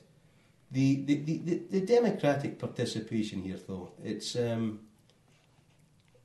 clearly both campaigns have mobilised their vote. Yeah, I mean that's the thing is we're not seeing. One of the things that was going to really matter in this election was the get out the vote effort. And it seems like both sides have done a very good job of getting their folks to the polls. Yes. You have a more friendly result in the Orkney Islands to the yes campaign than last time, but it's still a blowout for no. So we're not seeing a collapse on any one side yet. We are seeing sort of... Blowout can be translated as gubbing, humping, tanking, doing, that kind of thing. Yeah, and we're seeing a pattern that sort of makes sense, and it'll be interesting to see as the night goes on. Where's the Central Belt? How's Fife going to vote? How are the Highlands and the Western Isles going to vote? Nanhelan and Shear. So that's where we are at this point, waiting for further results. Absolutely, and we will continue to talk. But you can talk to us. The number is 01294 508 285, or if you're further afield and don't know your international dialing codes, at Referendum TV or hashtag RefTV. And Anis is looking through that just now. What's coming up for you, Anis? Borders turnout 87.4%. Oh, sorry. 87.4%. Another example of high turnouts likely in the no area. It seems like more Scots rallied to Cape UK than rallied to India, and that's the words of Kenny Parkerson, of the deputy editor, he's deputy editor of the Scotsman and Scotland on Sunday. Kenny Farquharson, a well-known anti-yes, shall we say, promoter, and always a bit down on Indy and the yes campaign. I've just seen this picture of the vote, but the turnout figures coming in. And the number of papers that have been cast for votes coming in at the Ingliston Count Centre just along the road. Right. So seeing that picture, and that's from Andrew Black of the BBC. Otherwise, so far it's not. There's nothing new at the moment. I mean, Fife. I mean, there was. I don't know if I mentioned this earlier, but the Fife count's been delayed, so we won't get a result till 5 o'clock this morning in Fife. That's the other big development there as well. Why don't you go It's going to be a very... Just going to come back in about half an hour. Do I look like I'm going to be sleeping? You look as if you're about to fall off your perch. These young guys can't hack the late hours, eh? So go get bring some chocolate down for the rest of us. Oh aye. I'll see if I'm generous enough. All right. For Anis, we'll let him have a wee rest. He's been anchoring it pretty well. Good man. Thank you. Okay. So one of the things that we're also seeing is that the areas that are going to be more friendly to the yes side are going to be coming in much, much later. Fife, Glasgow, these places are going to be declaring later. Yeah. And that being the case, I mean, Glasgow is going to be one of the last places to announce, is my understanding. And that's one of the places that will make or break this election. Well, it will. Glasgow's our great hope, really, isn't it? Glasgow. It really is. I don't know about Edinburgh. You know, there's some earlier posts that saying you join. You coming? I could do, yeah. And comes Sean again. It's tag team centre. Alex goes upstairs and Sean comes in. What have we seen there, Sean? What we seen there? Do you want? Yeah, just let me put my double monocle on here. You Duracell bunny. And I've not seen this myself, so if I look surprised, it's because I am. Right, after 2 counts, yes, 7,800 votes down. Not much to make up. That's a reasonable comment, isn't it? 7,870, yeah. This isn't a sprint. Right. It's a marathon evening. Yeah. You go out in front early on. Well, you've got to have something in your locker, don't you? You've really got to keep that going. So, not saying that's in the bag, but that's not, it's not terrible news. No. Don't know where this has come from. Prediction for Edinburgh, 61% no. Frankly, I don't believe that personally. But there's a lot of nonsense going on Twitter. Well, I think we've got to take some of the predictions with a degree of seriousness, because it seems as if so far it's coming in at 50, 60, 40, 44%. Yeah. So maybe. Yeah. But one of the things is 2 of the biggest sort of yes regions we expect. We do expect 5. We do expect Glasgow to sort of come to the yes camp. Yeah. That being the case, those are 2 of the larger places, and also 2 of the very absolute last to declare. So, what do you think, Sean? What's your view on how things are going? I think things are going well. I think things go fine. Everything at the polls today for me was more than positive. It was more than what I was expecting. And I've been reasonably optimistic about this. And it was a bit like, I'll have to get this in. It was a bit like when I went to see Kate Bush 2 weeks ago. It exceeded my expectations, which were already quite high. So I'm still optimistic. This is going to go fine.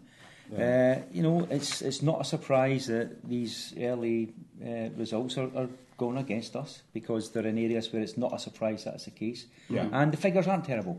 The figures are okay.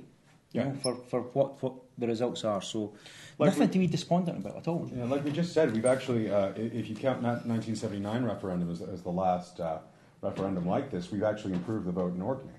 So, that's not really a consolation if we lose it, of course. But it is a really interesting observation to make, though. I think it's well worth making. I'm quite happy. Is probably strong, but I'm okay with the way things are going at the moment. Let's just cast our mind forward to this the bleary-eyed moment of Glasgow and Aberdeen coming in, and Edinburgh actually at that stage. What if it comes in at 50? What? Well, here's the thing I just want to say about the Edinburgh account. This is one of the largest cities in Scotland. I don't know how you can have a prediction like that with the kind of turnout we're seeing in an unusual election when most of the votes have not even yet been counted. Yeah, I don't understand how you can make that kind of prediction. What are you basing on? Polling data? There aren't exit polls. There's nothing really that we can say. And there have been a lot of yes campaigners out today. I mean, there's the question of the shy Brit. But go on. You mean what they call them in the Quebec referendum? They call them the shy patriotic no's. Yeah, the silent patriotic no's. I think they call them. So. One thing I would add, I've been trying to chat around with people at the counts. We're still hoping to get someone on from West Lothian, maybe not soon, but a wee while later on. Yeah. And I've been chatting to contacts there, and one thing they did say when they asked my opinion, and I gave it, I think there's going to be a nice little belt between Dundee and Glasgow that might bring this home for us. Mm-hmm. The word I got back was the Dundee poll might not have been as high as the yes side were hoping for. A wee bit of bad news if that's the case. I don't know if that's just rumours that filter around from one poll, one count to another. I want to posit this hypothesis at this stage, which is, part of the celebrating on the streets recently. It's a bit Argentina 78. You'll not know about Argentina 78. I take it no. Oh, is that Ali's Army and all that? Yes, Ali's Army, whereby they actually had a going away ceremony, which was attended by about 35,000 people at Hampden when they actually hadn't played any games, and it was euphoria. It sold a lot of carpets, to be fair. It sold a lot of carpets and a lot of tennis lager cans at the time, and the difficulty then was that there was a massive expectation. I have always been of the opinion, and I said it yesterday with Brandon and Ewan Hunter, that this is I don't want to use military metaphors, but I think in this case it's the wars of independence. It's not a set-piece battle of independence. And if we think of the opening skirmish as 79, 97 taking us to a Devo position, and this is one step on the way. That's the kind of analysis and model I would have in mind. What's your thoughts on that? I'd say if we get a 46% coming out for independence, if it really is like, if that's the doomsday thing and it's at 54 to 46, then the independence movement will have come further in just a couple of years than anyone ever expected them to come. Sure. Yeah. You'll have a lot of energy in the streets. You'll have what I said earlier. There are the radical folks who are going to do everything they can to make this country essentially ungovernable by Westminster, because the folks at that point will be saying, wait till the next time. We will fight as hard as we can to get another referendum as quickly as possible. Can I just make a wee side point here? In 8 hours to 9 hours of TV, there's a fair chance that we may use certain phrases several times, that we may even begin to repeat ourselves on occasion. Yes. So please, if I do pick you up and ask you something, don't get too despondent with me for getting it wrong, okay? That's all right. But it's that's the sort of thing that we're thinking about, is what happens in the event of a no vote. I don't think that it's going to be a landslide for no. Yeah. In that case, it's going to be. I really do think it's going to be a very close vote, especially when the votes come in from Glasgow and from the Central Belt. If it is one of those close votes that I talked about earlier, then we are going to see a very, very different United Kingdom tomorrow than the one. Can you expound on that a little bit, please, further, Will? Because I think it's a very interesting response. You say we're going to see a profoundly different United Kingdom. You're talking about 60 million people, 4 constituent countries. What are you saying there? What's going to be so different? Well, the Scots are going to continue to demand more autonomy. Right. They're not going to be satisfied with the current settlement.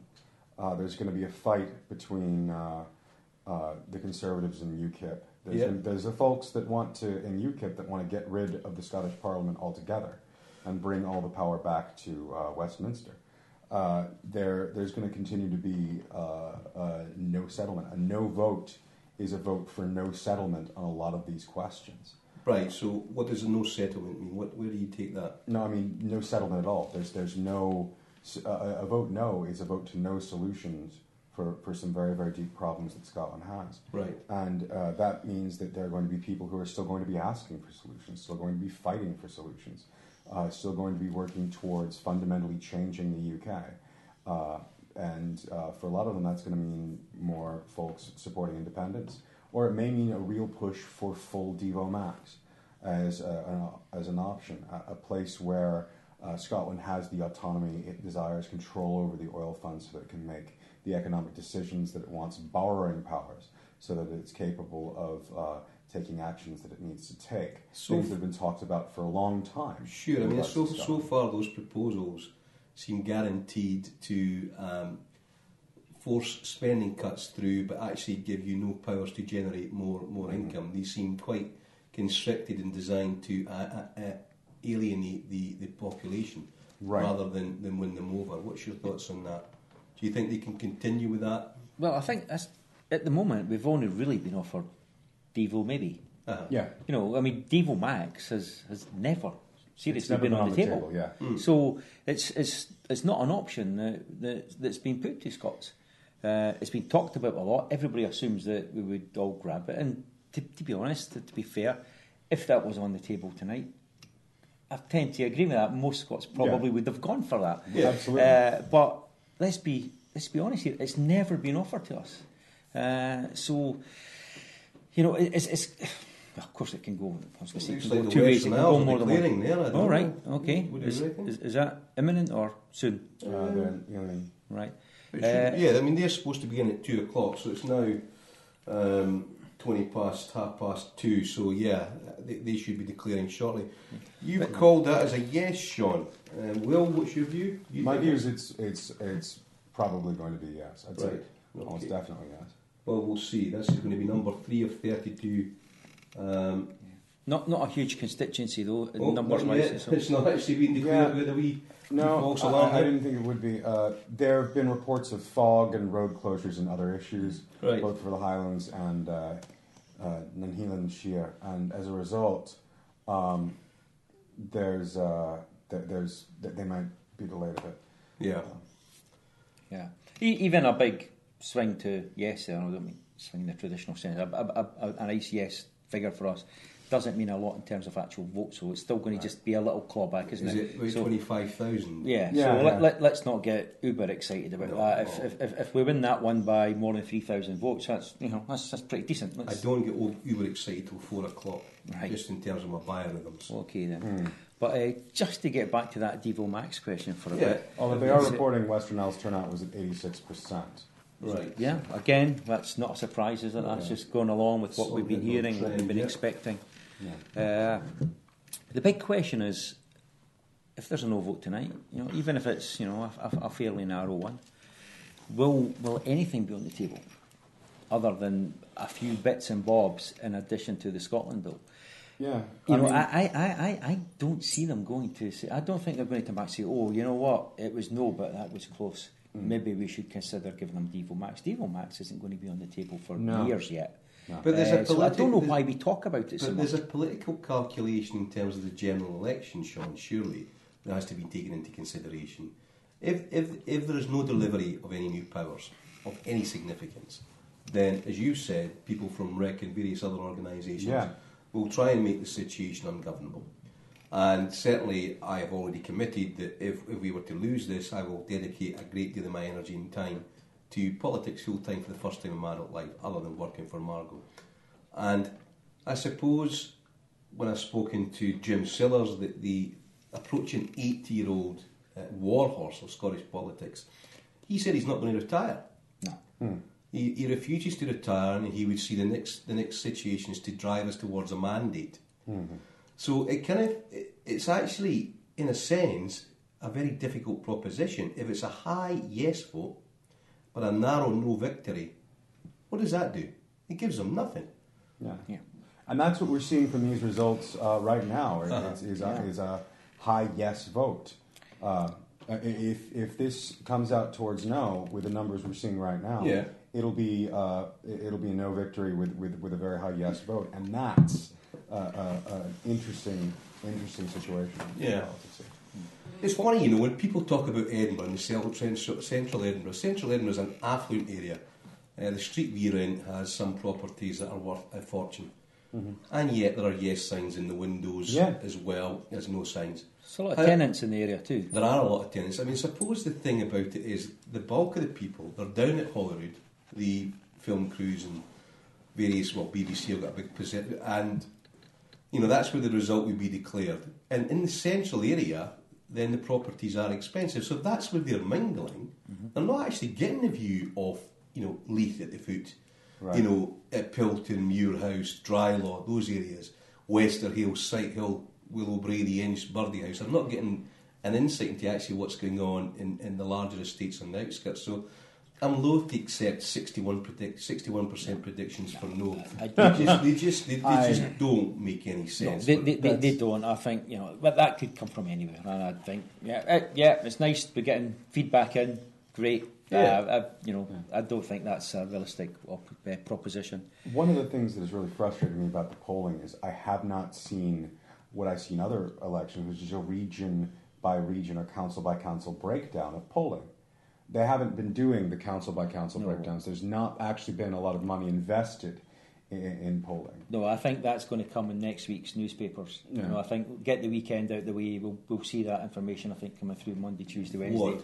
The breakdown of how the areas actually voted in terms of relating it to general election constituencies and things like that. So it becomes more meaningful to pollsters. What I meant by that wasn't just that, but it was of the opinion polls themselves, doing specific opinion polls for specific parts of Scotland. That's something that I haven't seen, and there hasn't been a lot of money invested in the polls to get that kind of council by council breakdown where they think the vote is going to be. It'd be interesting to see if and Scott goes pops extrapolating these figures. It would be an exercise in futility at this stage, wouldn't it? 25, 45,000? Well, there haven't been enough polls. But what I'm saying is 50,000. Is if we had that regional breakdown, we could compare the Orcadian vote with the Orcadian polling and see where that is. But we don't have that kind of regional data. Yeah, that's true. That's true.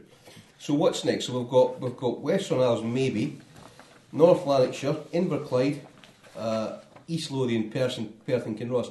The early votes, it has to be said, are going to be quite dodgy for us. Mhm. The first two have certainly been. Yeah. But the next batch should be quite dodgy as well, I would say, with Perth and Kinross, Moray and East Lothian. I suppose what we're looking for is a high score from yes there. Yeah. A high score, but still a no victory is the sort of thing that we'd expect to see if we're on the right track in some of these areas. Yeah, I think so. Yeah. What's the predictions? We've got any in for Glasgow in particular at the moment? But I don't think it's a good idea to even start guessing in Glasgow. There's a 75% turnout there that's not as high as a lot of folks were expecting, especially the folks who'd gone out and done the registration. Yeah. We were really hoping for a much higher turnout. And so I'd like to look at what happened with the Get Out the Vote effort there. That's going to be an interesting sort of dissection to do in the coming days and weeks. But when it comes to that, we really don't know what that city is going to look like. We don't. Again, we don't have any regional figures. We don't have any polling specifically for Glasgow. There's the energy in the streets. There's the old firm divide. There are a lot of things going on. I mean, right now it's a bit like trying to pin the tail on a donkey. We're working blind, really. There's insignificant information at the moment. It's really, really foolish to take any of the information we have right now and use that to try to predict the entire election. There's simply not enough data to make any kind of prediction overall. Yeah. How you doing, mate? You've been up since 5:30. How are you feeling? Bad, but that's only to be expected. If things don't go well tonight, we're talking about how RIC and others are just going to keep this bubbling along, and I'd agree with that. What's going to be the next big spark? Well, there'll be the 2015 elections. Yeah. Maybe May, June, July. Maybe I think they are. Maybe I can't remember. It was May. So at that stage, then, unless there are significant powers coming through, those that have voted no because they believe new powers are going to feel incredibly foolish. Yeah. Plus, the concentration will be split between the Lib Dems, but mainly between the Tories and Labour. At a British national level, probably more emphasis again on UKIP. So it becomes a more normal politics up here at the Holyrood general elections. And in that case, I think people like Rick's, all the various groups, Women for Indy, and the parties, the Green Party, the SNP, and the SSP, then it's all to play for them. You know, at the general election, there's a lot where these parties we may gain now and maybe crow between now and May next year. That's, it's fool's gold, really, because the situation, the stuffing won't be knocked out of any of us three here. No. Yeah. Or anybody else that I know. I mean, we'd have to be 90-minute patriots that gave up for if it was a marginal defeat, because for my money they've punched themselves out. Yes. They may get the victory, but they've punched themselves out in terms of resources, in terms of their approach of fear-mongering. We are now inured to it, and we will keep on and on and on and on. This will not dissipate in this generation, certainly not from where I'm sitting. What if it goes like this and we end up with the prospect of a UK-wide European referendum and out becoming a reality? Well, that's do you think there that there's then a good constitutional argument for us to go, whoa, wait a minute, this is a game changer or a potential game changer here? I'd have to defer to people like Elliot Bulmer, whose book we launched in August. I'll show it shortly. I just want to read this because this is really quite a significant development. No want the issue to be buried forever. I'm sure they do. If it's a no vote, says Michael Forsyth, remember him, he brought us the poll tax. he demands that Westminster take steps to make sure we can never have this opportunity again. What's your thoughts on that? What's your thoughts on his I can't comment? tell you my real thoughts on that because... No swearing, please, yeah. but, you know, never.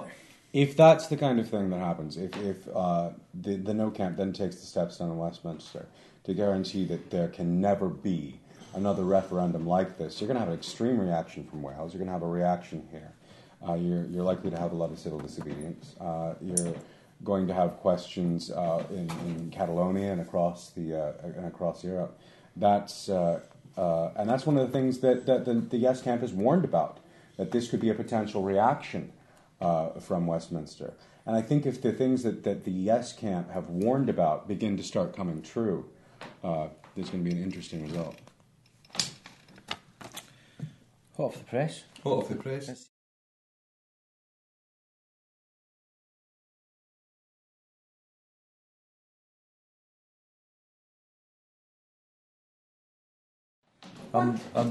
Well, I mean, it's Barra. What's the population there?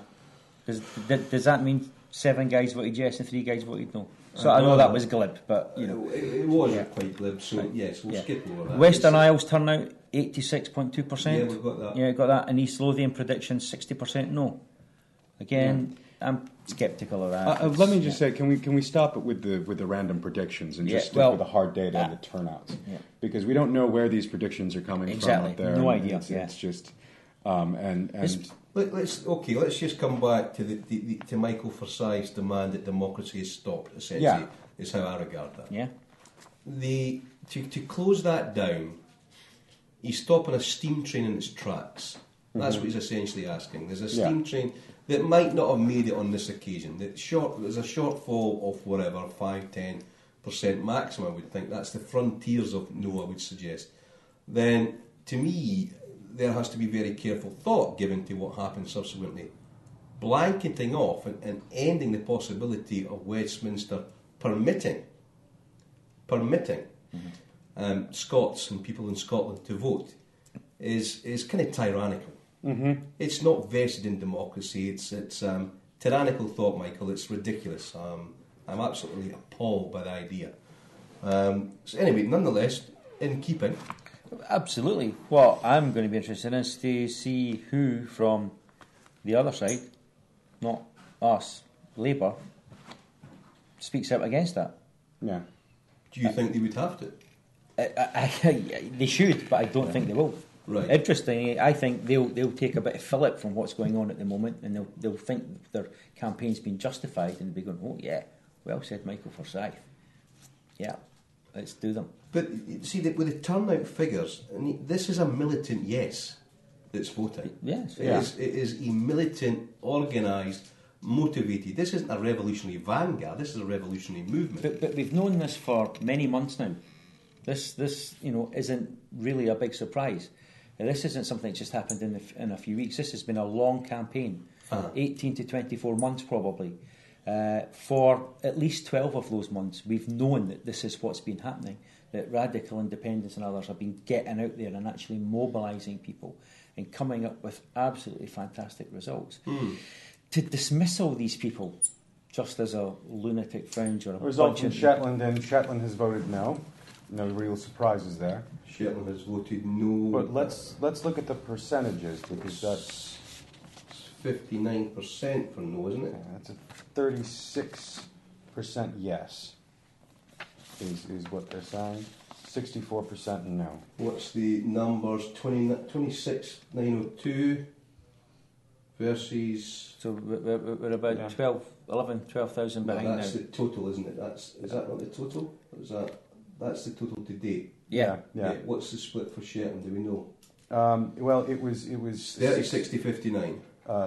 36 to 59, I believe, and that's down from a 73% no in 1979. That's quite a drop. That's 14% drop from 79. That's an interesting statistic. Yeah, that's a 14% now, that drop. difference is now.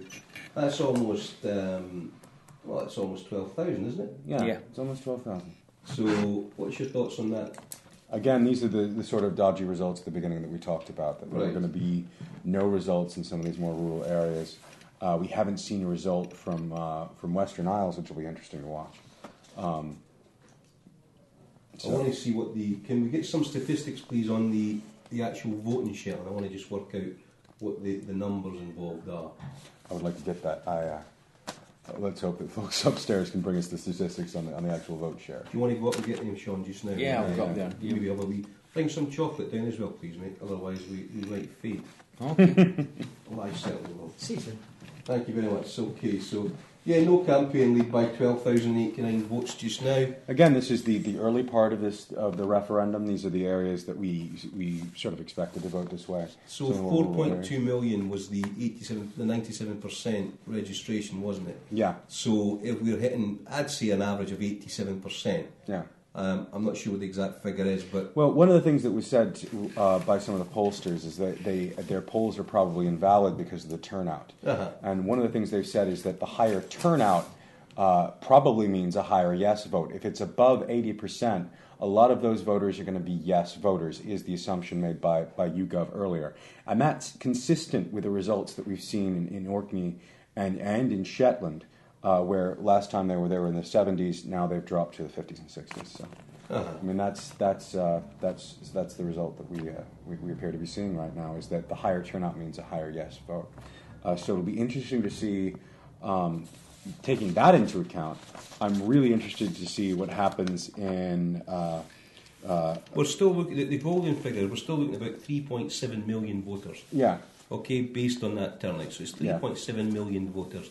And so far, I mean, I think what we're at 20, that's 30, 40... 50,000? Yeah, 50, 60,000? Yeah, 70,000 I would say, yeah. So it's 70,000, we are way off the pace, of 3.7 million. I mean, that's... And again, the big central belt sort of city, urban areas that are coming in, we aren't going to see their results until very late, very early in the morning, should we say. Go on. That's and those are the places where we're expecting to see higher yes results. I reckon that's 2% of the vote we've had in. Yeah. Excuse it, Robert. I'll grab it. That's okay.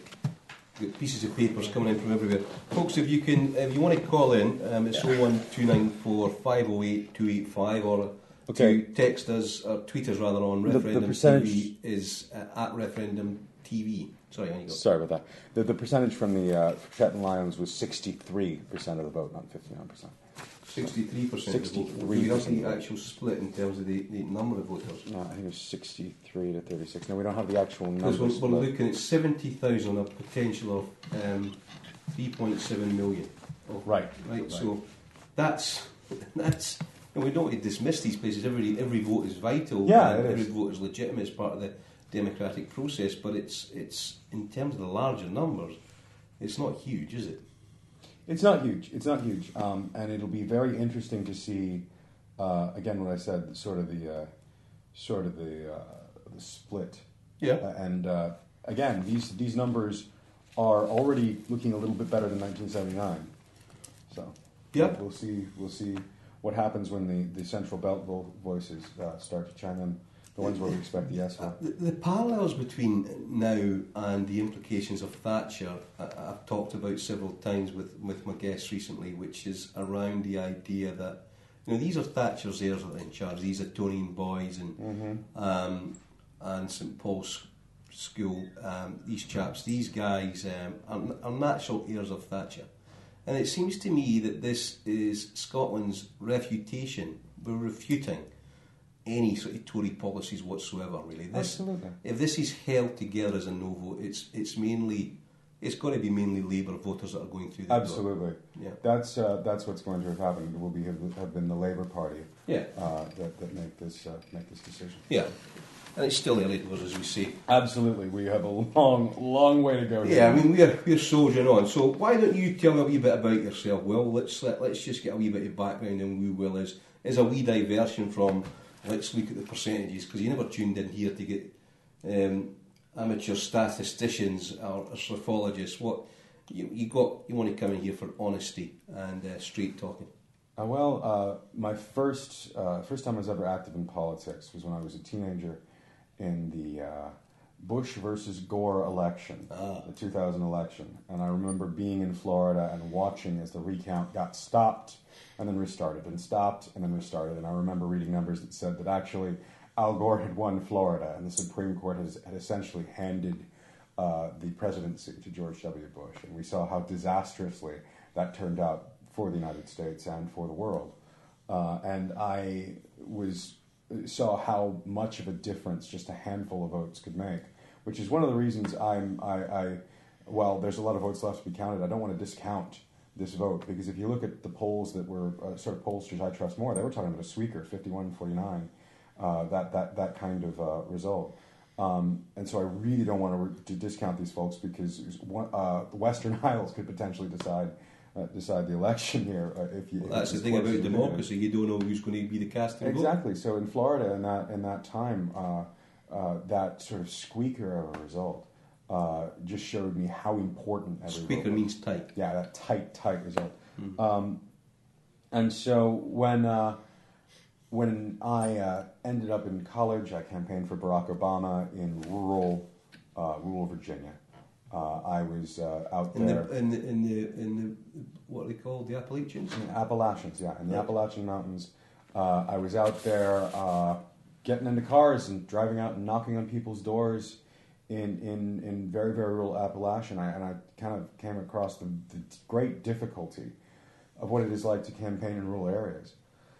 And our task in what was then the 9th District, the 9th Congressional District in Virginia, our task at that time was to keep the Barack Obama Democratic vote high enough out there in the boonies, so that the Northern Virginia, very heavily populated areas could put Barack Obama over the top. You bring the vote home. And bring that vote home in the same way that we're hoping now that Glasgow and the Central Belt bring the vote home. And we succeeded. We kept the vote high enough that the folks working really, really hard to get people out to the polls in Northern Virginia, Nova, we were able to bring Virginia into the Barack Obama column. It's funny, as you're talking, I've got associations of Dolly Parton. I'm a great fan of Dolly's, and the Clampets and the Waltons. Is that kind of territory, is it? It is. It's very near where Johnny Cash grew up. Oh, wow. And he's really popular. And there's something called the Crooked Road, the Virginia Music Trail that just it's sort of the birthplace of bluegrass music and that kind of Southern revival music, and it's a fantastic place. But yeah, we were able to keep the vote up high enough. And when I graduated from college and when my wife got into NYU, we moved to New York just before the Occupy movement started. Right. And I became active in that movement. I realized that as far as the media was concerned, there was a complete blackout. Nobody was paying attention to Occupy Wall Street, to these folks that were coming down there. And there was video that needed to be disseminated and wasn't being disseminated. So I and a group of other people really worked on disseminating information. One of the folks that I was working with at that time was a guy named Tim Poole, who's a live streamer now. He works with Vice News. And he sort of pioneered the live streaming style and how to live stream, how to give on the ground attention to what's going on, and that's why he's one of the folks working with Vice right now. He's also one of the people who helped make sure that the word got out on the Ferguson, Missouri shooting that we had in the United States recently. He was one of the independent journalists who was on the ground providing information on that. Can I ask, how is it you fund? I mean, I know you've been crowdfunded over here, but as a citizen journalist, where's the payoff for you financially? There actually isn't much of one. I fix computers for a living. That's what I do. Right. I fix people's computers. I build websites. That's sort of my job over in the U.S. And I'm working on getting computer certification to do information technology security, stuff like that. Right. So that I can have a higher paying, more stable sort of job. Sure. But that will, if I do get one of those jobs, that will cut into my ability to do citizen journalism. I'll have to focus on that. Sure, we all have to do adult stuff sometimes. Yeah, exactly. I'll have to focus on getting a job. But the passion is in, what is it? Is it in empowering people? Is it empowering people that Absolutely. previously Well, one of the things that we've seen, and why I'm glad you're doing this, I'm glad Wings Over Scotland and Newsnet Scotland are out there, and Scott Goes Pop and the other folks who've been doing citizen journalism here in Scotland, is we've seen what happens with a disconnected, centralized media controlled by the elites here during this election. We've seen how misinformation is reported as fact. Yeah. We've seen how, Nick Robinson lied directly to the people of Scotland about whether Alex Salmond actually answered a question. We've seen this happen.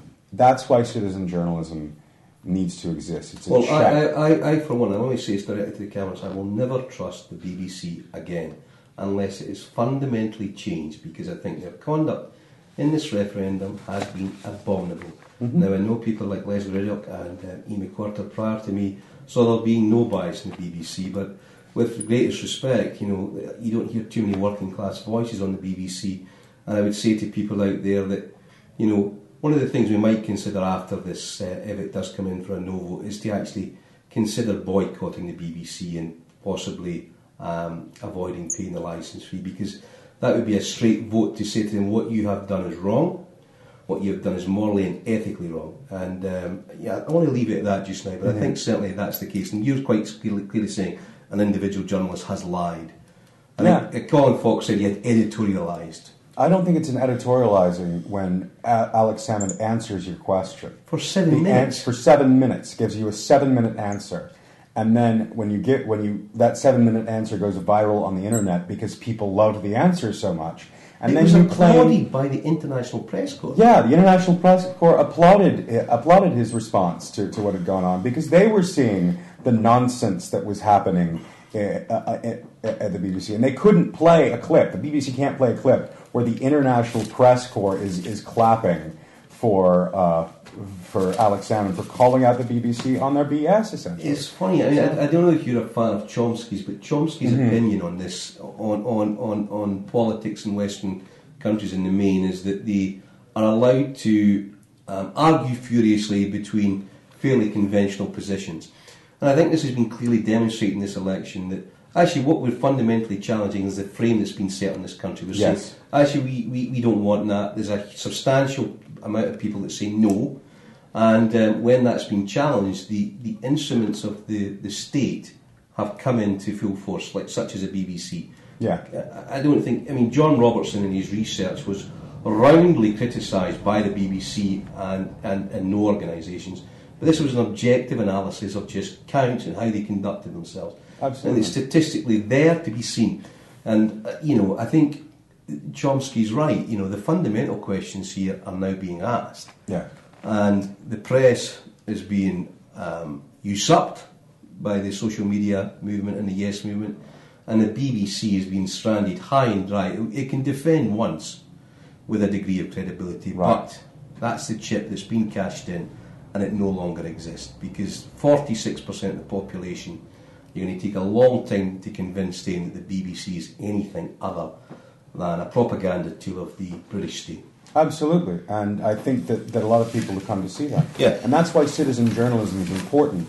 Things like Wings Over Scotland and the Wee Blue Book, things like what you're doing here, because it is a check, it is a balance to the mainstream media, and exists to keep them honest. And it takes a lot of practice to learn how to talk to the media. I mean, one of the things that happened to me in the first few days of Occupy Wall Street is I had seen an interaction where some folks had been, pretty badly brutalized by NYPD. They'd been beaten, they'd been attacked, and that was after someone kicked over a couple of NYPD scooters and run off. They then grabbed someone who had nothing to do with that, and a bunch of other people ran down the street to try to get to Wall Street. They came in, they closed everything off, and then some buses went in and came out, assuming that they may have arrested all those folks. And I was ready to report on the situation that had happened. And I was there just as I don't think we'd even brought together the media group that we eventually built at that point. And I was trying to tell someone what happened. I saw some journalists come. I said, "Would you like to know what happened here?" And Democracy Now's Amy Goodman was there, someone who's a left-wing news person in the U.S.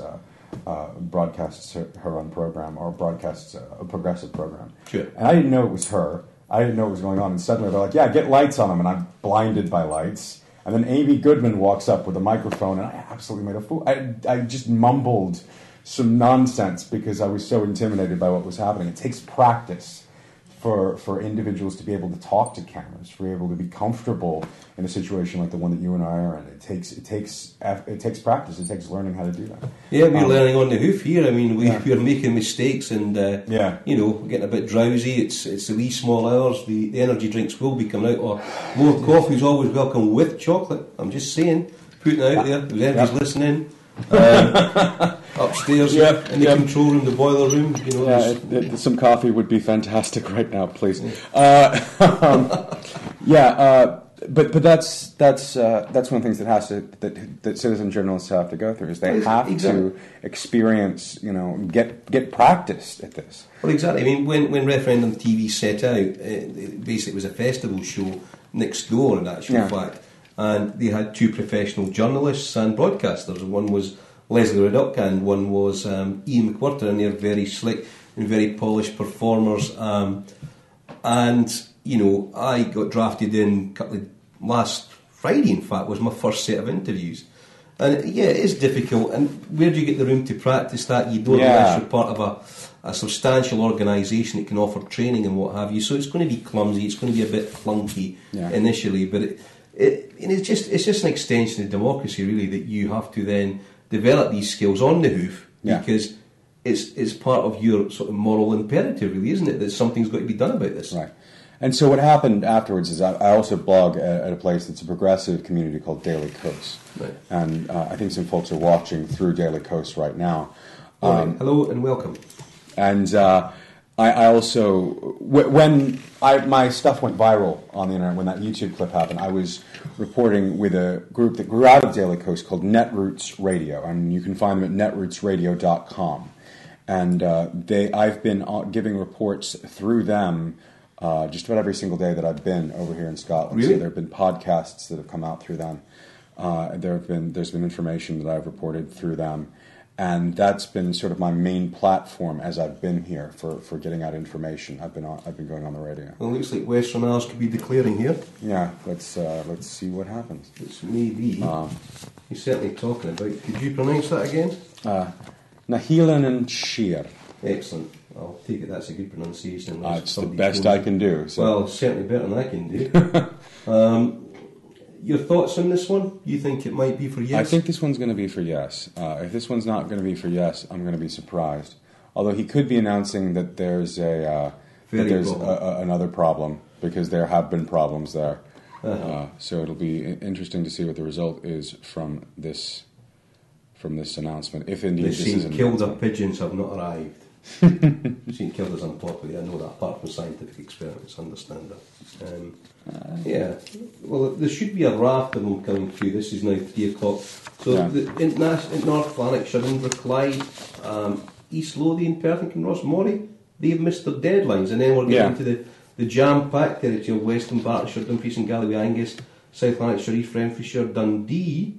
That'll be interesting. Falkirk, Renfrewshire, East Ayrshire, Aberdeenshire and Stirling are all due to come in this period. So we have 19 constituencies that should be reporting right now. So we're expecting results to happen just as soon as folks counts. Do you think the guys in the BBC and STV have to sort of plead with the cameras? Could you send us coffee, please? You're very welcome. Maybe can you announce that up there?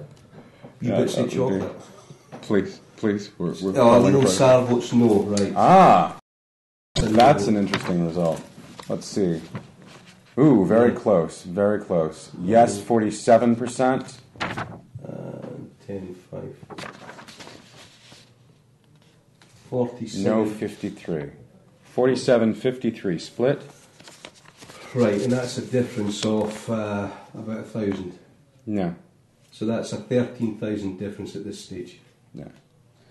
It's not a huge number, is it? No, it's not huge numbers.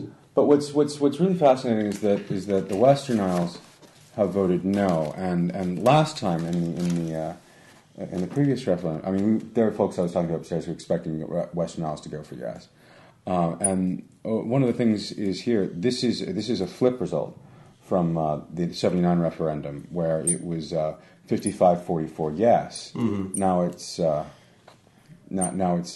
flipped for no.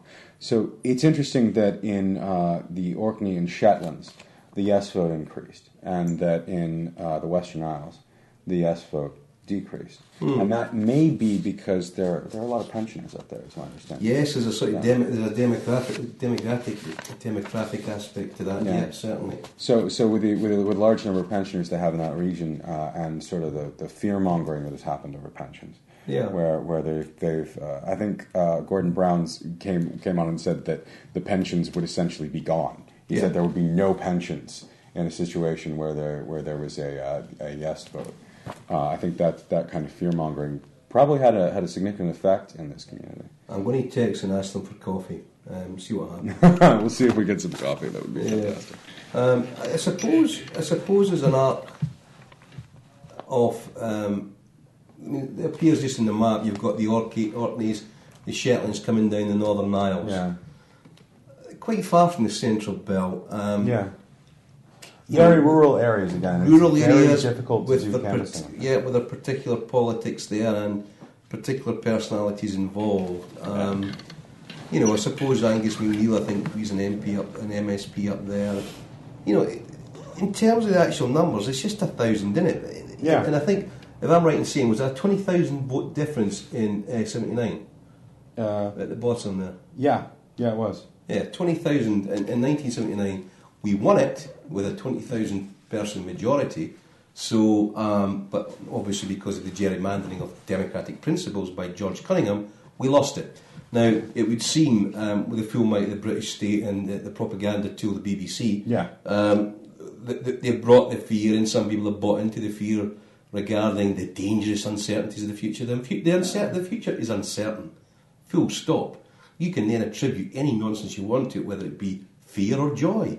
It depends on how you perceive things. But it would appear that the miserly spirited no campaign have sought to work the fear button, and it's worked because they've controlled the media and the broadcasters. Absolutely, no.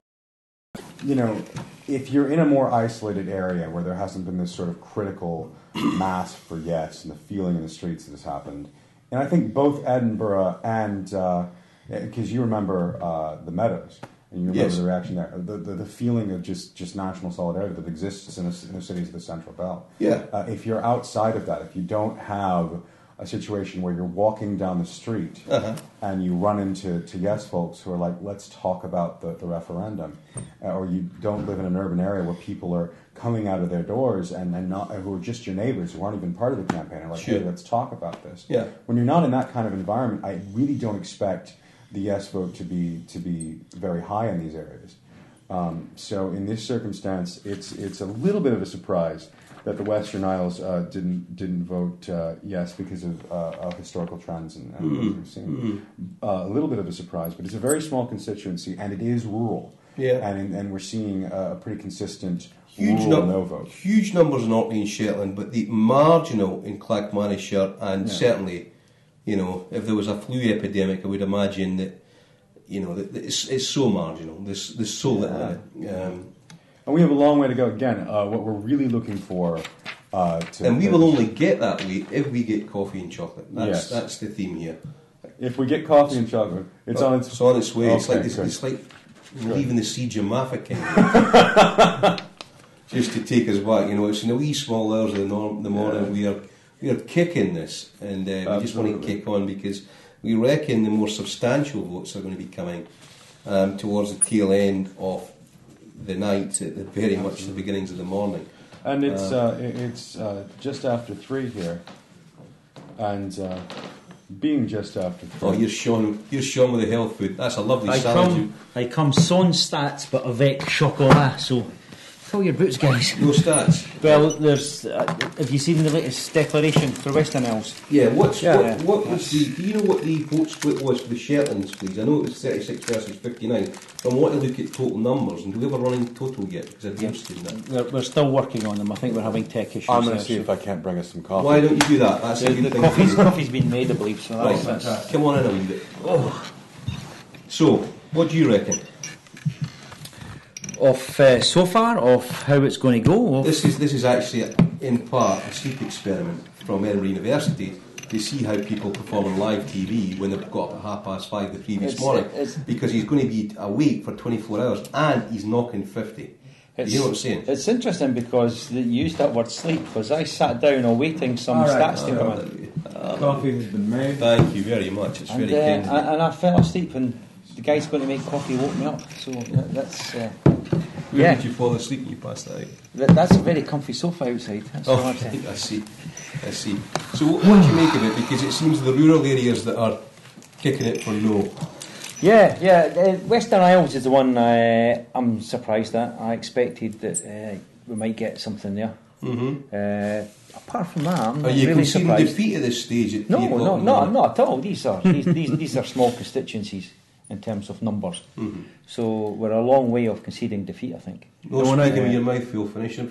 No, I did. No, it seems to be like what I said earlier when I was talking about Virginia. Yeah. The question is, are the folks in these rural areas going to be able to keep the yes vote up high enough so that the urban areas can put us over the top? Right. That's the question of the night.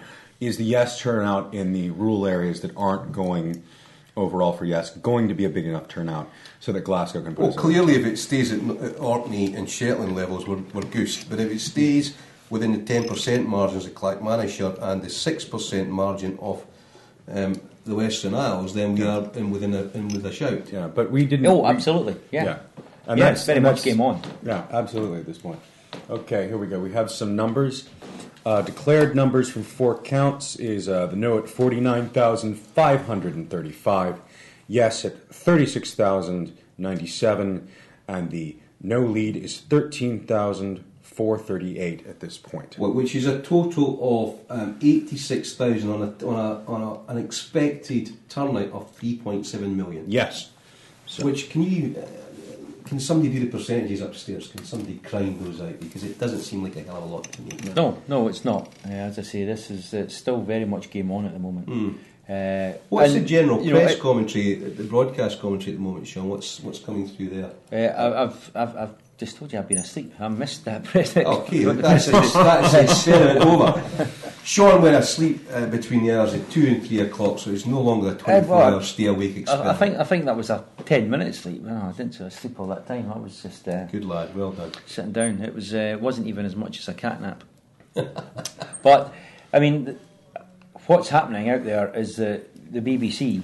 If you're tuning in there, it's just no. They're only talking about the no cap, but again, that's not a surprise. That's all they've talked about for the last 12 months or more. Well, I was saying that whilst you were snoozing. We won't be snoozing. Will and I, we'll just battle on because that's the kind of guys we are. Absolutely. But sorry, there's another stat coming in. Thank you. What's that? Yes, are reportedly well ahead in Glasgow. That's another one of these predictions, and that's what we said. I think we can discount that with the 61% for Edinburgh and 61%. It's nice that people are trying to G us up though at this time, isn't it? But, it's just, but that's all it is. Again, those are still awake. That's not a reflection on you, Sean, but others, there's a lot of people that have gone to bed.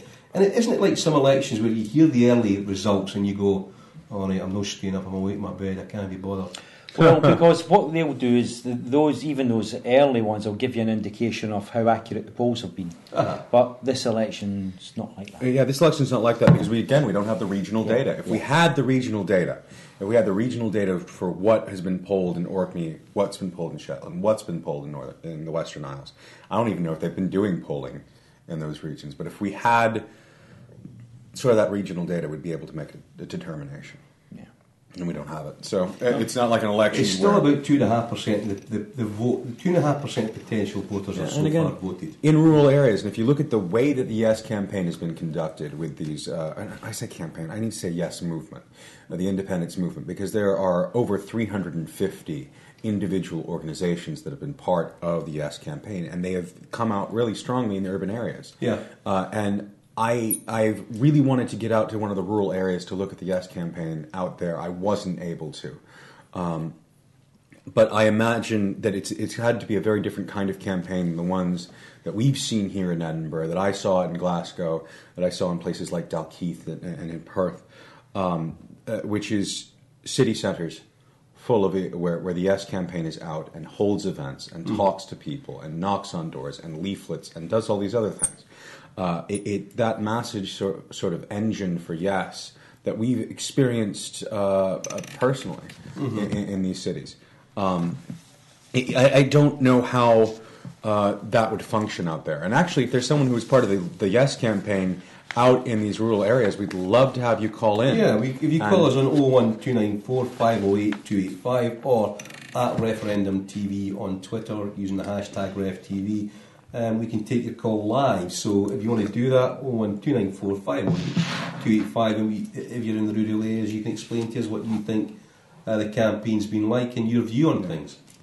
Just playing around here, let's just, play a bit of throw a ball and play catch with each other for a minute. What's the constituency in Glasgow? What's the total number there? Ballpark figure. I would say the population of Glasgow is about 600,000, so we just see a minimum of 400,000. Yeah, so we're not looking at a huge percentage difference there for the Yes to bring back all of the votes that we're behind at the moment, which is, 18,000 or something? Yeah. I mean, this is definitely game on still. Still early doors, absolutely. And as I say, apart from the Western Isles, I'm a little bit surprised, but hey, I'm not professional, so maybe the professionals aren't surprised at that either. As someone who's campaigned in rural areas, it's very, very tough going on a situation like this where you're trying to convince people to go for something like this. Trying to convince rural folks who have a lot of received racism to vote for Barack Obama was difficult. And you had a lot of folks grow quite a lot that I came in contact with and realized, talking to their neighbors, how racism is actually a power in the United States. And you also have racism is something that is alive and well in the U.S. And for example, things that just as far as racism is concerned, were statements that I didn't know how to deal with and really tried to disagree with. But I had a woman tell me when I was canvassing, "I'm sorry, I'm not racist," and when someone says, "I'm not racist," but they're about to say something incredibly racist. And what she said is, "I'm sorry, I'm not racist, but I could never vote for a black person." And I said, actually, that is pretty much the definition of racism. It's not... hatred is not the only kind of racism. Racism is something where you make a decision about someone else based entirely on race and not on questions of whether or not you agree with them or the political. And she was basing that decision, right? And so I had a long conversation with her and wasn't actually able to convince her of that was a racist point of view, because her definition of racism is the KKK. Yeah. And if you're not in the KKK, then you're not racist. So that was really challenging for those of us who were campaigning in rural areas in the U.S. During the Barack Obama campaign, but we were still able to have a lot of growth in those areas. We were still able to reach a lot of people and to talk about these issues. And we were still able to keep that vote high enough that the urban areas could put us over the top. I suppose, a lot of what's happened here is an echo of what Barack Obama's campaign team did in terms of use of social media. Yes, absolutely. And I suppose, it's galvanised and brought in a new generation of people into the process. Yeah. Certainly, this is my first active political campaign. I'm not even chapped a door yet. No. Okay? So I would say that the galvanising effect of this, and the fact is, I think there was a sway, I call it the swaying, there was a giant swaying on Facebook where all these Yes people started appearing and we all started to friend each other. Now, obviously some of them were trying to sell glasses, but the bulk of them, it's good quality contacts, and that's going to endure beyond this, because once you make that decision, there's no real going back. I think more than just the Obama campaign, where you have these sort of established party links, and yes, there's certainly something to that. On the other side, because you have the RIC folks and you have the Commonweal folks, There's also a significant degree of Occupy involved in this, and I am here because I learned how to do media as part of Occupy, and you have this network of independent journalists right across the United States who got their start covering the Occupy movement, and that grew into a situation where in the United States before Occupy, if you called the coffee's working, that is just a spike in energy right there. Yeah, it's kicking Caffeine's kicking in. In Occupy, before Occupy, if you talked about wealth inequality, you were shouted down and called a communist. Right. And you can be someone who's and now you have I think it was Forbes coming out saying this wealth inequality problem is dangerous and needs to be solved. You have conservative sort of investor folks who said the question of wealth inequality is slowing the economy and we need to stop it. That's how far America's come. We used to be afraid of the word class warfare, and now you have people who are Democrats, people who are from this center left party saying it's only called class warfare when working people fight back. It changed the conversation in the United States completely.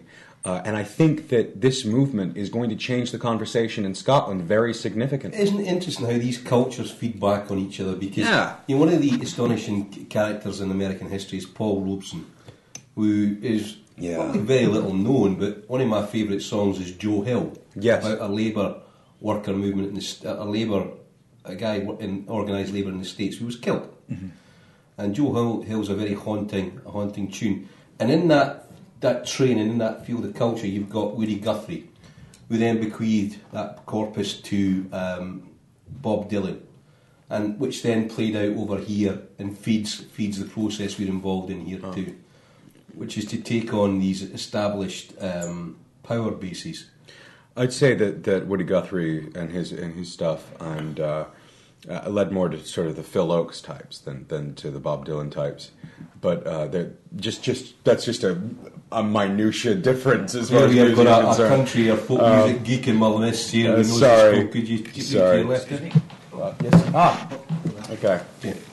UKIP say that it's all over and that Scotland has voted no. They claim they will take Labour's seat in Scotland and the rest of the UK. Overblown claims from a crypto-fascist party. Let me see. Can I see that? Can I just? There you go. I don't know who says it or if it's UKIP in general, but to be fair, that does sound like a UKIP direct quote. Yeah, that's probably Nigel Farage on Twitter this evening. And like I said, the only people who are going to predict it in this stage are complete fools. Yeah. So I'd like to make a prediction because Scotland got beat 2-1 by Germany. That means we are the second best team in the world. Yeah. Until further evidence. I mean, that's that's the kind of same argument as this. What a lot of nonsense. UKIP are finished up here, and the only reason they got anywhere, again, the BBC protest vote. Protest vote and the BBC Question Time putting Nigel Farage on week after week after week was a disgusting abuse of your position in our society. And UKIP, BBC, UKIP, you're responsible for this ugly party getting into power in Scotland. Indeed. Well said. Yeah, well said. It's the coffee. It's kicking in. It's 3:20. We await the slew of results, which don't appear to be happening on time.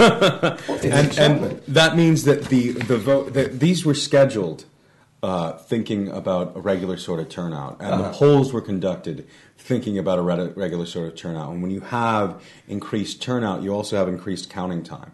So we have a situation where the counts are taking longer than sure, but they knew it was 97% of registered voters. They did, and that would be somewhat mitigated by the fact that it's just a yes/no. They're not counting for 6 candidates. Sure. Or Sure. Yeah. There's still some overwhelming. Yeah. It may be because some of these results are close and there's having to be some recounting done or some questions asked about discarded ballots. Exactly. What's your view on UKIP's victory here, Will, and their comments just now? I really, really hope, it is my hope that UKIP is going to be a kind of very, very loud minority protest vote, that it's going to continue to be that. That in Scotland or in UK in general? Yeah, in the UK in general. I'm hoping that the European elections were a European election, and you see different turnouts for European elections and different results for European elections than you do for UK-wide election. And I think it was mostly a protest vote. I don't think UKIP is going to be swept into power in the next election. No, it's not. I think really they will hope take that, some seats, though. I think they'll take some seats, especially with the Liberal Democrat collapse. That leaves a lot of seats up for grabs. I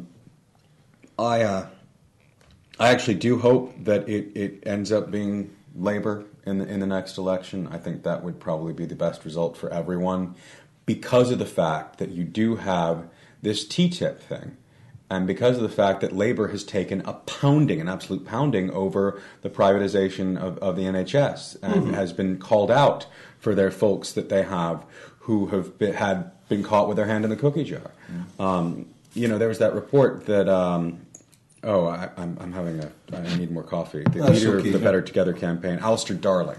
There's a report that Alistair Darling had accepted £10,000, I think it was £11,000, from an organisation with a financial interest in the NHS. That same organisation, according to Financial Times, has in the past given him up to £81,000. That's a ton of money that he has received from these organisations. So I think when Labour's had their hands caught in the cookie jar, they're going to be folks watching them very carefully. And I think that if they want to win in 2015, they're going to have to make some very, very firm promises that they're not going to continue in the privatisation direction. Oh, see, that's the trouble. Firm promises mean nothing. They are not legally binding. Yep. As Nick Clegg proved with his pledge on tuition fees.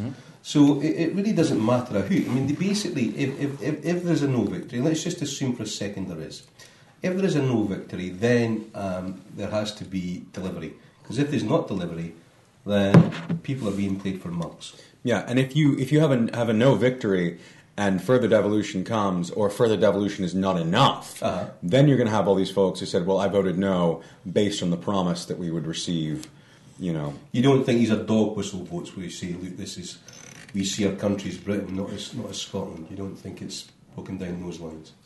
I don't think so, because the folks in the no camp that I've talked to who've given information like that have said they're Scottish and British. There are a lot of folks in the no camp who do see themselves as Scots. Some bad news. We've got 8 dead in a Florida shooting. Man kills 6 of his grandchildren, his daughter and himself. The children aged 3 months to 10 years. Town of Bell, population 350, North Florida. Do you know it? I don't know Bell specifically. I do have to say that Florida has a huge problem with guns. There was a time when a number of guns that were being bought illegally in parts of the country had originally been purchased legally in Florida. It is one of the laxest states in the Union when it comes to guns. It is a state that wants it to be legal to shoot people in certain circumstances, and that's the state has a lot of problems. I spent most of my life in Florida growing up. From the age of being a baby up until I turned 18, I lived in Florida. And so this news greets you with sadness. Yeah, it's sadness, but I'm not surprised.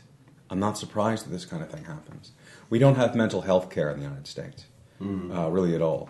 In a lot of the insurance plans under Obamacare don't cover it. There was a situation in Virginia where an elected official, and again, I need more caffeine so my brain is working, but his son needed to go to a Creed was the name. He was a former candidate for governor of Virginia. His son was a danger to himself and others, needed to go to a mental facility, needed mental health care, inpatient, was really, really dangerous. They couldn't find a bed for him, and they declared, we don't have a bed for him, so we're just going to send him home.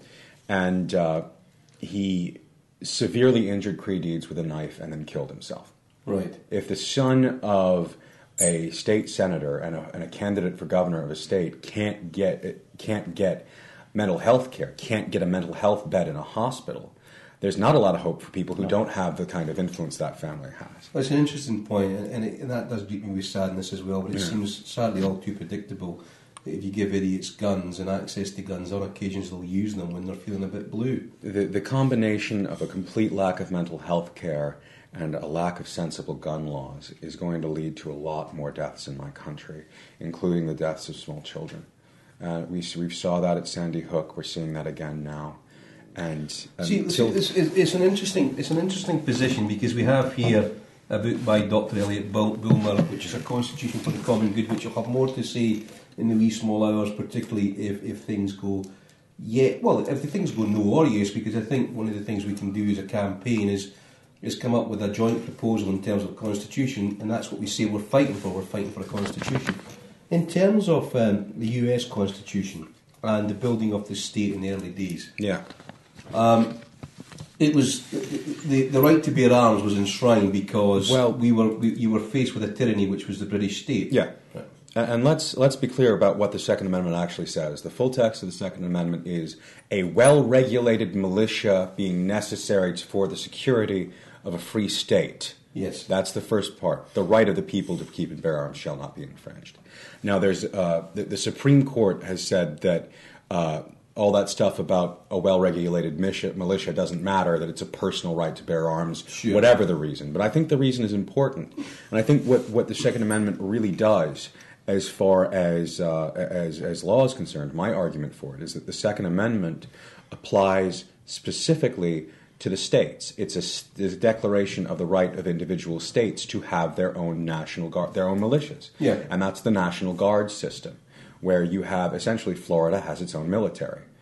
It's not a right to own military hardware, and certainly most Americans would agree, except for a few who are really nutty, that when you're talking about arms, that also includes nuclear weapons. I don't think anyone thinks that Americans should be able to own nuclear weapons as individuals. No. So everyone's willing to draw a line where an individual American should own a weapon, and we're just trying to define that a bit more.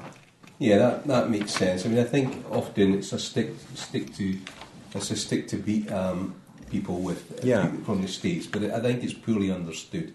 Mm-hmm. John, you've got something for us?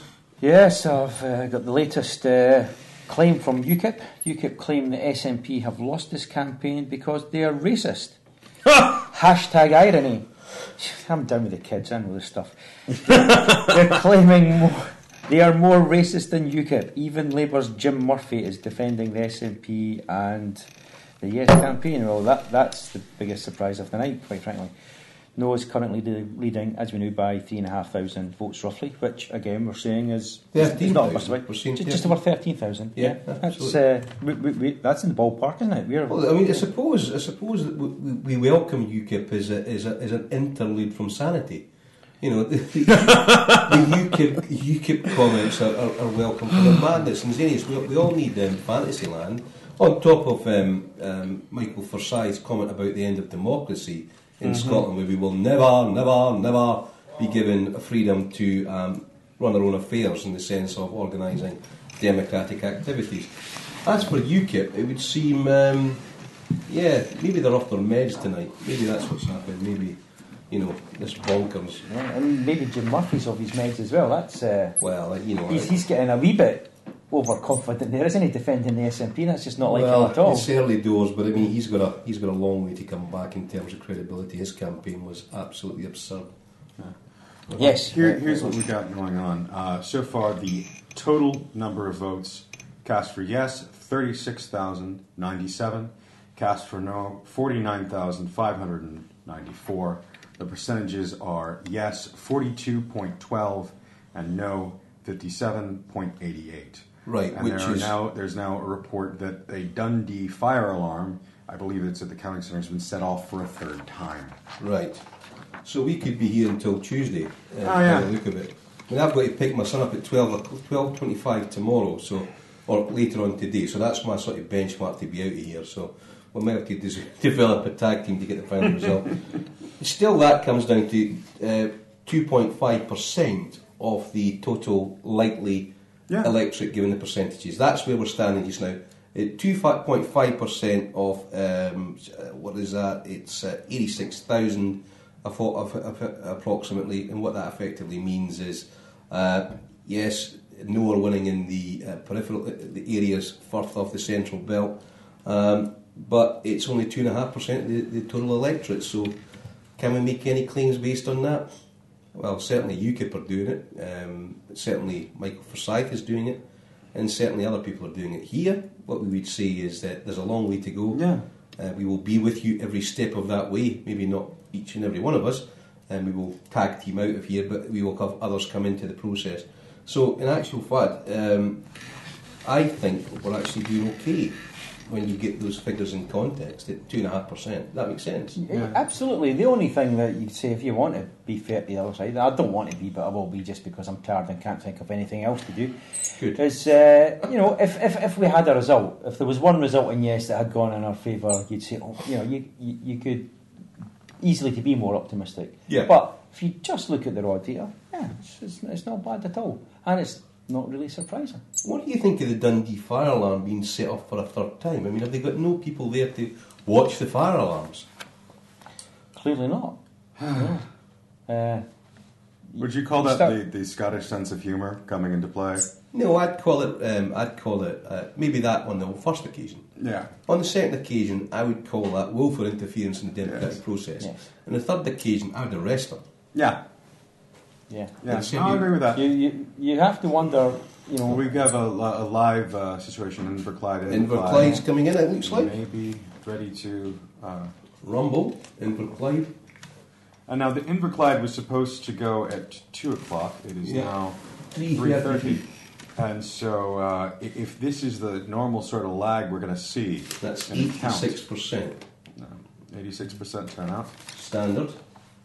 So it's coming in.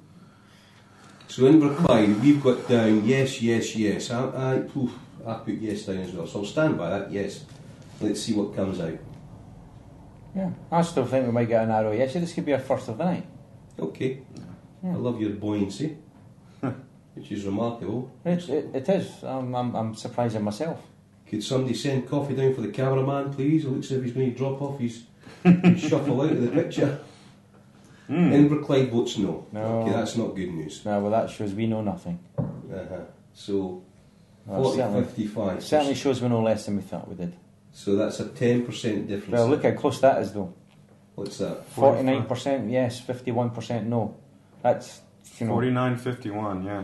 That's that's guy close. Yeah. Well, that's not so bad then. No, it's not, and that maybe explains the delay. If things are that close, is that 27 versus? That's 27. 243 versus. We're looking at 100 votes less. 27. Yeah, that's a 100 vote gap, basically. Yeah, what? 329. It's a dead heat. It's 100 votes. That's less than 100 votes. So Inverclyde coming in at 49% for yes and 51% no. 49.9% yes, 50.1% no. 100 votes different. That is the kind of result that is going to make this a very interesting election. That's given us really some insight here, and that definitely explains the delay, doesn't it? Yeah, if absolutely. it's that close, we know why it's delayed. Yeah. We're now saying, you know what, these guys really have done their work through there. Yeah, that's 27,000 for yes, and that's a heavy. I mean, it still keeps the percentages at 30, it still keeps it at 30,000 separation, but that's 54,000 added to the 86. 55,000 people went to the polls and they're separated by 100 votes. Yeah. Jesus Christ, this is one of the more urbanized areas. Yeah. So this keeps in line with what I was saying earlier, that in the more urban areas, one of the things that you're going to see is areas that have had a tighter vote, is areas that are going to have a higher yes vote. So that's why we are now at 45 yes, 55 no. Yes is creeping up with that first result from one of the urban areas. Yeah. So that's Go on, guys, carry on. Yeah, no, this is good news. Yeah. If it's that close, this is good news. I think so. Am I really clutching at straws here, or is that genuinely good news? You're more of an outsider looking at here. No, that is genuinely good news. Yeah, a result that 7% of the voting just now. There's still a hefty amount still to come, but that's a thumping big constituency. 54,000 really. That's what we're looking at there, and that towards the other. I still don't have the Shetlands, but that would be quite useful. But that towards the others. Yeah. And the thing is, the Inverclyde is a significant Labour stronghold too. Yeah, is my understanding. And they've been campaigning very, very, very hard in Inverclyde. I mean, it's a tough area for SNP, is my understanding. Inverclyde. Yeah. And as a result, you have a lot of Labour loyalists, a lot of folks who come from that internationalist perspective that they want democratic socialism in one country. They want democratic socialism right across the UK, and they feel as if breaking the UK in half would be abandoning solidarity with folks in sort of Northern England. Yeah, and this is a week after the entire Labour shadow cabinet came north to preach.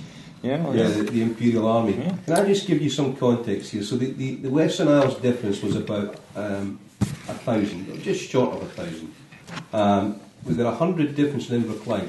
We have a 6,000 difference in Orkney, a 4,000 difference in Clackmannanshire, and in Shetland a difference of about 4,000. So these aren't huge figures, and it's still about 13,000 different overall. And remember, if it's by one vote, it's by one vote, but the victory is still carried. Now, yeah, it's given us a little bit of a G up because the early results were rural and it wasn't particularly brilliant for us.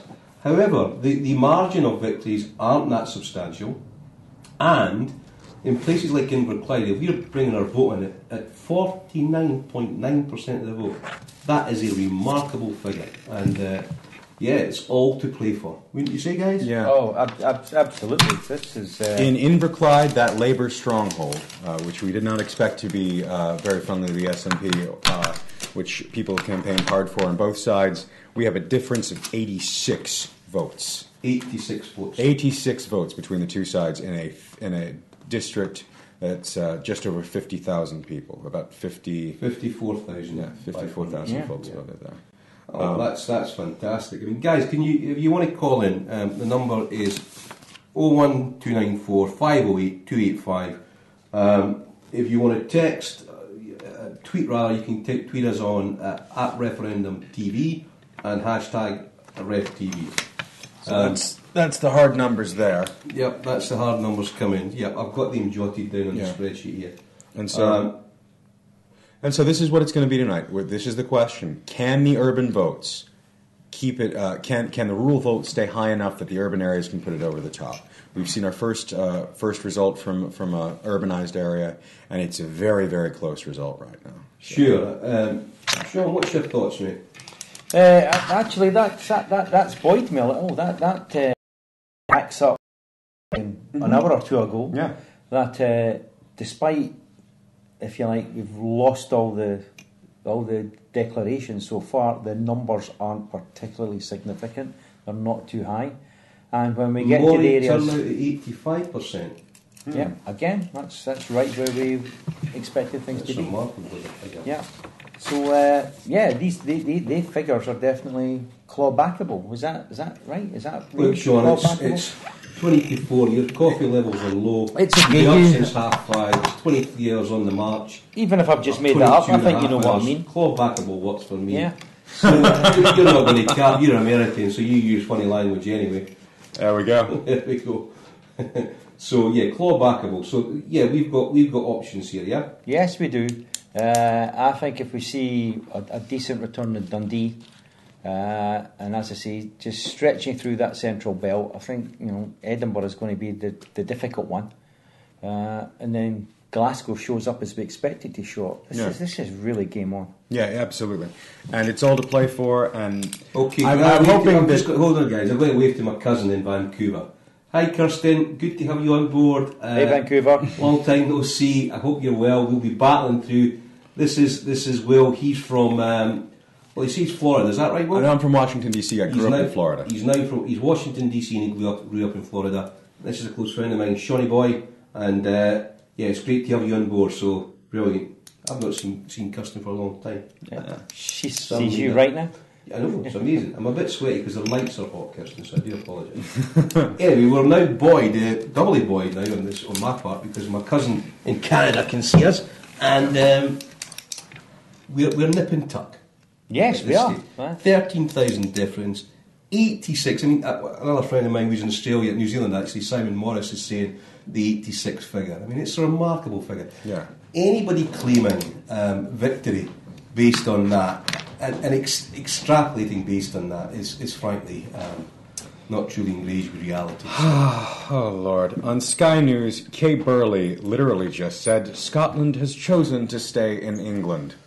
Well, it's late. It's late, but Kate that's... Burley has abused a yes voter as being a knob, that's a quote, and now has shown, I don't know, a prematurity in her comments, would you say? Yes. Absolutely. That may come back to haunt her in different ways, because it would seem absurd to make that claim at this stage. To be fair, maybe she's angling for a job at the BBC, you know. Well, with that level of accuracy, probably. Yeah. I'm loving the bitching of the BBC here. Guys who have no credibility whatsoever. In the wee small hours after this referendum result, when you go through alternative views of reality, ours is that you guys have lit the side down badly, unless the side, of course, is a UK state. Yeah, can I qualify that? Just, you know, because we need to say something, and it popped in my head and it won't go away unless I do say it out loud. We're talking about BBC News here, not the entire BBC. Oh, absolutely. You know, I love BBC Radio. I think it's a marvellous thing. There's a lot of decent stuff on BBC television. Doctor Who, not too Doctor much Who from loved BBC. around the world. Yes, but not too much from BBC Scotland, unfortunately. But the BBC News output really has been atrocious. Just they can go. They can go. Guys, you'll keep you going through the night. Not a lot of sugar there, but let's try one. I have no idea what this is, but whatever. Well, these are little piquant. These are designed to keep the throats lubricated throughout the night, so that we can talk to you without being in a low grumble. So this is an amphetamine substitute. That's working. So somebody speak. I just want to say that even this is less of a shambles than the BBC. John said, I don't know if you heard it, says, so this is an amphetamine substitute. And what it is pickled peppers. I think they were made by Peter. This looks to be a bit small for a pint, though. Oh, yeah. So they're designed to lubricate. It's a wee pint. It's a wee pint. So getting back to these figures, there's nothing at all to be despondent about at the moment. No, I'm far from despondent. My throat's on fire. If this was somewhere, I don't know. I don't know. My understanding is, you correct me if I'm wrong, please, and I might very well probably will be. But in the States, because of the time zones, what you can get there is this kind of action while there's still open polls elsewhere in the country. Is that correct? Yes, you'll have results coming in one place where there are open polls. It was a real problem with with exit polls in 2000, where you had people look at the exit polls coming from parts of the country where Florida was declared and just walking away from polls out in West because they thought, it's already been won. I don't even need to vote anymore. Is that somewhere else that's declared, or is that... No, that's Inverclyde. Okay. It's a situation where... I'm sorry for clicking my pen, everyone. It's a situation... Euphemism of the night. It's a situation where I'm glad of the fact that there was a blackout of coverage today, because I think that's one of the things that the American media does wrong, fighting for every little scrap of information in a way that can interfere with the democratic process. And that's a problem. So when you have results coming in while people are still voting, that's a problem. Now, I'm glad for all the debates that happened, but there were still major debates going on after people had already voted. You mean the postal votes? Yeah, after people had already sent in their postal votes. Yeah. So. Again, normally that's not a huge issue, because it does happen at every election. What changed the dynamic this time was that there were so many postal votes. Yes. You're looking at, I was going to say, almost 800,000 postal votes. Yeah. That's a massive increase on what we normally... 20%. Yeah. And so, it does, or it can make a difference. And not just to, for the debate to continue, but for the debate to change.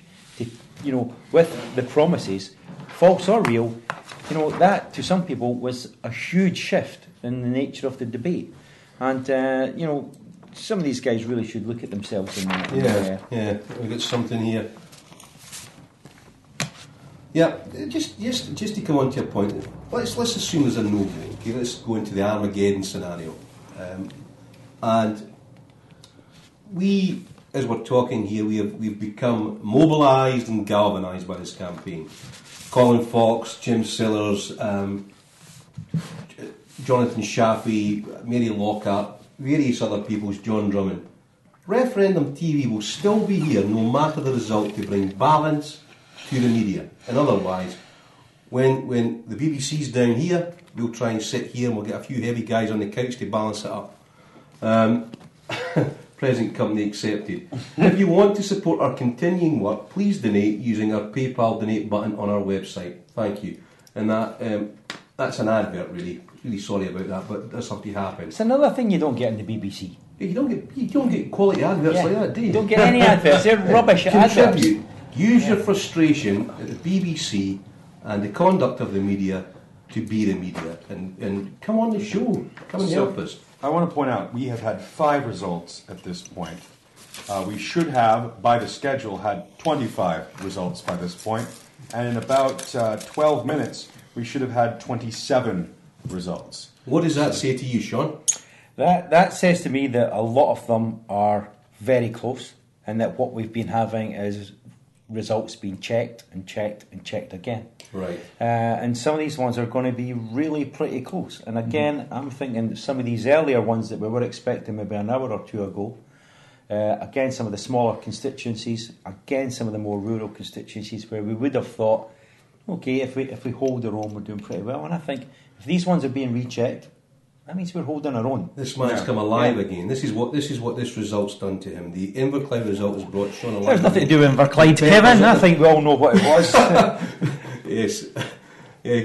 Organic strepsils. Fantastic.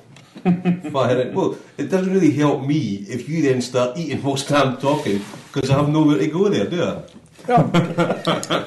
So I'm going to eat it. I don't know. Maybe... I can't remember the word for it. Product placement. There we go. We've got some nice chocolate cake bars. We've got some nice amphetamine substitute in that cup. And if you'd rather know what brands they were, well, pay for it. Get an advert on Referendum TV. Keep it Absolutely. But we have quality control in terms of adverts.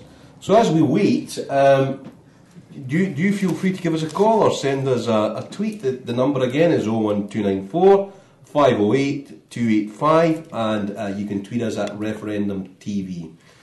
Just to come to, I think I spoke to Jonathan Mitchell yesterday, and I say think because the days merge seamlessly into one at the moment in the pressure cooker of the referendum. He said that the world would beat a path to our door to welcome us. What's your view on that? I think that's absolutely the case. The British state has put a lot of pressure on foreign governments to really encourage there to be a no vote, to ramp up that fear. Uh-huh. But once there is a yes vote, if there is a yes vote here for Scotland to leave the UK, there'd be no reason for any state to cause any trouble. It's in no one's interests at all to cause any trouble with an independent Scotland. It's an oil-rich nation. They'd want to be friends for that reason. As far as the rest of Europe is concerned, they'd be able to pipe in electricity and remove that kind of pressure that's being put on them by Vladimir Putin right now. Sure. With that kind of there's that plan for the North Sea electrical grid where we're piping geothermal from Iceland, adding that to Scottish wind and wave renewables, and then piping that directly into Europe. Uh-huh. That's a fantastic plan. I suppose, and a lot of other benefits. I suppose the way it's presented, and it's been a recurring theme throughout the process, that it's like a divorce. Now, to me, that's just banal beyond belief, because what it actually sounds like is the rest of the UK would go on an eternal huff with Scotland, and we'd be left isolated with no engagement, which gives the social union short shrift. I mean, it's just a ridiculous idea. Yeah, it's in no one's interest to do that. And while there are going to be some angry folks in England, the football fan types, they're not indicative of who the English people are. Well, exactly. I mean, Sean, you've got family in London, don't you? Not in London. I do in Yorkshire in particular. Friends in London, friends all over England, in fact. But a lot of family in Yorkshire. But the notion that we looks like we're getting a result in Renfrewshire. Coming in for Renfrewshire right now. Now, so what we were looking at in Renfrewshire, I think we were a wee bit wary, were we? This was one where Jackie and I predicted it'd be very close, and you mocked that. And there's Dundee going as well. Well, this is a really interesting one, isn't it? Dundee. This is a tester. Where I'm really hoping for a narrow yes victory. Well, hoping for a wide yes victory, but I'm expecting a narrow yes victory in Dundee. A narrow yes? Yeah. Because of the recounts? And also because there was some chat that the poll wasn't as high as maybe we'd originally hoped it would be. So our breath is literally bated right now, folks. We've got Renfrewshire and Dundee City coming in as we speak, which would place Dundee round about where they said they should be, just out by 40 minutes, 50 minutes actually. So, and they've had 3 fire alarms, so so they've done quite well in the circumstances. I'm wondering where the count from places like. All right, that's just jumped up, so that's a 20,000 difference now. So we've lost something there. It's jumped up to 138,000 for no, 118,000 for yes. Still a very, very close vote here. It is, but I wonder what particular what we're seeing here.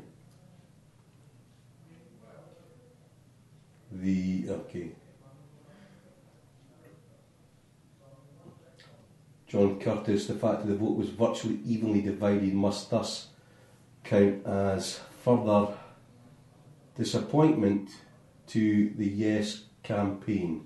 Really? We'll agree to disagree with John Curtis here, won't we? Is that the Renfrewshire result? Renfrewshire votes no. Which you suspected, you two, didn't you? Yeah. Did we get the stats? No, they're just putting Renfrewshire votes no. Right. Dundee votes yes. Yes, folks. Yes, well Dundee done. votes yes.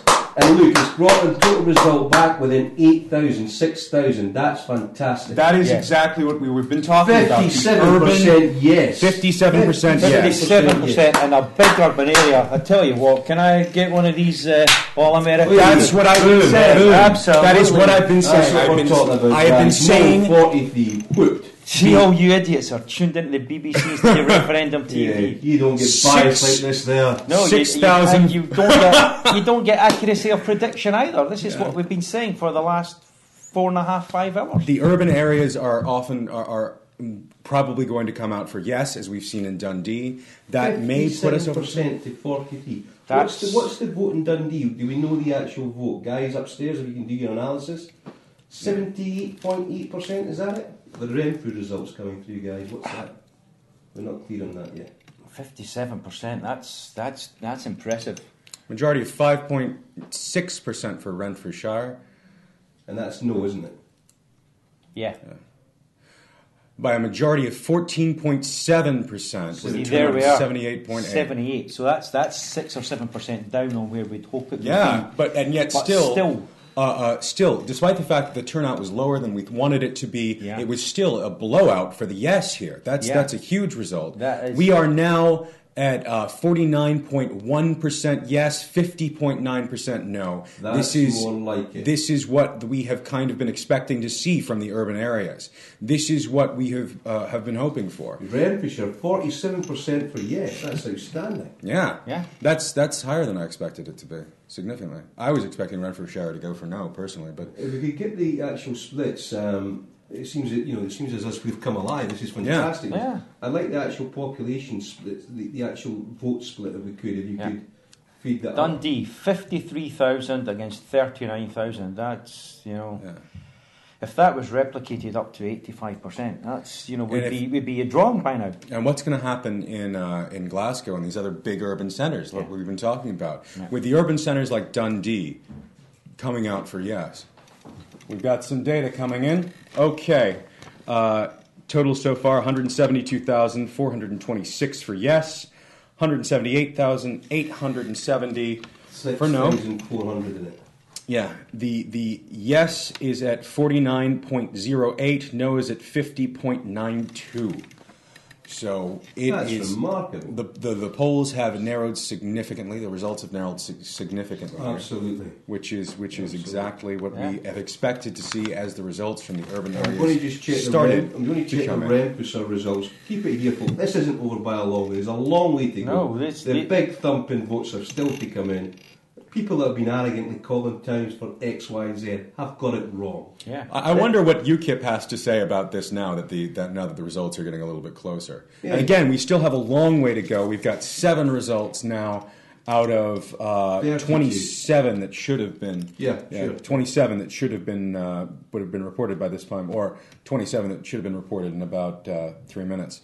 So these results are going to start coming in here very quickly, I hope. It'll be very interesting to see what happens. A lot of animation over at the BBC too. So yeah, certainly. I'm just checking. I mean, if we can get the Renfrewshire vote percent, I want to get the actual numbers. But weren't you hoping for a narrow victory in Dundee? Yeah, I know. I'm surprised at that. Yeah. That's what I'm saying. 57%. That is a surprising result for Dundee. Yeah, I thought I was thinking 52 to 48, and 57. That's something. Again, that's an area where RIC just really blanketed it. They went for it, and they've got the result. That's phenomenal. That's absolutely phenomenal. And despite that huge result, the BBC, of course, is like, but 6 counts have voted no so far. Yeah. You got these 6 regions. So. Yeah. The No campaign lead by 6,386. 7 out of 32 have declared. 6,000. And a total electorate of 3.7 million.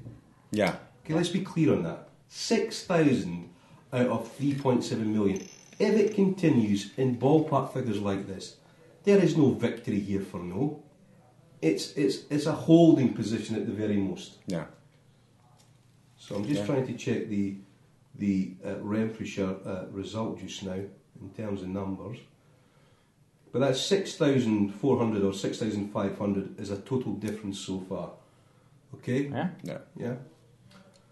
So, where do you think they'll come in next? I mean, we've got East Lothian, Perth and Kinross Moray. And you really reckon these will be because it's a high-scoring draw? Yeah. We could be expecting results soon from Fife, from Highland.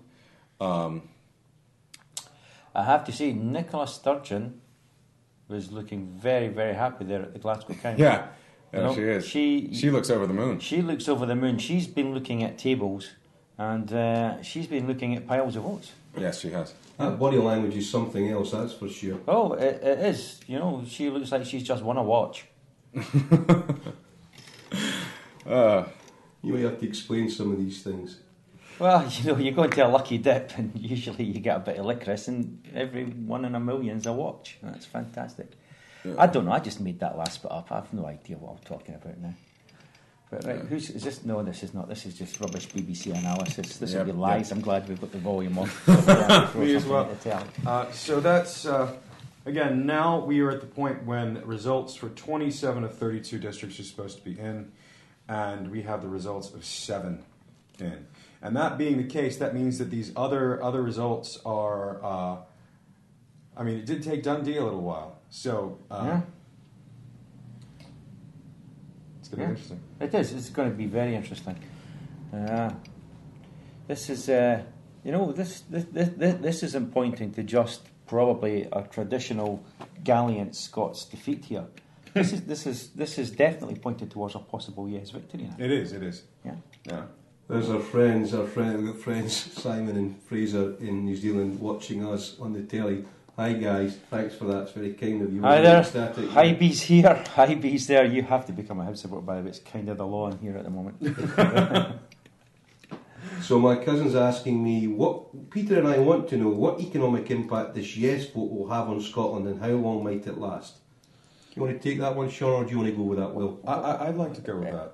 I think that one of the things that we've seen, and from the folks who actually study the things, if you've seen, people are freaking out about the pound crashing, but it hasn't crashed or isn't. It's been a very minute change to the value of the pound in either direction at this point. And there's been kind of this doomsday analysis because We have a problem in the media right around the world where we mistake the financial industry for the economy. Yeah. And the financial industry are gamblers. People have lost money on the pound if they have billions and billions of dollars in the pound. So if you're a major bank, you just lost a lot of money, but everyone else will have lost maybe a penny. And so even some very wealthy people in this country will have lost a very small amount of money compared to other currencies. Let me declare an interest. Historically, I was involved. I worked in the city. Morgan Stanley was one of the main companies I worked for. These price volatilities in terms of currency, are nothing exceptional. And there are bigger things at stake in terms of the in-out referendum for the EU or federal policy in the US. So I think they're being overstated and overblown. In terms of pure economics, Kirsten, in Canada, the whole point of this election is to give power over the economy to Holyrood in Edinburgh so that we can organise an economy to suit our priorities and not dance to Westminster's tune, which tends to be the City of London's tune. So the whole goal would be to set policies in process that would support manufacturing, develop the service industries here, to take us away from the dependency on the city. Would you agree with that, guys? Yeah, I'd agree with that completely. And I'd go further to say, if you actually look at what happened to sort of the stock market, as it comes to Scottish firms, there was a very, very slight softening as a couple of more cowardly purchasers backed up. But most folks recognize that if you look at the actual economy and not the financial industry, Scottish firms are strong. They're going to remain strong no matter what happens. We are not going to have a geographical separation between Scotland and the rest of the UK. You're not going to have a trade separation because Scotland's land legally will remain part of the EU. You're not going to have anything happen in the event of a yes vote, either immediately or over the next 2 years, that is going to be an economic earthquake. For Scotland. And nothing that's a surprise in terms of what's happening constitutionally either. Right. What you've really got to look at, if you want to be, if this is a serious question rather than just a kind of glib, is you're looking at medium to long term. You're not looking at anything in the short term here at all. And everything it points towards, as you quite rightly said there, people will be looking at Scotland and saying, "Welcome aboard." Exactly. We want to look at these industries, the ones that we have and the ones that we're on the brink of being able to develop and be major players in, for example, renewables. The thing for me is, what would be the longer term impact on the rest of the UK's economy? Because some major things are getting taken out of it, which is going on.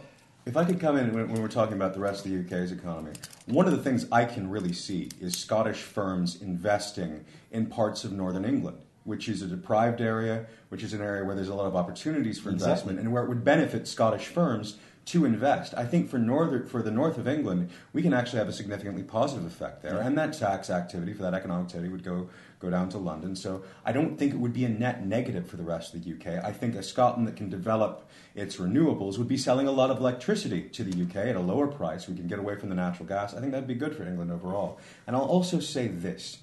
I'm not going to say his name or the name of their company, but when I was in New York, I was walking past the U.S. Chamber of Commerce, and I ran into someone who was the president of a major firm, and got talking to him about the independence referendum. And as someone who looks at these sorts of things, a business owner, a major president of a company, said he thinks that an independent Scotland would be a wonderful thing. And at the same time, you have the Social Democrats saying that it would be a wonderful thing. You have socialists saying it was a wonderful thing. I don't know of anyone who's seriously disinterested in the political ramifications, who cares about the economics and the social justice. They all tend to think that it'd be a great thing. And the only reason I'm not mentioning this person's name or their company is because they didn't know they were on the record when we had that conversation. I told them afterwards. That's an astute thing to do. So I have to be an honest journalist and not talk about them and who they are, because I don't think they'd want me to say. I think your word's good with us. I think we'll take that at face value. Yeah, we're happy with that. I suppose, I hope that answers your question, Kirsten, that generally speaking we feel it'll be a positive thing. Sean's going to step out for just now. He's about now been awake for 23 hours. We've got West Dunbartonshire live on the television. Right, West Dunbartonshire coming in. Is it East Dunbartonshire or West? West. West? Now, is this one of the places that's south of Glasgow? Is this? West Dunbartonshire, I've not even got marked down on here. It's number 9. Number 9, alright, okay. Yeah. I'm blanking on my geography. Tell me about West Dunbartonshire and where it is, if you would. West Dunbartonshire's on the west coast of Scotland, Okay. down the river from part of the Clyde estuary, really, around that area. Is it to the north or the south of the Clyde? It's to the north. To the north. Okay. So this result should be interesting. It's a more rural area then. Yeah. And so we'll get that result. That's Yes's there, isn't it? I see saltires. So let's see what West Dunbartonshire brings in. What the result is. Oh, Nicholas Sturgeon happy. Clapping. Yeah. We don't know. She's very chuffed. Oh, high five, and this is good news. This looks news. like good news here. Right, what we got? West Dunbartonshire. Ship it in, let's have it. Come on, we want a monstrous big vote here. Remember, there's 6,000 to take us into an overall lead, which is... We only need 6,000 to take us into a lead. 6,000 odds, that's it. West Dunbartonshire result. Yeah.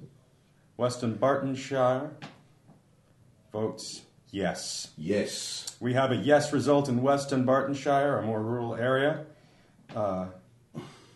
Let's wait for the numbers here. The numbers are about to come in. And the First Minister's landed at Edinburgh Airport. What have we got? Is it not being stated? It's not being stated. We know that it is a yes win in West Dunbartonshire. Yep, and they'll run the stats now with any luck. I think that I may need to go grab my phone so that I can start checking the immediate results here. Right. So we shouldn't have to wait. So. The Yes campaigners seem very, very happy there. 49.8 to 50.2. Hold on, that doesn't make sense. Alright, there we go. 33,720 to 28,776. It's 54% for yes. 54-46 split. And those are thumping big numbers again. That's the total margin's now cut down to 1,000. I do apologise for that. Yeah. It's now cut down to 1,000, I would say. Is that right? Yeah, this is a very, very tight result here. So it's 206,146, or 49.8 versus 50.2. Yeah. That's a remarkable figure. I'll let you talk for a minute. I'm going to grab that phone. You do that. That's two votes in for yes, and you're in substantial places again. That's about 52,000 coming in there. A little bit short actually, about 50. I've forgotten. Do forgive me. About 60,000, 61,000 is coming as the total vote there. It's 33,000 for yes and 28,000 for no. So this is game on now. The total overall result is 1,000 in it. So in 8 results in, there are 1,000 votes in it. I mean, geez, too close to call. There's an understatement. Right now, there's 1,000 votes in it with seven areas called, and it's looking a lot better than it did earlier for yes, which is great news as far as I'm concerned. 49.8% versus 50.2%. Now, if it were to stay like this gives no one a real mandate. They would have to be careful negotiation. Around it. Every person's vote's important, but at this stage it's way too early to decide. That's 0.4% of a difference. So Jackie Bailey constituency is West Dunbartonshire, I've just been told. So she would likely lose that in a general election, which would be a great tragedy for some. For others, it would be an amazing triumph. So West Dunbartonshire coming in for yes with a margin of 10% for yes, bringing the total vote to a difference of 1,000. Midlothian votes no at 51%. Oh, yes, it's 54% in Midlothian. 44%. 44%, yeah. That just invalidates my numbers. So we are getting results coming in very quickly now. 26,370. Bouncing back and forth. We're still within We're still within 20,000. So back to 6,000 difference now. You go on. All right. So back to 6,000 difference now. That was 10% in Midlothian, which kind of negates the impact of the other places. So we're back to a difference of 9,000. I make that. Is that right? Yeah. 51% versus 49%. After whose targets? The target's 1,881,627. This is going to be really close, guys. Yeah, it is. Sorry, I missed that. Did you say Midlothian's declared? Midlothian's declared for no. Yeah. And it's 33,000 versus 26,000. 56 versus 44%. That's disappointing. I'd hoped we could nick Midlothian. Well, here's the interesting thing. We've had results for yes that we didn't expect. We've had results for no that we didn't expect. Yeah. I don't think that it looks like all the predictions folks have been making have turned out to be wrong. Yeah. So what I was saying very earlier, where I think it's going to be a squeaker and where it's all up in the air and the polls aren't really telling us anything, we just have to wait.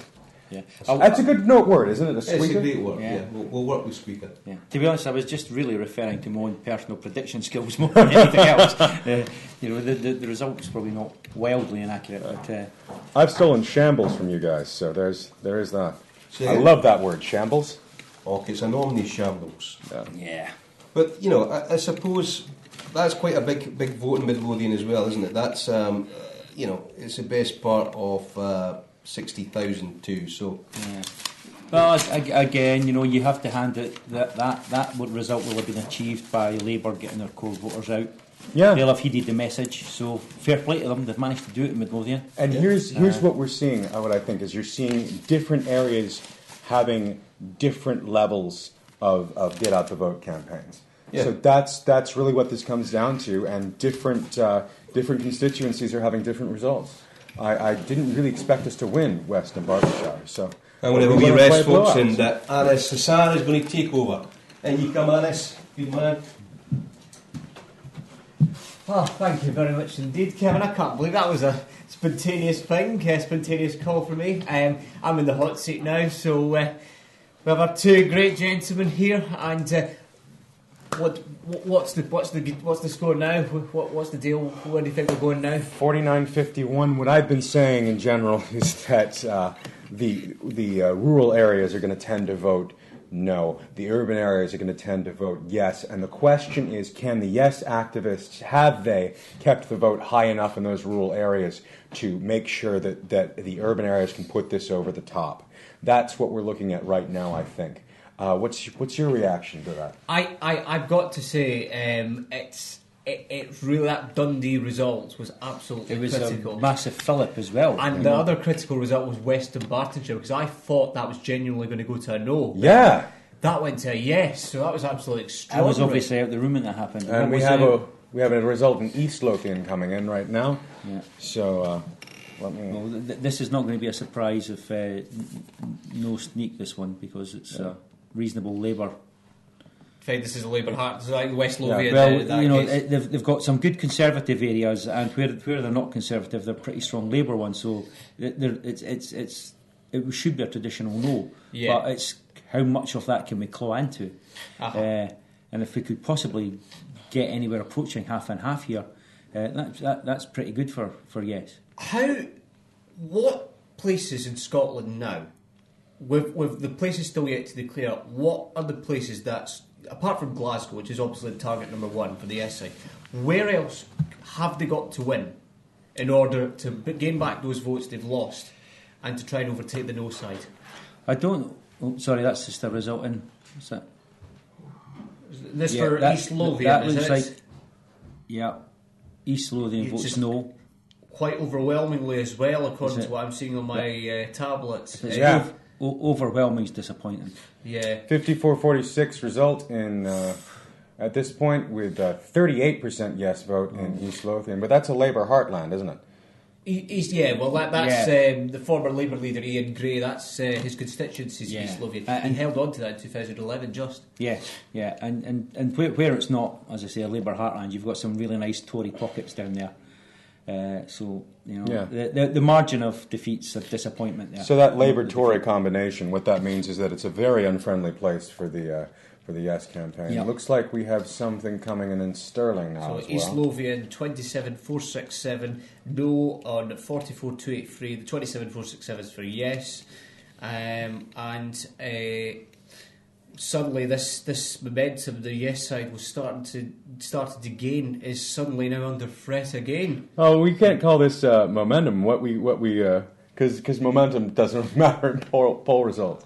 But what I think we can call it is that we've seen a tightening here, and we've seen the urban areas come out, and we've seen yes activists fight as hard as they can in some of these other areas.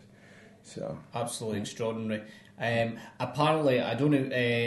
Apparently, Alex Salmond is currently now at Ingliston as we speak at the moment. He did arrive at Edinburgh Airport by private jet from Aberdeen. So no doubt that's going to be a very interesting sight. We haven't got any pictures though at the moment through social media, but looks like Stirling is voting no at this point. Well, I to be honest, I do expect Stirling to go no. It is. I believe Michael Forsyth, who has had quite a voice in this campaign, that's his former constituency. Yes. And that was up to 1997. So Stirling result, I believe, is 25,010. The no result is 37,153. So a difference of about 12,000 approximately there. Yeah, again, disappointing, but not a major surprise. Right. Mm-hmm. I'd agree with you. We didn't really have any momentum. Probably wasn't the right way to go. That what's going to be interesting now is what happens in Edinburgh. I think we're now. We've had Dundee, we've had Stirling. Have we had Aberdeen? Not yet. I think that is coming pretty soon. I think we've got a good inkling what's going to happen in Glasgow. It's still a gap of just I think about 20,000 at this point. Yeah, just around there. But Edinburgh and Aberdeen are both as losable as they are winnable. Mm-hmm. And what we've got to hope for, if we do lose them, we don't lose them by too much. Yeah. Because percentage points in these cities do mean big figures, unfortunately. But if we don't, if they're both close, or if we can even get a wee win in these places, that's huge. Surely now, and that means we're not putting all our hopes onto Glasgow. We don't want to put that pressure because you need that Glasgow. enough momentum in order for. I think that might be good news that Alex Salmond's gone to Edinburgh, because we saw pictures from Edinburgh earlier where Nicola Sturgeon looked like the cat who just had the cream. Yeah. Now, if they're looking at a nice figure in Edinburgh, it would maybe Alex Salmond might want to be there to rejoice in that. I don't know. This is off the top of my head. Alex Salmond's quite a gambling man, so he does have to take. He has to put his odds in the right place. Yes, he does. But if he's thinking, Edinburgh might not go as well as we want, but I know Glasgow will. Would you not want to be seen in Glasgow? And he's. What I'll say is, I think that if you look at the ground game that has been played in Edinburgh, you've had a huge turnout for yes. You have a ton of yes shops. You have a lot of very, very active people in this city. I don't think anyone knows how this is going to go. A lot of folks are expecting it to be tighter or no. But I again, not having the regional poll results, not knowing what it looks like. It looks like we have some results from Falkirk. What I'll just say on that is that I don't think anyone knows how Edinburgh is going to go until it's called. Yeah. It's like we've had some other surprise results tonight, like Allan and Shea for no. The areas Inverclyde for yes. So it'll be interesting. Inverclyde went no. I think it was West Dunbartonshire. Sorry, West Dunbartonshire. No, that's fine. Got the right neck. The tight results in Inverclyde. The incredibly tight result in Inverclyde was a surprise. Very tight indeed. After 11 of 32 results, yes on 46.87, no on 53.13. That's not a big gap. No. It's not a big gap, so it's still all to play for to an extent. Absolutely. We're still in this game. Mm-hmm. There's no one's giving up on this now. So as I say, it's. We're also expecting a result from Angus, according to STV's Craig Miller, who's one of their main journalists in Dundee. I think we're getting close to a count in Fife as well. Aberdeen, we're expecting. That'll be an interesting one. So this tsunami of results is all beginning to come our way now. So no doubt we'll be having a clearer picture of what's happened in the country in the next hour or so. Don't forget, incidentally, we are on Twitter at Referendum TV, or you can hashtag on Twitter hashtag RefTV. That's REF TV, and you can send your thoughts in as we go along with the programme. And as I say, it's all happening on Twitter. Loads and loads of tweets flying all over the place. I'm on at official Anis SCO. Will McLeod99 on Twitter. Are you on Twitter? And just a result real quickly here.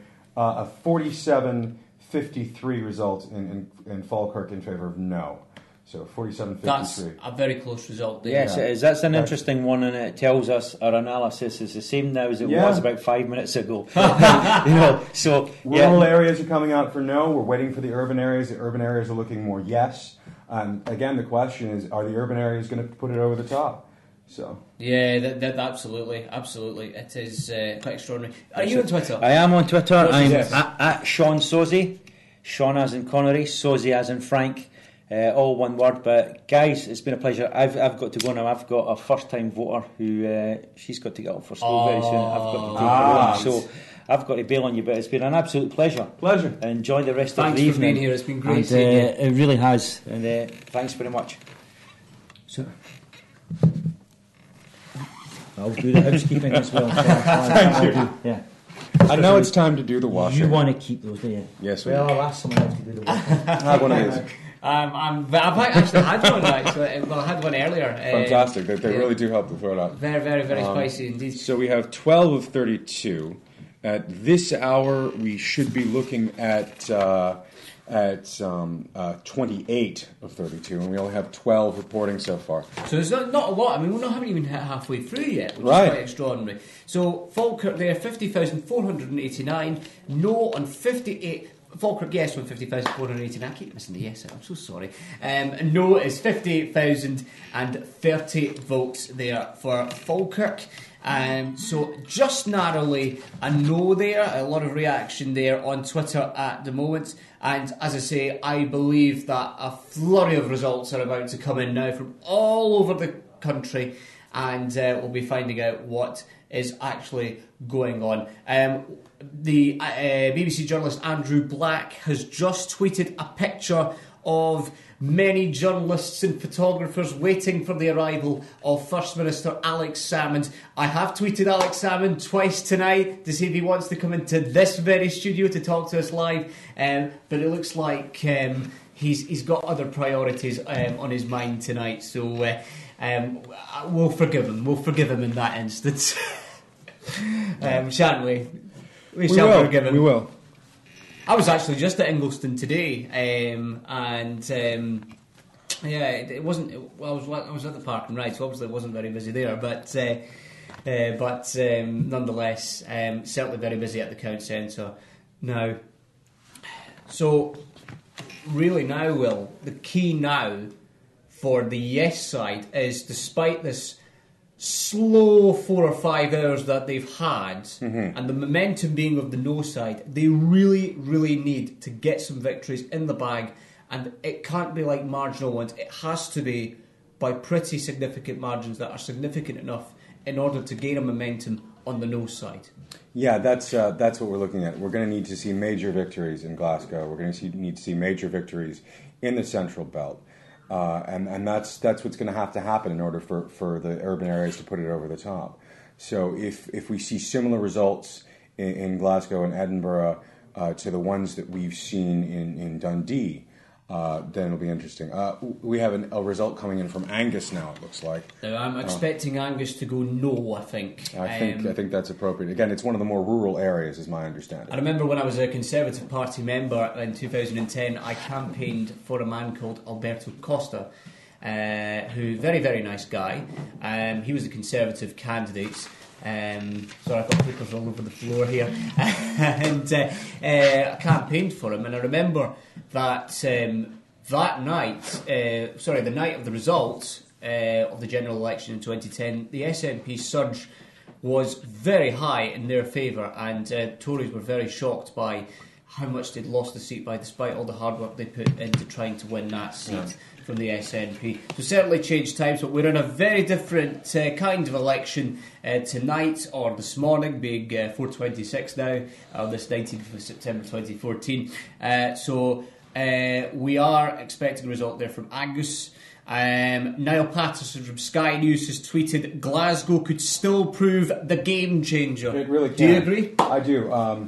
I was just talking to someone who's at the count in Glasgow, and they're pretty confident that we're going to win Glasgow. They're nervous about the borders, though. How heavily are the borders going to go no? And whether or not Glasgow can make up the difference. And that really is the question here tonight. Can I point out, though, the borders, the population is not very high. Yeah. So, I mean, obviously it's not as low as Clackmannanshire, but it's still at 95,000 approximately. That's not a very high population. Yeah. So, and so I guess when we're talking about the borders, that same kind of logic that we have in the rural areas is out how there's a massive turnout. There's almost 90% turnout in some of these areas. Now there are folks from the SNP who are in the Yes camp. There are Yes camp folks there, and I've talked to them on Twitter. I've interacted with some of them. I've interacted with a number of folks, and they are fighting really, really hard in Ayrshire and these other places to try to make sure that they can push folks over the top. Angus has voted no, of course. That is a result we expected. And now we have a result in Aberdeen City that appears to be coming this is in. quite a critical one at Aberdeen City. It's really important. Angus votes no. Yes was 35,044. No was 45,192 in Angus. So a difference for around about 10,000 there for Angus. We're now waiting on the results from Aberdeen. This is a big one, an urban area here. If no wins this, the momentum will be in their favour here. And we are waiting for a result, and I think it's a no from Aberdeen. Just checking Twitter here for the overall results. Waiting for the numeric result here as soon as we get it. I have to admit, I've lived in Aberdeen for a few years. It is pretty much the oil capital of Europe. So definitely I would be frankly surprised if Yes does win it. So the momentum there for them, the important objective is to try and reduce No's win in Aberdeen as much as possible. Aberdeen votes no. So let's see by what percentage. Looks like Aberdeen voted no. Angus voted no by about 10,000. We're waiting for the Aberdeen result, though. So we're waiting on that now. Tensions in the air here. It really is. It really is tense. We've got some breaking news. Mark White of Sky News has said there's indications that Yes have won North Lanarkshire. So we'll watch that one very, very carefully. Really, this is getting a bit critical. We've got now. a result coming in from Dumfries and Galloway as well. Aberdeen votes no. Yes 59,390 and no 84,000 exactly. So an exact figure there for no there. Around about 25,000 odd difference there in Aberdeen. So big win there for no. Yeah. One of the things I'll say about the borders is with such a high turnout in the borders, I don't think that's all going to be no. I think you're going to pick up some yes votes from the borders, from those. So that may diminish the no win and give the yes side enough of a boost. So it's a question of how much did the yes side push up the vote in those border areas. Absolutely. So that's the real question here. So we're expecting, I think it's a no from Dumfries and Galloway there. That's what we would expect. Very much conservative, liberal. In fact, actually, forgive me, that's not right, because Dumfries and Galloway at Westminster is represented by Labour, but there is a Conservative MSP in that area, that part of the world, Alex Ferguson, the former presiding officer of the Scottish Parliament. Big win for no in Dumfries and Galloway, 66 to 34%, turnout of 87%. So yes, 36,614 in Dumfries and Galloway, no on 70,039 votes there in Dumfries and Galloway. So no pulling away once again. It'll be interesting to see North Lanarkshire though. Yeah. A report from Mark White on Twitter from Sky News, Sky News journalist Mark White, that North Lanarkshire has gone yes, but by how much we do not know. It will be very, very critical to see how much they've won it by. Yeah. This is really now a balancing game, isn't it? Because it's really down to see who actually. And there's about an 89,000 vote deficit for yes that it has to win back at this point. There's results coming in now from East Renfrewshire, it looks like. So we're expecting a huge no there from East Renfrewshire. Yeah, we are. Of course, that's probably one of the most pro-union parts of Scotland. Is this one where there was the 90% turnout? Yes, I believe it was. It was that high. So it'll be interesting to see where the division is here, because we are expecting a large no vote. But if yes, we're able to diminish it, that's exactly what we will have needed to do to help the urban areas push us over the top. So let's see where we are here with East Renfrewshire as the results come in. Breaking news: Claire Stewart of STV News, great journalist. She once interviewed me. Very, very nice lady. She has just tweeted saying Alex Salmond is rumoured to be heading to Butte House and not Ingliston. Not Ingliston. So a lot of potentially disappointed people at Ingliston tonight. So it's getting unpredictable with Alex Salmond tonight. It's one person says he's going there, and the next minute he's going somewhere else. So yeah, it's about 10% split in the polls right now. 45 yes, 55 This no. is an interesting result from East Renfrewshire. Sorry to interrupt you there. Yes is on 24,287. No is only on 41,690. So it looks like a lot of those extra votes that were coming in, a lot of that extra turnout was from yes voters. So it looks like could be critical. Yeah, could be absolutely critical. I wonder if that'll, when the numbers are added up, if that will narrow the results here. So that's the big question that we have at this point. We've got 45, 55. We have more things coming in. Again, we have 14 of 32. East Renfrewshire has voted no. But not by as much as I would have thought. Right. No, we thought that was going to be very stunned at that. Landslide for coming back. Hello, Kevin. Fantastic. Come on in. Glad to have you back. So, how do we think things are going? It is now fascinating stuff from East Almost Renfrewshire. 40%. Not a big win for no. Almost 40% win in East Renfrewshire. We were expecting a much bigger win for no there. So we've got 537,000 versus 431,000. So that's getting towards, and that's actually 622 versus 490.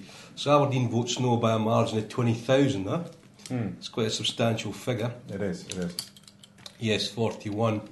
No, 59%. Aileen Clark from BBC Scotland has tweeted, still awaiting declaration in Glasgow, but yes camp very content, it seems, at how this city has voted. Is that an indication of how big the yes vote could potentially be? Well, they've got 130,000 to make up, and that's quite a lot. Yeah, of the electorate. It's a bigger. We are waiting on North Lanarkshire because we are hearing some reports it's a win for yes. Right. So it will really depend on how much. I don't know what the population of North Lanarkshire is. I don't imagine it'll be that big, as big as Glasgow, but every vote counts, I suppose. Absolutely.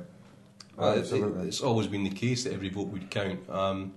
Remember, the 79 election was a 20,000 difference. Right. And there's 130,000 just now, with Glasgow still to come. Is the Borders in yet? The Borders, I do not think it's coming yet. I know Dumfries and Galway has, but the Borders hasn't. We've had Aberdeen and Dumfries and Galway, which are big no wins. Just to let you know, Courier, one of my local papers in Fife, has tweeted, half of the councils have now declared the state of play is 44.1% to yes, and no is 55.9%. So when you look at the percentage terms, it's not actually that big in terms of... It's staying at 56 versus 44 roughly at the moment, and a turnout of 86%. So 10%... Again, we're still waiting for the big urban areas. The question at this point is going to be, are the wins there going to be able to push the yes vote over the top? Right. Yeah, absolutely. 44 versus 56, 16. So we're halfway. We've got 16 out of 32, 17 Eastern Bartonshire votes no. Have we already got that in? Yes, we have. Right, so 46, so 10%, and it's in halfway. And we've got the three biggies towards the end. Well, Aberdeen's declared early, is it? Very early. Yeah. Very That's early. We remarkable. thought that was going to be one of the last places to declare, but So Edinburgh and Glasgow. It's hard to say, isn't it? Because in Glasgow, what we're seeing is pictures of people seeming very, very happy in the West Camp. Yes.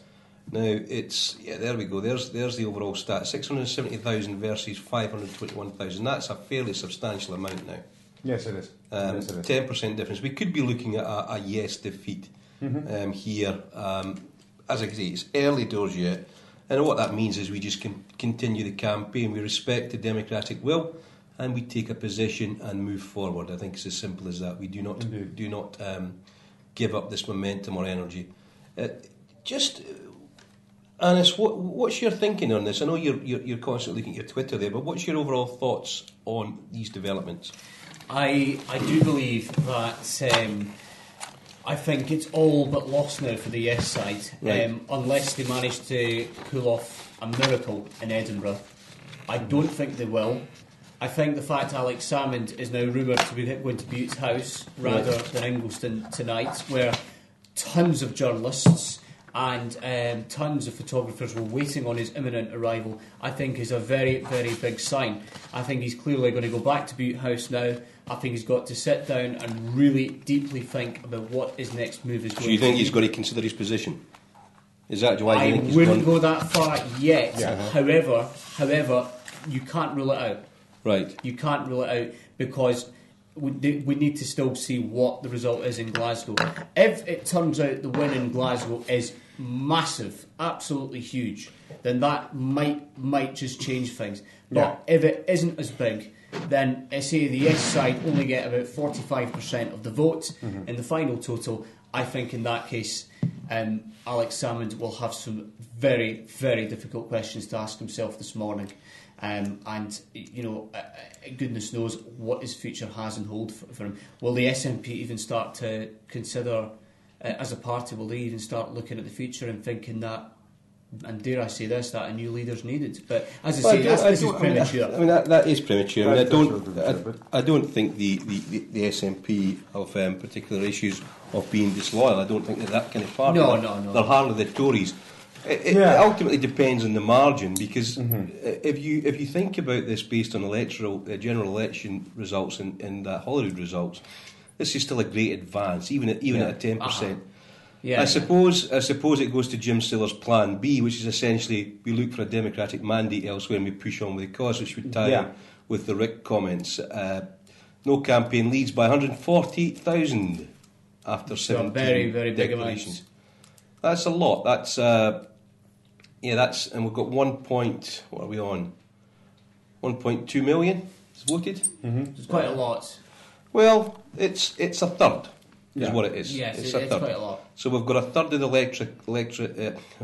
We've got a third of the votes in so far, and no are leading by 130,000. Why do you think yes has fallen behind in some of these areas tonight? Have they not managed to get much of the vote out, or has the no side, just the silent majority, actually spoken tonight? I would say that I think it's a combination of that silent majority that they were talking about. There are people who are chagrins.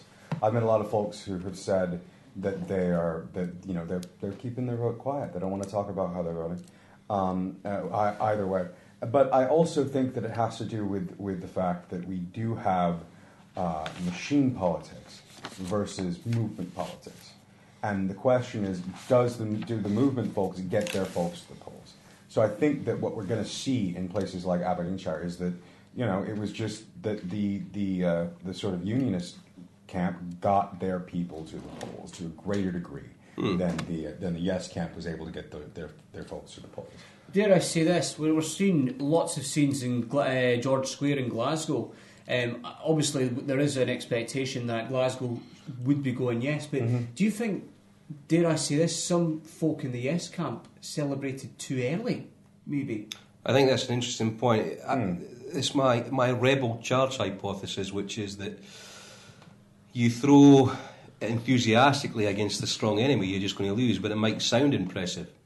It's it's what historically both the South did in the North, the Civil War in the States, which was a rebel charge, and what the Jacobite armies did in the past as well. Whereas the celebration too early, it's a 1978 scenario, celebrating before the victory's won. It's not something I would ever have done. I think they were caught up in the euphoria of the situation, and it's hard to fight against that in George Square and in Middle Meadow Walk. There's a certain aspect of that that's relevant. But I think these are plate tectonics. There's shifting here. There's a lot of shifting. Remember, the BBC's been tarnished beyond redemption in its current form. Yes. The Labour Party may have got its vote out here on this occasion. However, there's a galvanised opposition now who are anti-unionist Labour and pro-independence Labour. So there's clear splits in the unionist bloc, and we can push on from here, absolutely no doubt about it. 130,000 is a big difference at this stage, but it's a third of the vote. Now, if that's translated into 360,000, then that's a significant portion of the electorate. But that's what would have to happen to maintain the 10%. And I'm not sure that's what's going to happen. I think it'll come. It may actually come closer to the predictions, which were originally 49-51, particularly when the Glasgow vote comes in. But remember, I keep coming back to it. I'm going to read it again. The actual difference in the 1979 election was 77,435. That's what the actual difference in the result was. And it was 1.2 million versus 1.1 million. So, those are the magnitude of the figures we're looking at. 1.8 secures the victory, I think. A vote of 1.8 million is the final victory. So it's all to play for, but it's a very hard ask of Yes just now. And coming back to Alex's position, Alex has led a very, very strong campaign. He's managed to keep all the parties in the coalition together. He's, I think, conducted himself impeccably in the face of a press and broadcaster onslaught, which is utterly disgusting, and has been disgusting.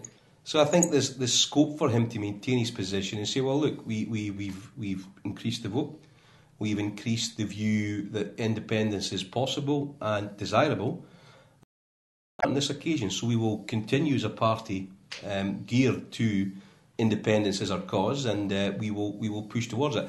I think one of the things I might do, can you pass me that book over a second, please, Yes, Annis? of Because course. this is one of the things I think might be one of the developments from here.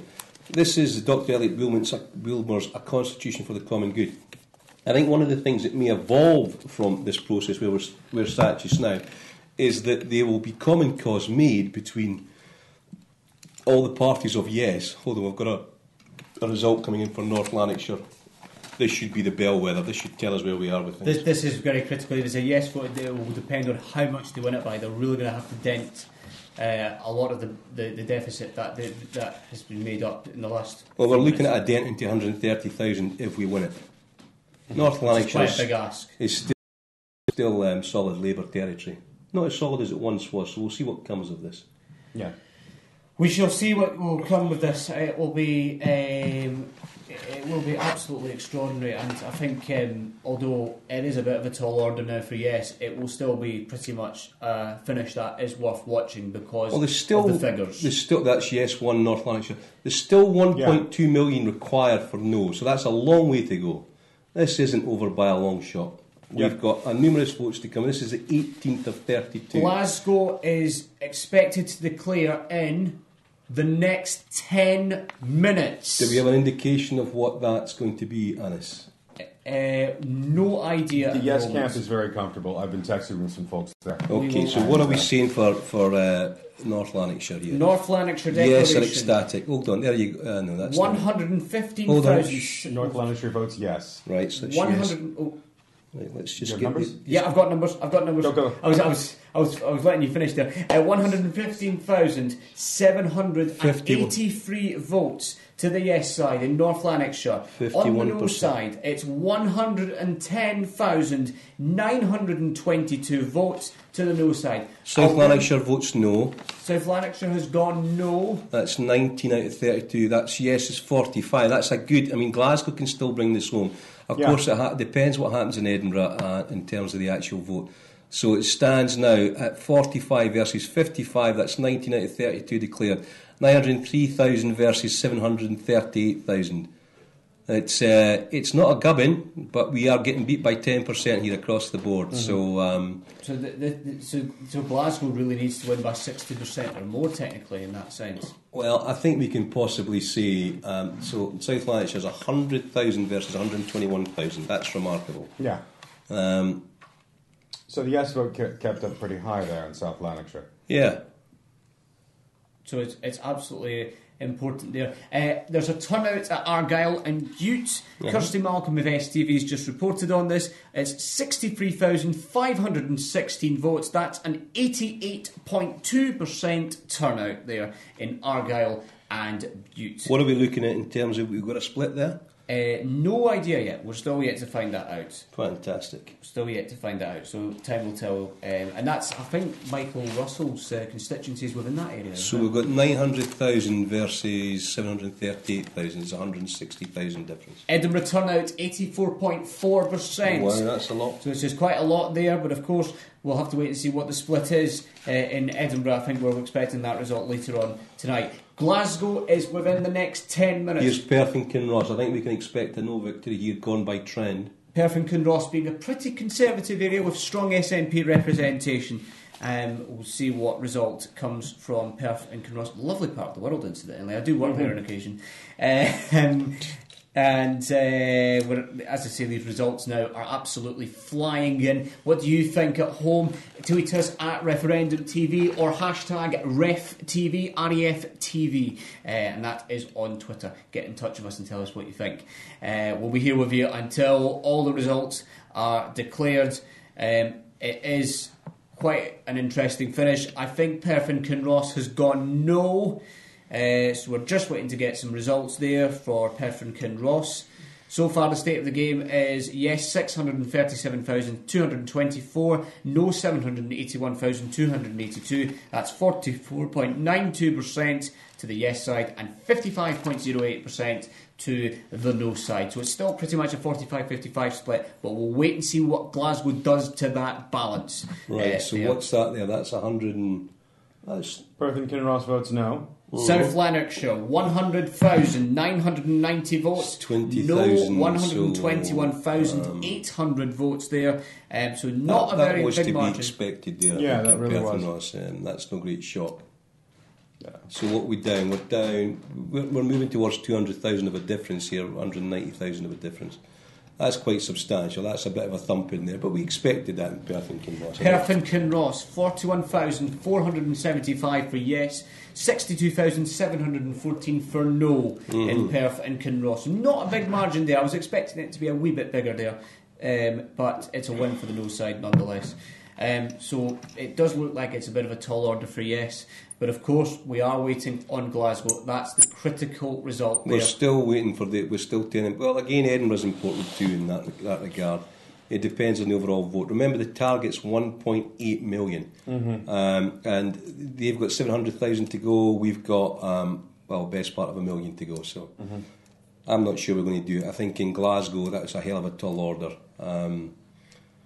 Yeah, it's looking like we're going to be beaten here, I would say. I don't want to be downbeat about it, but it does look as if it's far too much of a tall order. Which leaves the aftermath to begin to address, I suppose. I hope I'm wrong, and I hope Glasgow slaps me across the chops and says, look, don't be so presumptuous, young man, or youngish man. And but as it stands just now, it's looking like the direction of travel is towards no. Thoughts? Will? I'm still waiting for kind of the Central Belt results from Glasgow and from Edinburgh. I think once we've got the result from Glasgow, which should be coming in here in a few minutes, we'll see what the overall result is. At this point, I don't think that Glasgow is going to be able to put us over the top. I don't think so. I don't think that's what we're going to see here. It looks like it's all but over for the yes side, because James Cook from the BBC's just tweeted this. Just asked very senior figure in Yes campaign, can you still win? The answer, no. Yeah, the Glasgow result, we're live in Glasgow, so we will see what this result is. So right now, for the long-term question, is a question of margins. Yep. Is this going to be a closer result than the 10% a no victory, or are we going to be able to bring that? Are we going to be able to bring that closer and thus develop a democratic mandate, as Jim Sillars talked about? Well, I think the direction of travel, like I say, the direction of travel, if we look at general election results, all those committed to independence in the votes, the SNP weren't that high. So if we take it past that, that's a development, another stage in the development towards independence, is the way I would see it. I don't see, the silent majority may have come out and voted, and they can keep coming out and voting. But nonetheless, the energy, there's more, right, okay, so they're, right, so we're now 833 versus, so it's about 200,000 adrift. Now, that's West Lothian with a 10,000 margin for no. 65,000 versus 53,000. So again, the 10%, 55 versus 45. It seems as if we've been doing the polls a disservice. Yeah. Well, that they've actually come quite close, and some of the more outlying ones turned out to be the more realistic ones. Well, again, that Glasgow result isn't in yet. I'm Here comes Glasgow. There we go. The result is coming in from Glasgow. So this is the bellwether. If this goes badly for us, then the game's up. Oh yeah, if this goes badly for us, it's all over. Yeah. But I think we should win here, and we'll see what the result is here shortly. Yeah. 10 times, folks. This is indeed Referendum TV. We're now waiting on the Glasgow result, the one that everyone's been talking about tonight as far as the yes side is concerned. I'll just let you know, West Lothian is 53,342 in favour of yes, no 65,682, so around about 12,000 gap. Yes need 990,000 to win. Now that's not going to be the whole Glasgow population. No need 791,000 to win. So it's getting very tense and very close now. The final figures, the final count should be in by 6 o'clock. So but that was Aberdeen, and we've now got Glasgow on its way at 5. So we're almost there, guys. We're almost at the point of a declaration. Tonight's 10. Edinburgh's going to be quite a while afterwards, I think, probably nearer to 6 o'clock, from what I'm hearing. And yeah. Glasgow, I've just heard, has gone yes. We're just waiting on results coming in.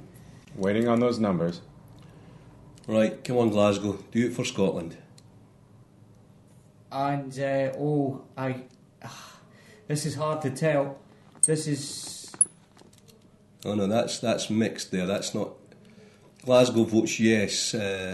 Glasgow, 194,779 to the yes side, and for the no side, 169,347. It's a yes for Glasgow, but it's not enough to try and catch up with the no side. So, well, I'm not sure. I mean, I think that's a bit premature. I mean, do you think it? Yeah, 53-47. 53-47 is more like it. Yeah. What does that do to the overall balance? That'll drag it down. So the margin is now 1,200, 125,672 versus a million. So 1.2 million versus a million, and the winning line is 1.8 million. So it looks like the yes has delivered in Glasgow, but it's not delivered highly enough. And the other areas that we're looking at probably won't deliver the volume that we require. So all it really comes down to now, I think, is the margin of defeat. That's looking the real from a question. yes perspective. Although I think it looks like the Scottish Border is about to declare here. This is going to be thumping for no. Yeah, it is. Thumping. This is probably going to be a thumping. Yeah. One of the things that I think we can say is that Scotland is still completely changed as a nation. The democratic progress we've seen here is not going to stop. But that's all well and good, and I mean it is very much it is very much democratic progress in many ways. But do you not acknowledge as well, Will, that after all this tonight, after all these results that have come in, and we've seen results go one way or another in some places, is it not probable now that Scotland this morning is a very divided country? I think so, especially with the folks who have been promising that in the case of a no vote. Wow, there's the Scottish Borders, an 87% turnout, 55,000 for no, 27,000 for yes. That's a 33% for yes, 67% for no. That's going to take the overall votes 1.26 to 1055. Almost undoes the progress in Glasgow. Almost undoes it, but not quite. I mean, It's still a narrow result. It's 46-54. Yes. So what? Sorry for that. What were you saying? I was asking you. Surely we live in a divided country now. Yeah, I think so. And there are people who've promised to make Scotland ungovernable. And I think with the level of debate you've seen in Scotland, Scotland will be ungovernable, even from the folks in the no side who've been coming out to debates, who've been arguing. If Scotland comes together in the next few weeks and months, we are going to have a lot of folks who want to continue to have the level of democratic power they've had in the past few days, who are going to be expecting that there will be greater devolution, who are going to be demanding that the vow made by the three London parties be kept. You're going to see a Scotland that is going to...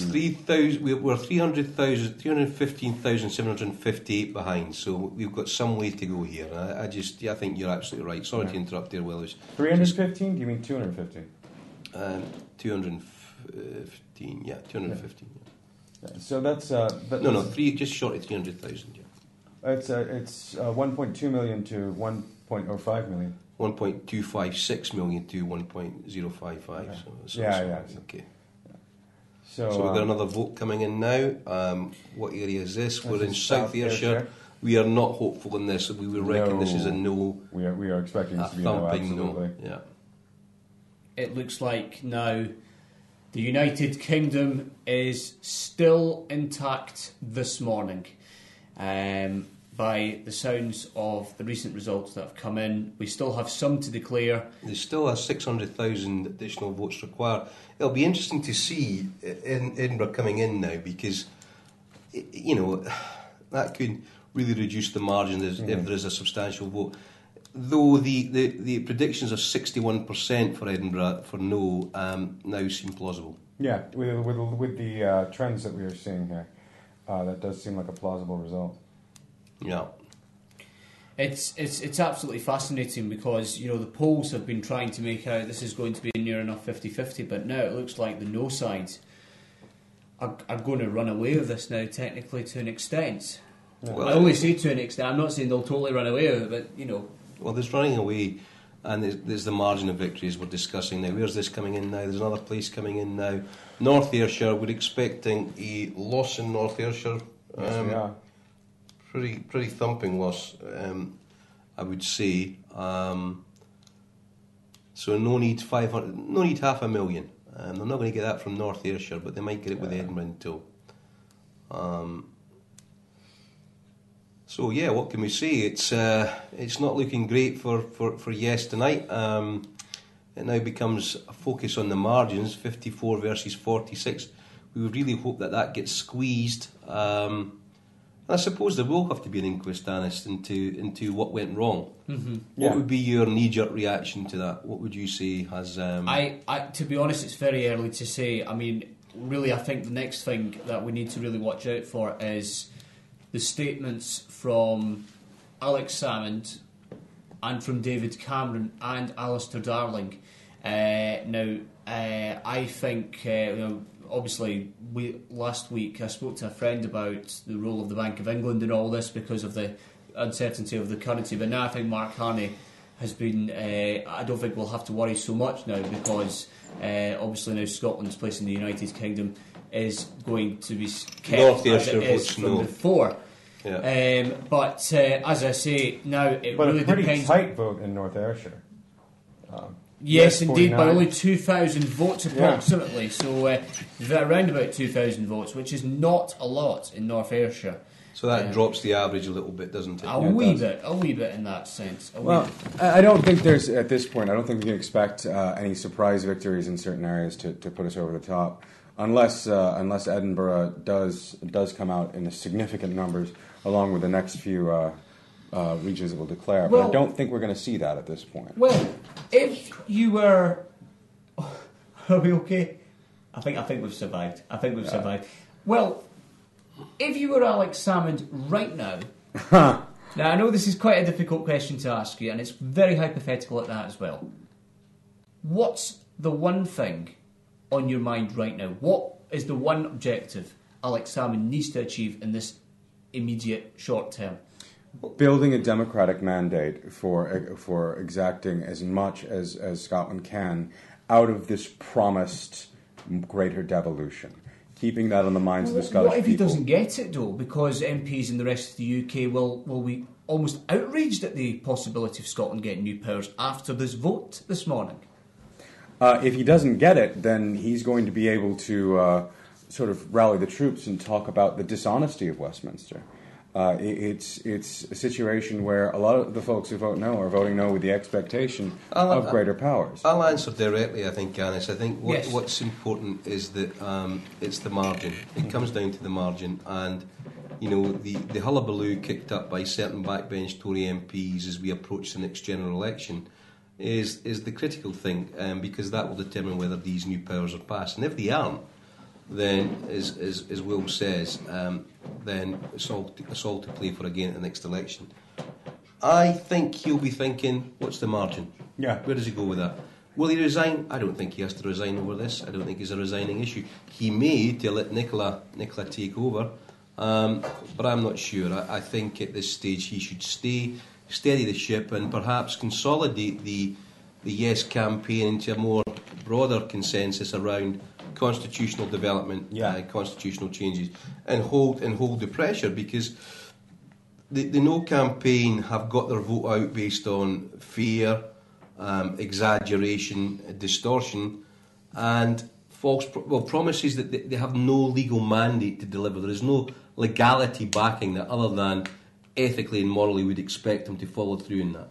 But they have a difficulty because the constituency in Parliament is against that happening, it seems. So they can whip them all they like, but ultimately David Cameron's got a very fractious party as it stands in terms of UKIP. So it's a very difficult thing for him to move through Parliament. So it'll be a very interesting time. The fascination is not going to end when the declaration's made a little bit later on. Mm-hmm. So certainly you mentioned UKIP. I mean, there is a by-election next month in Clacton on October the 9th, and it is widely expected Douglas Carswell, who is their candidate, is going to win that by a marathon. So how do you see that unfolding? Well, I think, politics is about the art of the possible, and I think if David Cameron sees his potential lead being compromised by UKIP, he will have a corridor conversation with UKIP to discuss the way forward. So they may leave a couple of seats unopposed or not put much effort in, but there'll be a tacit agreement. He doesn't want UKIP coming up against him to jeopardise the possibility of victory. So I think there will be guarantees around an in-out referendum, and I think he'll have to probably renege.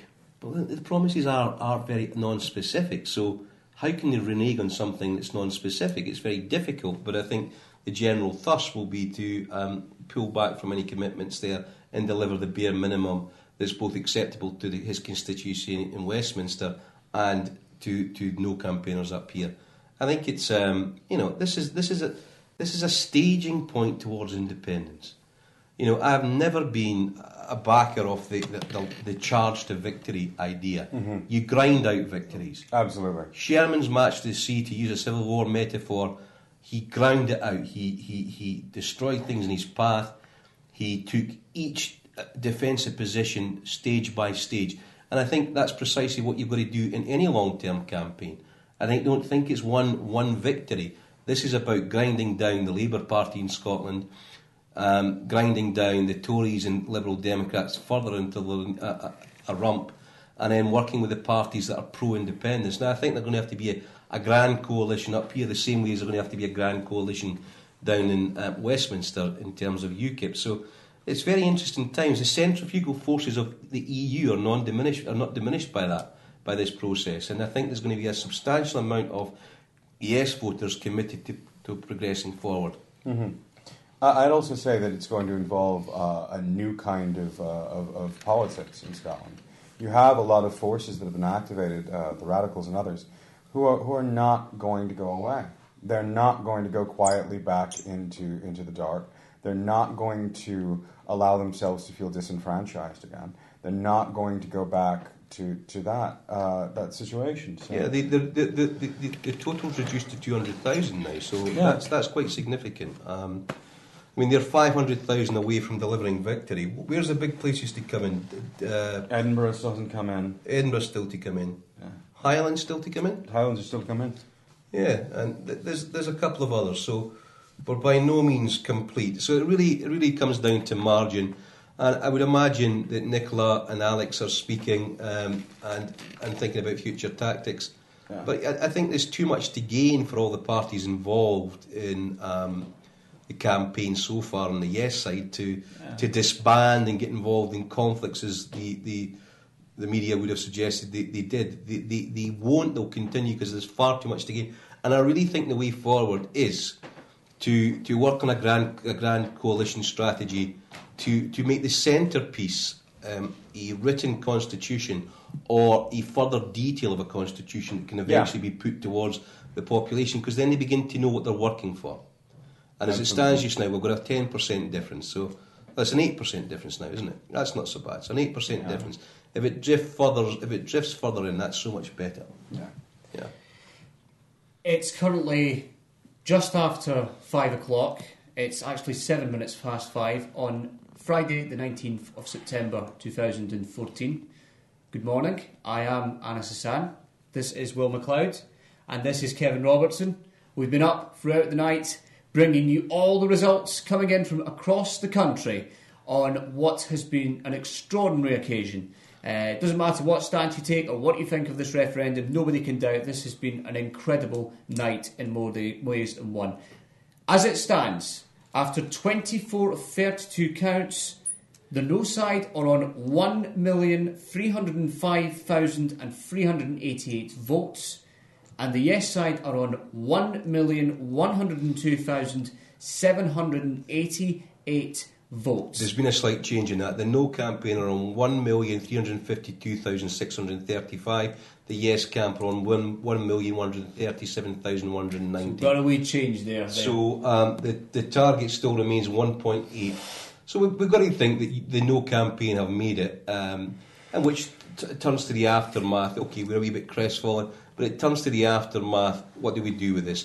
Now, the expectation to take on the UK state and all the instruments of power that it can wield, plus a biased media, plus a BBC News channel, which has been an absolute disgrace in this campaign, I think was far too great to consider. Yeah.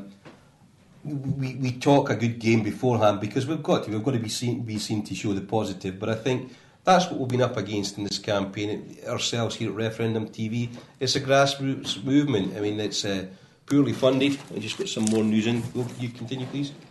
It's poorly funded. There are folks who've never experienced political campaign before who've become veteran campaigners, and that's something that I don't think is going away.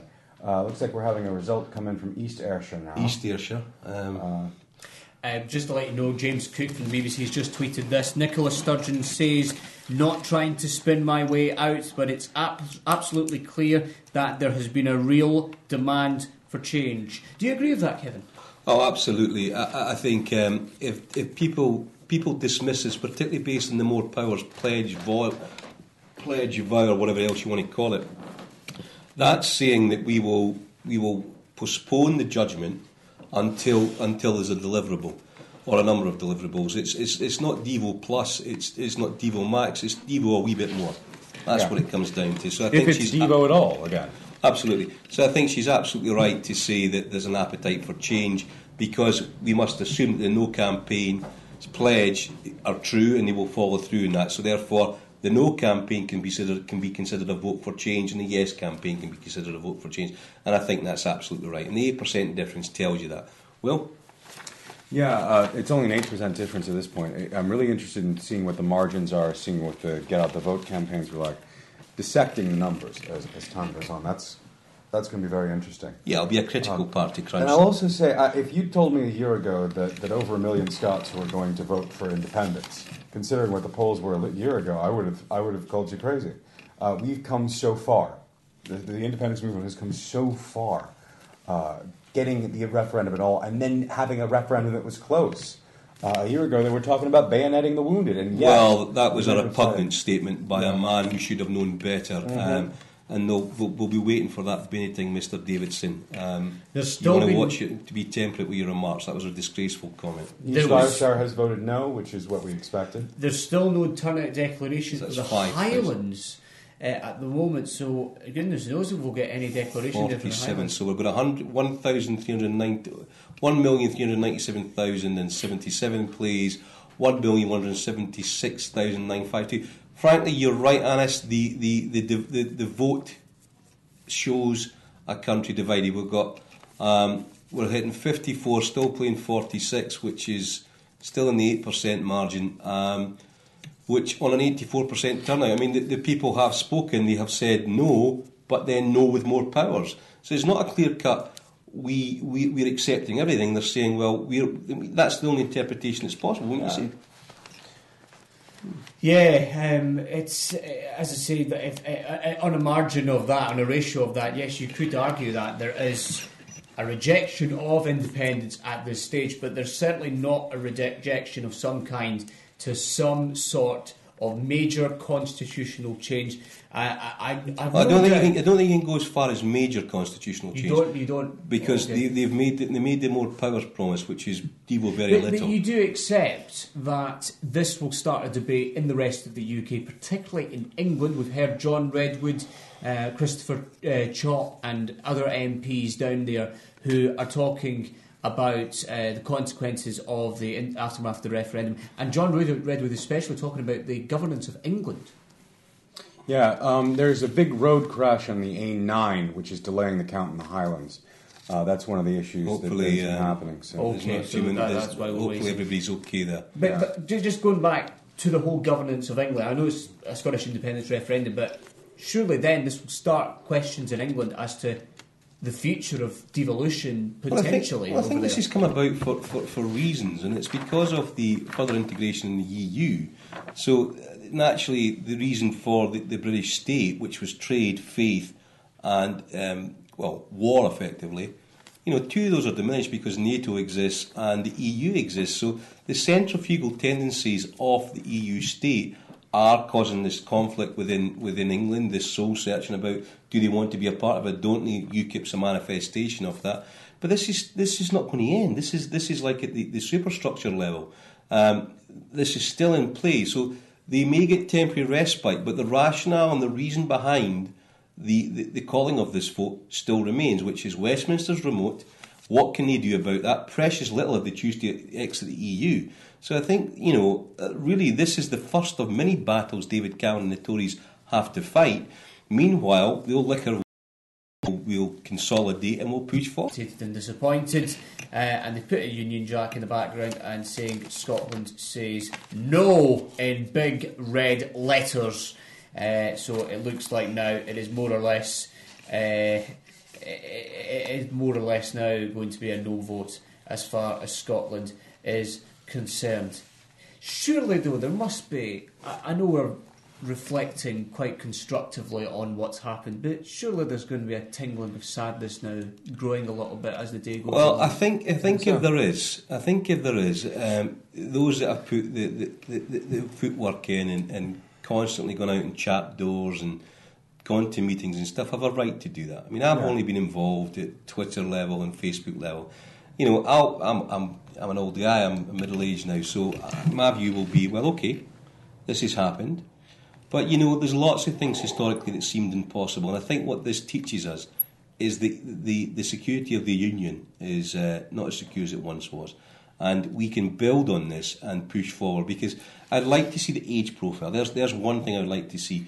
If the 54s and overs were voting 60% for no, that's an interesting figure, because the rest of the demographics were casting in favour of yes. So I'd like to see a breakout of those, and by area as well.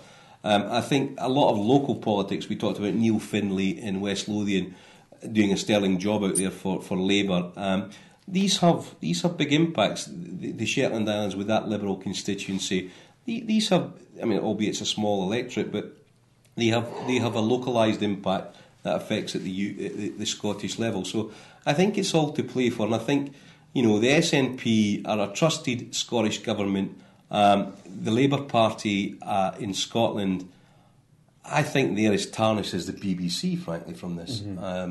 So there is a split in them, and I think, if Alex manages this properly, including the Greens, the SSP, and the various other parties involved, then we can create a coalition that says, OK, you're for the union, we're not for the union, and then work our vote based on that. Yeah. And we can target it. We can target seat by seat by seat at a local election level, at a Holyrood election level, and at a general election level. Because I think what's going to happen now, it's going to be hard to demonstrate, but if we look at the granular level with the statistics that will eventually come out, that a lot of, Jackie Bailey's seat was lost effectively in the East Ayrshire vote, I think it was, or the Eastern Bartonshire.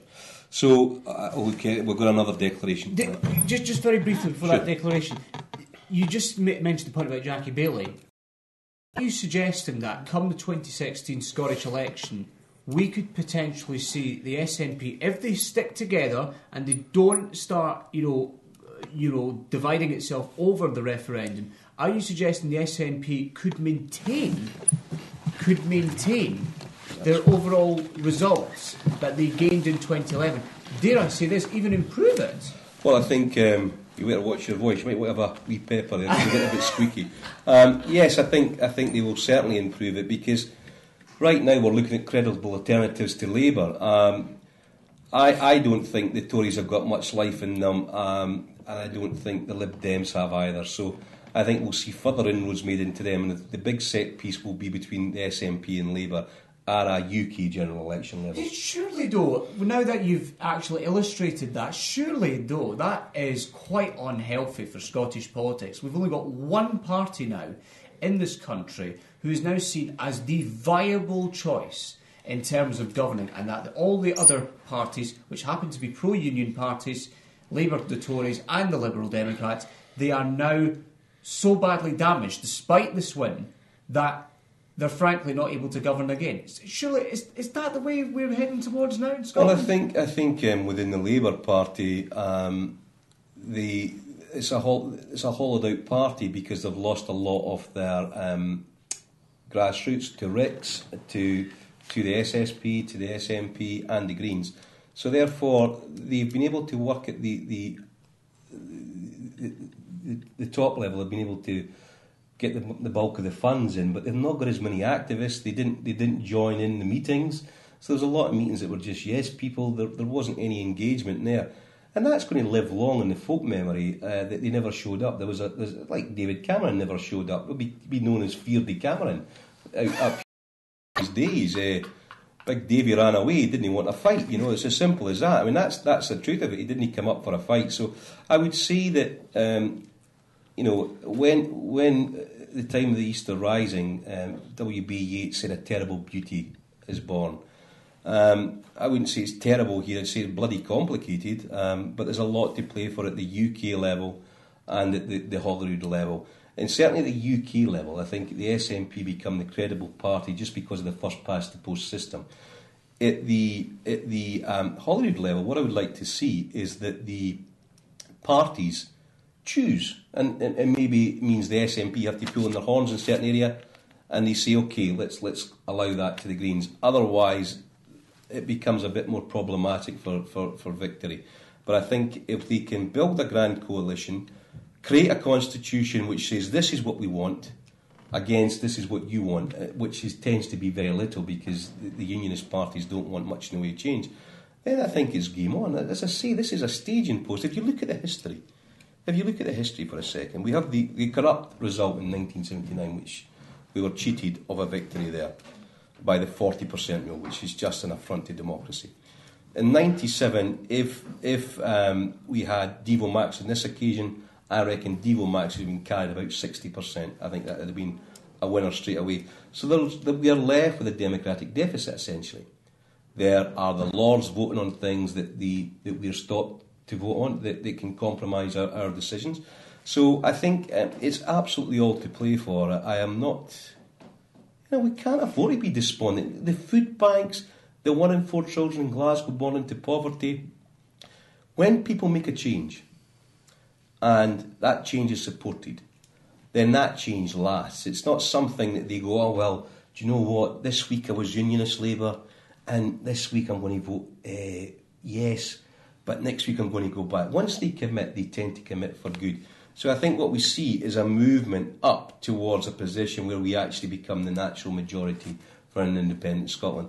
Meanwhile, there's battles going down in Westminster, the right fighting the right, and the left trying to scurry along behind them to try and triangulate to get near the centre of power. So I think it's all to play for. This is just a staging post in the wars towards of independence. Are you suggesting almost we're going to have another referendum on this same issue in the next 10 years or so? No, I don't think that's likely. I mean, Michael Forsyth against Democracy, they are suggesting that they ban it at a Westminster level, ban the possibility, much as the government does with Catalonia, Galicia and the Basque region. I think that's an affront to democracy. I think there's a sufficient mandate within both the No and Yes vote for a minimum of more powers. And I think then beyond that, we start to look at how can we actually defeat all parties committed to the Union on a constituency by constituency basis in Scotland. I think that's what we look to do if you're pro-independence, which I most certainly am, particularly the way that the No campaign has conducted itself. I've never been as antagonistic in my life politically, because perhaps when Margaret Thatcher was around with the poll tax, but then I was far too young to be involved. I was doing other things. I was a wee baby at that time, so I wouldn't have understood anything. I can believe that. I understood nothing back We're then. still sitting at an 8% difference. We've got 26 of 32 declared. Highlands are going to be delayed. Edinburgh's going to be delayed, I would think. I'm not sure. Why do you think Edinburgh would be delayed? I am really mystified by that. I really don't know. I would have expected an Edinburgh count by now, but... Well, it's declared for 5 o'clock, so what are we, 5:30? Jon Snow from Channel 4 has tweeted this: embattled Cameron under pressure to play his finest hand. The Yes victory was not his. His challenge is to open the door on democratisation. Do you agree? The Yes victory was not his. I think he was meaning the other way. Doesn't even make sense. The No victory. I think John's made a wee error there. He might have corrected it. Well, the no victory was Tory money. That's quite clear. It was Labour. It was Labour salary vote that brought it out. It was their machine as it stands just now, which will be taken on in battle in forthcoming elections, I would imagine. So Jon Snow's right to say that it wasn't his victory because he ran away from the fight. I've just seen a picture on Andrew Kerr, BBC journalist Andrew Kerr has tweeted. Andrew Kerr, I can't even speak now. Has tweeted a picture of what he describes as an all-night vigil being kept there by independent supporters. Now, where? Near the Scottish Parliament at Holyrood. And I was at Holyrood myself yesterday, and it was a very different atmosphere to what's been described now.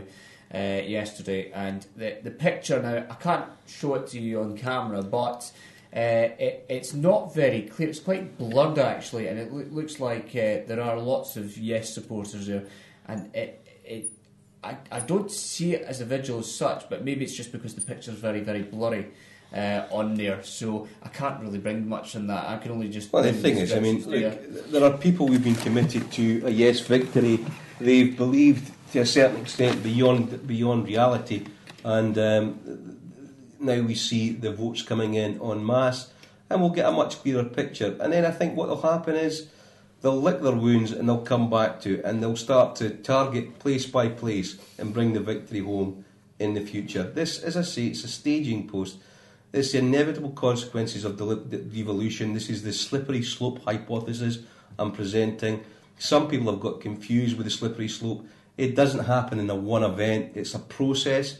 It's a long-term process from 79, from Thatcher's reign onwards. We're dealing with her heirs now in Cameron and Osborne and Johnson and all the rest of them. That's her. That's her people. I think someone famous probably. Now I know he's probably not. I don't know if he's heard you on here tonight. He might well have done, he might not. But Allan Cumming has tweeted this: Yes still means something. Please try to remember that. So he might have actually just been watching Referendum TV. Well, it is the case. Welcome, Allan. I think you're right. I mean, I think the point is that this is a staging post on the way to independence. We will get more powers out of this because that's what's been promised. Whether they fully promise what they've fully deliver on what they've promised, I have my doubts because of the impending election, the UKIP pressure, and the backbench MPs. But I think it certainly takes us a little bit further forward in the road towards independence. And when it's demonstrated that these new powers make it difficult for us to make the changes that are required by the electorate, then time and pressure will result in a diminishment of the Labour Party machine and the capacity to do this. Because what now we're creating, what Alex has created with Nicola, what Patrick's created, is credible individuals who can communicate throughout Scotland and are credible throughout Scotland, so that in the fullness of time they become not exceptional, but they become the norm. And I think that's the key thing to remember here. This is a staging post.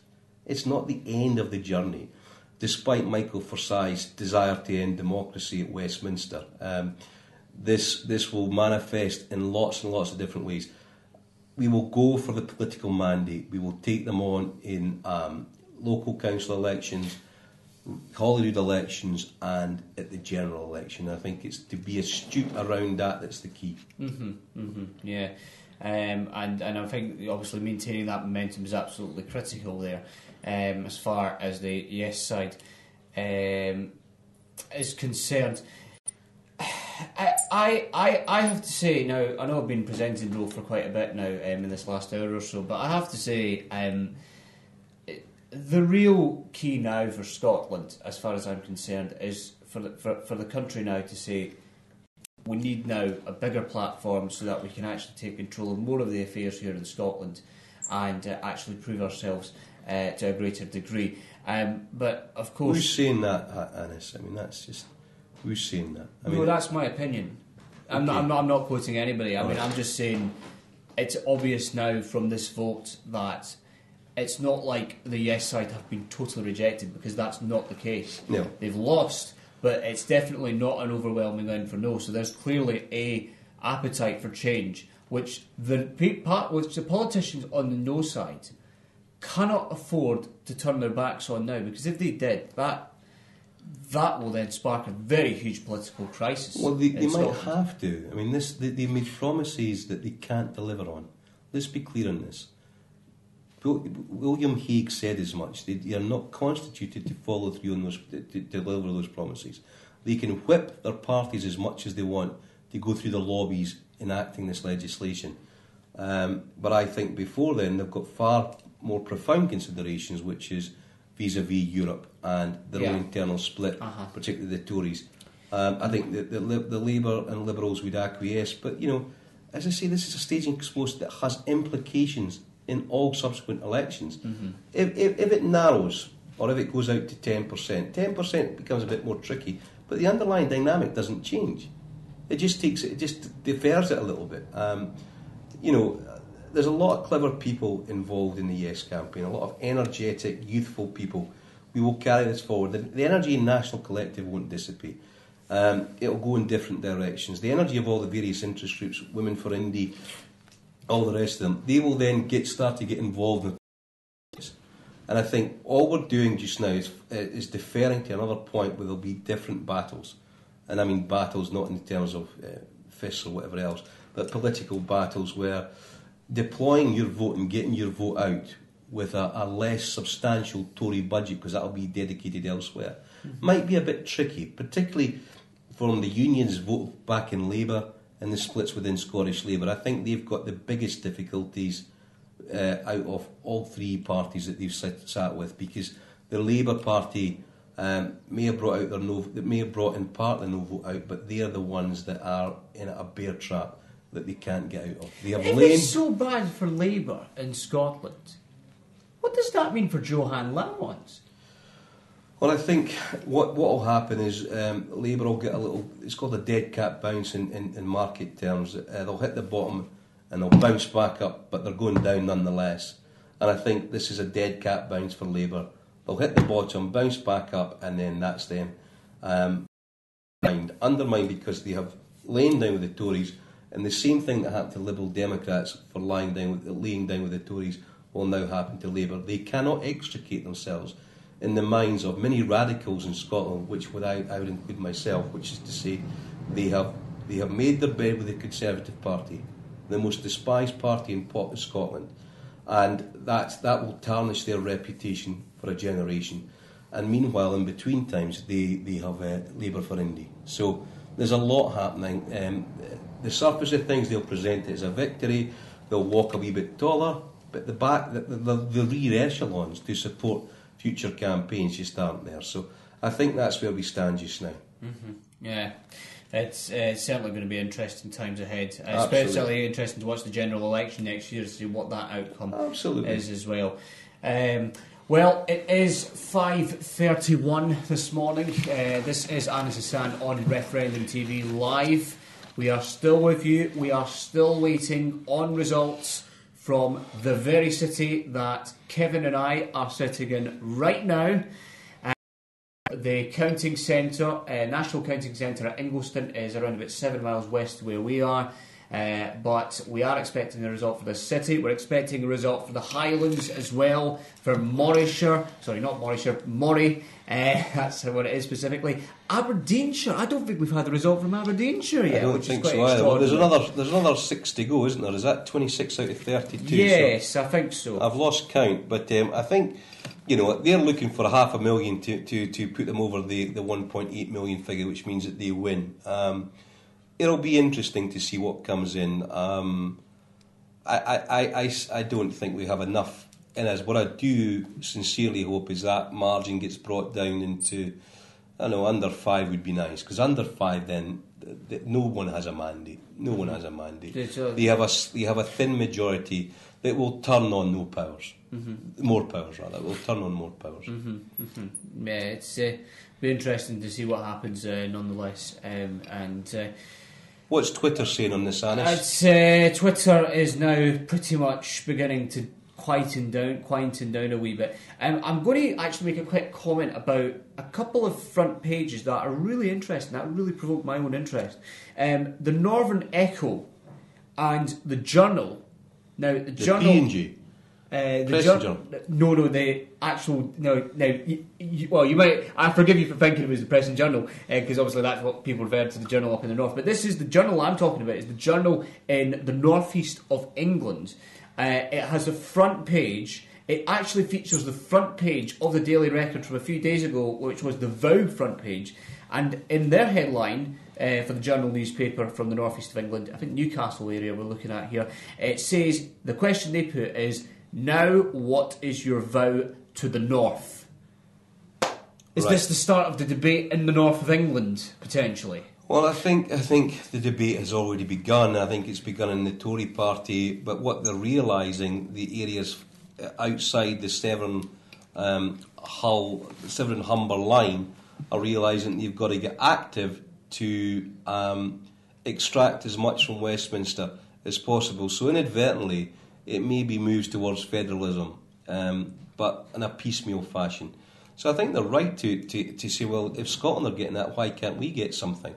As I say, this is simply a comma. It's not a full stop. There's a lot further to go in this. It's the end of a chapter, not the end of a book. So I think the progress towards independence made tonight has been substantial. It's recruited a lot of new activists and radicals into the fold. You, for example, in your journey to yes. Me, from being just a dad and doing my jobs. I'm not happy with the conduct of the BBC. The media has not surprised me. But I am certainly not happy with the conduct of No. Selling fear goes against everything I believe in. Everything I believe in. I think it's a disgusting way to conduct a campaign, but it's been effective because there has been money behind it and there has been the UK state behind it. We have come out and the Treasury's comments, the scaremongering of the large businesses, all of those threatening people's livelihoods. That's not an honourable state to be in. It's not something that fills you full of confidence in the morning and say, oh yeah, I'm going to work because my destiny. It's like, oh, I've got to go to work and be quite nice to the boss, otherwise I get the tin tack. I don't think it's acceptable. Almost drives anger in a sense, doesn't it? You feel fearful, and fear leads to anger in a sense. Fear can lead to anger. It can lead to paralysis. It can lead to just not engaging. So I think selling that has been. It's well worn. It's well proven throughout history. You find a threat. You make the threat bigger. The idea that the future is somehow a frightening place is, you wouldn't put one step in front of the other unless you had some degree of confidence that it's going to be held up by the ground. I think selling that is contrary to the better aspects of the human spirit, and I think that's what they've done. They've gone for a desperate measure to peddle fear across the board. You can't do this, you can't do that. The first reaction I have if somebody says you can't do this is like, really? You want to prove them wrong, don't you? Well, by whose authority?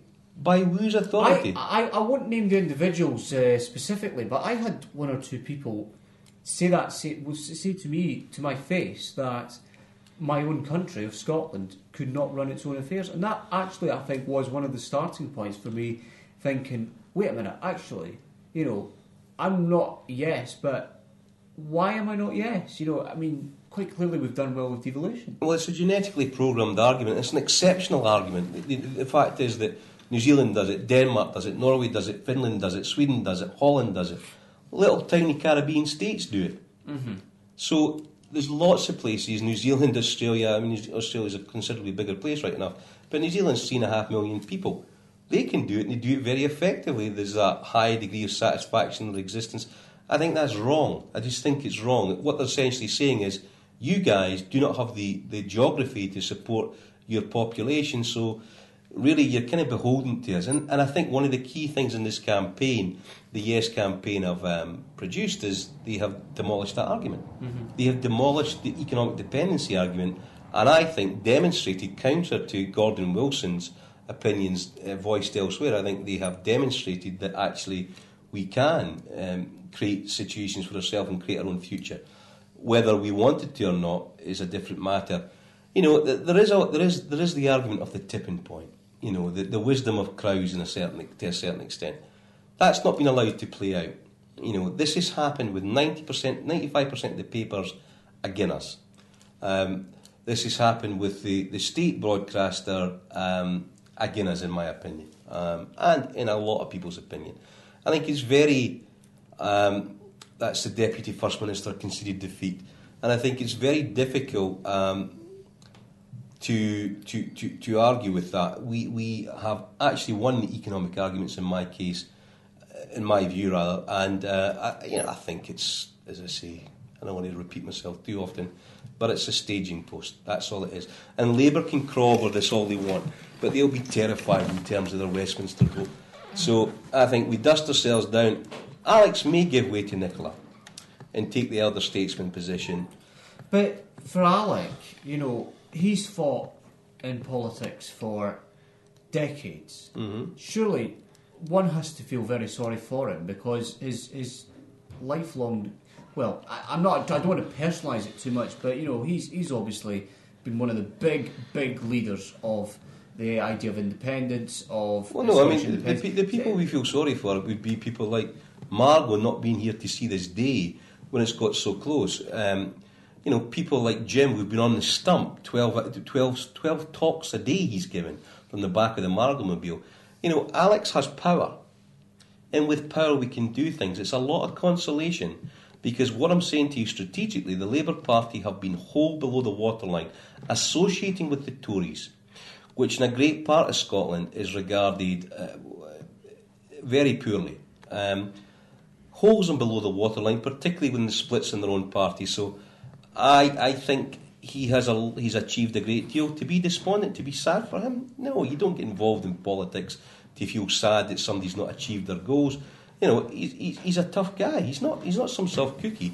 He'll be looking at it practically and saying, what can I do about this? Mm-hmm. And he'll say, well, okay, an 8% difference, that's not bad, I'll add my own opinion to that. I think, I have to say, I wasn't his biggest fan to start with, but right. I have to say, the more let's say, unfair criticism he gets thrown in his direction that I've heard over the years, the more I've started... I know you're going to get at me for feeling sorry for him, but I've always felt a sympathetic tone of him because, you know, it's as if to say people just want to attack him verbally because of who he is. Well, what do you mean because of who he is? Because I think what's happened there, that's been an orchestrated campaign where he has been demonised by the press and to a certain extent the media. The comments about him being smug and what have you, I don't think that's helpful, but it's what's played out. And he's borne a lot, so I have sympathy for him, but I don't feel sorry for him. You know, I think it's been outrageous. It's been outrageous, the personalised attacks on him, and you know, the stuff about being childless. There was some guy that repeated those last night. Those kind of comments are not really representative of the finer part of a debate. So, you know, it's unfortunate, it's not brilliant, but I think he'll take a mature position on this. He's fought the British state very, very hard. He's brought it to within 8% of victory. So I think he can take this as a victory. I'm not spinning. I've got no vested interest here. I'm not in any political party, but I think he can take solace in this. So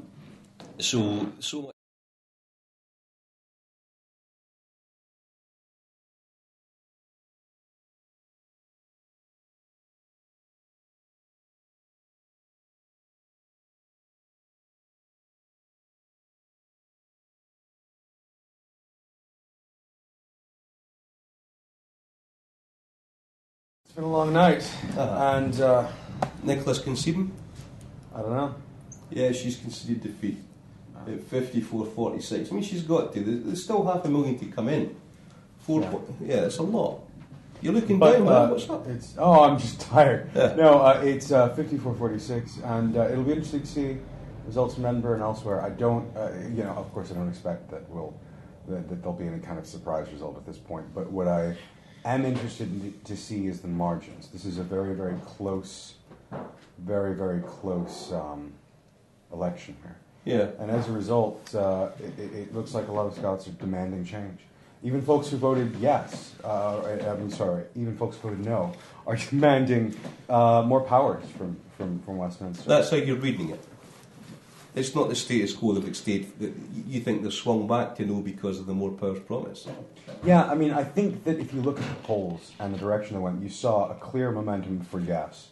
And then the Westminster panic occurred. And after the Westminster panic occurred, the yes vote seemed to just kind of stall. There wasn't any increase after that massive boost. And as a result, what we ultimately saw was a situation where the yes vote just held. Yeah. And there was also a lot of stuff. I mean, the BBC really, really ramped up the partisan talk at that point. So. Yeah, I mean, I suppose the analysis of BBC coverage will come through in the fullness of time, but we can't really prove that with any degree of efficacy at this stage. We can only say that in our opinion that's the case. Yeah. Yeah? Yeah. No, I think that's accurate. I think that what is true is that Nicola's right. Scotland has changed. Scotland has changed forever and changed irrevocably.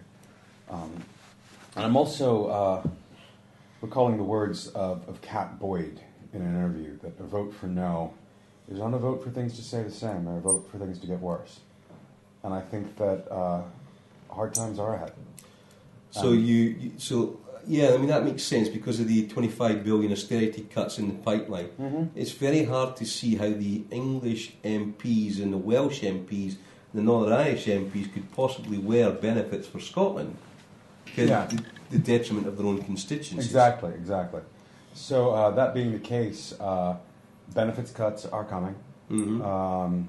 We're going to see a continued growth of food banks. We're going to see a continued division in wealth, especially when it comes to land. We're going to see fertile land in places like Mull just continue to be unused because they're part of a speculative wealth process. We're going to see TTIP make serious threats on the Scottish NHS. We're going to see a lot of problems. We're going to see a lot of problems down the road. And that is the choice that the Scottish people have made. But one of the things that's going to happen throughout that process is you are going to see the Radical Independence Campaign. You are going to see others fighting very, very hard every time Westminster makes a mistake, because the reality is that the system where folks are invested in privatizing the NHS, where various groups are invested in that. And there's a part of me that really, really hopes that Labour does win and reverses a lot of these Tory cuts and reverses a lot of these Tory decisions. And I hope that they then move for major constitutional changes, perhaps even a written constitution. Absolutely. I would like to see a revitalization of the left in the United Kingdom, because even though that would undermine the independence movement, I think it's good for everybody. I think a step where the Labour Party does win is a situation where you'll see better things for the whole of the UK. But I do wonder what the constituencies in Scotland are going to vote for. We know that the Labour Party does not really need Scotland to win. So you could have a situation where what happens is Labour wins the country, but doesn't necessarily win Scotland. That's one of the things. The Labour's 1% off the pace against the Tories at the moment. Yeah. It's hard to see where they could get the momentum to take this forward.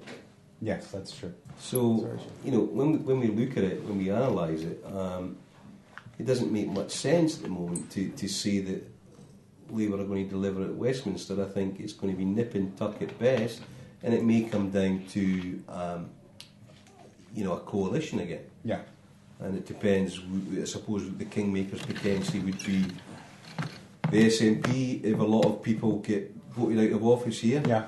Yeah. Or an SNP Green coalition, especially if the Yes camp decides on divvying up constituencies. Okay, we're now live to Edinburgh. No, we're not. We're back to the studio. So, I suppose we can call it a day after Edinburgh. Yeah, let everybody get home. So that's what we're going to do. But listen, guys out there, if you're still watching at this stage, it's a very late stage or very early morning, wherever you might be, we have a donation button on the site. And if you want to see more continued pro-yes, pro-independence coverage, click the donate button and help us out, because one way or another we intend to have a presence. We have the equipment, we have the personnel, and we probably need a wee bit of money to help us take this forward. Because the situation will be they've got to deliver on their promises. We've got to make sure that happens, and we want to foster the coalition to continue in some capacity, whether it being developing a putative constitution, or whether it be in a grand coalition where they start to target unionist seats to move them to India. Do you think that's what might happen? I hope that's what happens in Scotland. I hope that there's a grand coalition process across the Yes campaign. Yeah. Where seats are divvied up, where there's analysis done and said, okay, who did best in which area? Which group had the best results in those areas, and how can we divvy up things so that SNP doesn't run in certain seats, and the Greens don't run in others, and the Scottish Socialist Party doesn't run in others, and you put all of those yes eggs in particular baskets, especially if the Conservatives renege on the promises made by Cameron and the other major parties. Well, I suppose the question I was asking Anis is, can they possibly deliver them? I just don't think it's credible. If their backbenchers are demurring. Well, London wasn't credible last time. I think in 1979, I remember reading a Glasgow Herald headline that I saw tweeted out that was Thatcher promises that a no vote will not stop devolution. So London has already been dishonest when it comes to questions of greater powers. It's a long time ago, though. Right? That's 35 years ago. Yeah, it is. But still, promises from the Conservatives don't seem to be kept very often. So, in this situation, I think the real question becomes what the rest of the UK does. The reaction of the rest of the UK is going to determine how Scotland reacts. If they treat Scotland well, if there is some process of movement towards Devo Max to head off any other further developments for independence, if there's a just settlement for Scotland that allows it to have power where they can create land reform. Anis was making the valid point that the Journal, which is a North East paper, is saying, what about the vows for the North East? Mm-hmm. It's setting a process in motion that I'm not sure can be managed effectively under existing structures. Oh no, this certainly is not the end of the story here tonight, and not the end of the road. It's the beginning of a very interesting chapter in British politics. Absolutely. Because of what this has done, not just to Scotland, but to the rest of the UK. Mm-hmm. So yeah. Are you disappointed? I am. Mm-hmm. I am disappointed. I think that an independent Scotland was the best thing for Scotland, best thing for the rest of the UK, and the best thing for the world. I think that an independent Scotland would have been a victory, a much-needed victory for social democracy over sort of the forces of power and plutocracy that tend to run things. I think that an independent Scotland would have been able to prove that a socially just society with a strong economy was possible. Not just prove it as one of these weird Nordic folks that we can't talk about it, but prove it as someone within the English-speaking world, within the British Commonwealth, within the former colonies of the British Empire. And a nation capable of proving that is very valuable to all the forces fighting for social democracy worldwide. It stands as a good example. Exactly. A good example to looks like Highland's coming in there. I'm not sure the constituency size, that might have been something we could have usefully done, but there will be other elections we can sort around. But yeah, 500,000 to go, Highland and Edinburgh to come in. I'm not sure what the Edinburgh constituency is. It was fairly substantial. I guess here actually. Lothian comes in, it's 186,000, so it's about 300,000, 350,000 from Lothian. So we would need a seriously inconsistent result in this an anomalous result. I think is an absolutely anomalous result to do anything other than close the gap. That's why I think we and other news groups are calling it for no at this point. Yeah. What I will say is that the genie doesn't go back in the bottle. Good. On this point, I don't think that the developments we've seen are going to go away. Yeah. I don't think that Radical Indie is going to allow this to go away. I know Radical Indie isn't going to allow this to go away, and there are other groups as well. Yeah. Who aren't going to let this go away. I think you're going to see the rise of the Scottish Green Party. I think you're going to see the rise of the Scottish Socialist Party. I think you may see those folks take seats in Westminster. They're going to be capable of doing that at this moment. Again, that comes back to the grand coalition idea. Mm-hmm. Otherwise, they'll be cannibalising each other's votes. We have a result coming in Aberdeenshire, it looks like. Aberdeenshire, no 64, yes. No, that's not the result. That's what it is just now. We're looking at Aberdeenshire being no here, really. Yeah, that's what's like now. Although I am wondering why Aberdeenshire is coming in quite so late. Well, there was a crash in the A9. I don't know if that's true. anything to do with it. It may have been part of the problem. Yeah. And here, where is this? This is Edinburgh. All right. Edinburgh's coming in now.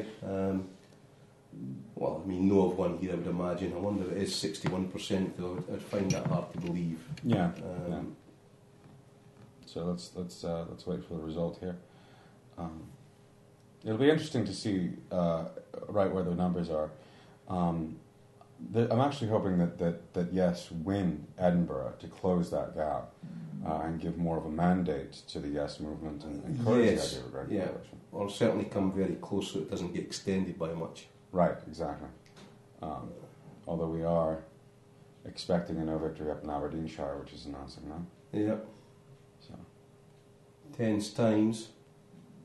Indeed. Hang in there, we'll soon be done. Yes, we will. We don't give up. No, we don't. We stay the course and then move on beyond that. No. Right, so, okay, so that's no supporters. Yep, it's no supporters. Is that Engelston? Yeah, they're looking pretty happy with themselves. So that's Edinburgh lost, I would say. Mm-hmm.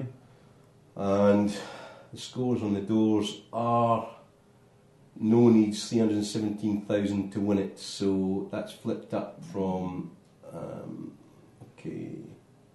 No need 122,000 to win it. So they've come in pretty. Edinburgh votes no by a significant margin, it looks like. It would seem that Edinburgh's voted no close to 61%, so it's 194,000 versus 123. So it is 60% for no in Edinburgh and 40% for yes, which is I don't know how. 61%, 61-39. 61-39. So whoever called that earlier called it absolutely accurate. Yeah, Well, that's Argyll and no, that's Edinburgh.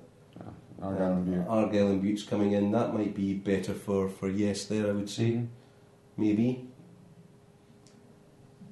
So they need 122,000 to win. We're looking at a declaration in the next half an hour, I would say. And I think what we'll do is we'll knock the show on the head after the declaration. But until then, we will stay the course. We have now been on air 8 hours, mate. Good job. Good job. You as well. It's a shame we couldn't bring the result that we hoped for, but nonetheless, we will stay the course. Edinburgh votes no with a majority of 22% and with a turnout of 84.4%. I mean, that's a substantial figure. It is. Disappointing. From an... Go on in. I was going to... Sorry about that. I was going to say, you're obviously needing coffees, aren't you? Yes, You're looking a please, bit mate, tired.